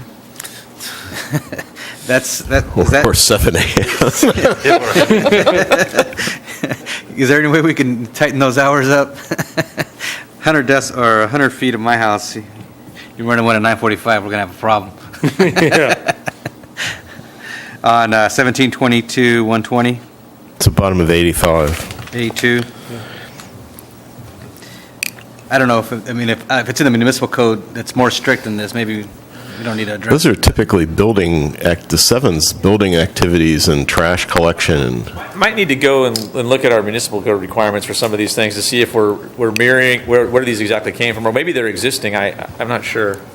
The one thing in that same paragraph I was going to say is 100 feet of a residential use. Well, don't you mean residential district? Because if we go into combined mixed use downtown, 100 feet is going to block out a lot of pubs and stuff. There's kind of a lot of problems in here, and I think this may actually be just existing language that we moved forward. We need to go check that. Yeah. And then we probably need to fix this. Okay. Yeah, that 100 feet would be a problem at Pizza Port. Leaf blowers with loudspeakers is what I'm worried about. So it's existing language, which actually makes a lot of sense to me because there's a lot of things in our ordinance that are like that kind of don't necessarily work very well. I'm in favor of 7 p.m. with leaf blowers, just for the record.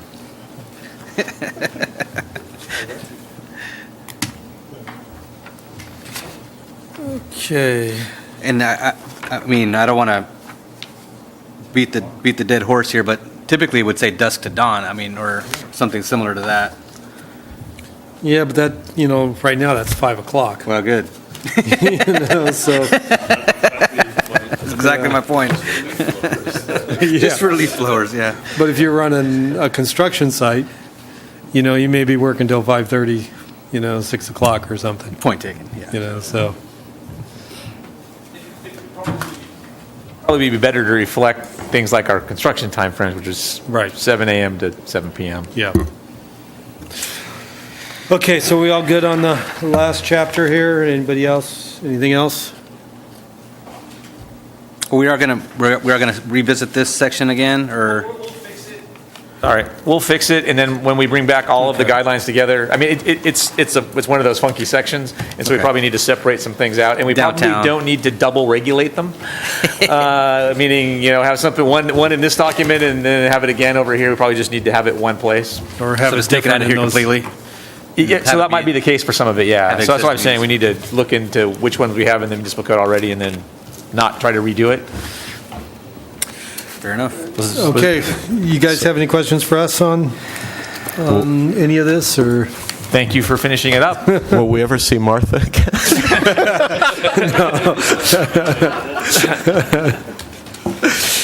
Okay, I think we've had enough planning commissioner comments, but if somebody else... Just one, there's going to be a Wharf CAC meeting on December 17th, so if anybody's interested, please check the agenda on the website.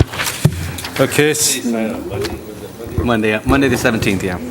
Community Development Director I comments? do have one item for you. Our first meeting in January falls on the 1st, and so it would be canceled because that's a holiday. Yeah. Traditionally, I guess we've moved it to the next day, so it potentially could be Wednesday the 2nd.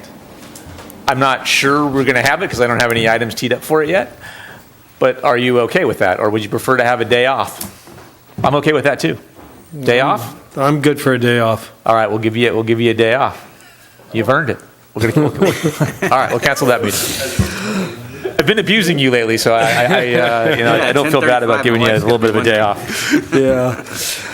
That's all I Okay, have. so at this point, we'll adjourn to the next regular Planning Commission meeting at the Veterans Memorial Hall at 209 Surf Street on December 4th, 2018 at 6 p.m. And thank you, everybody.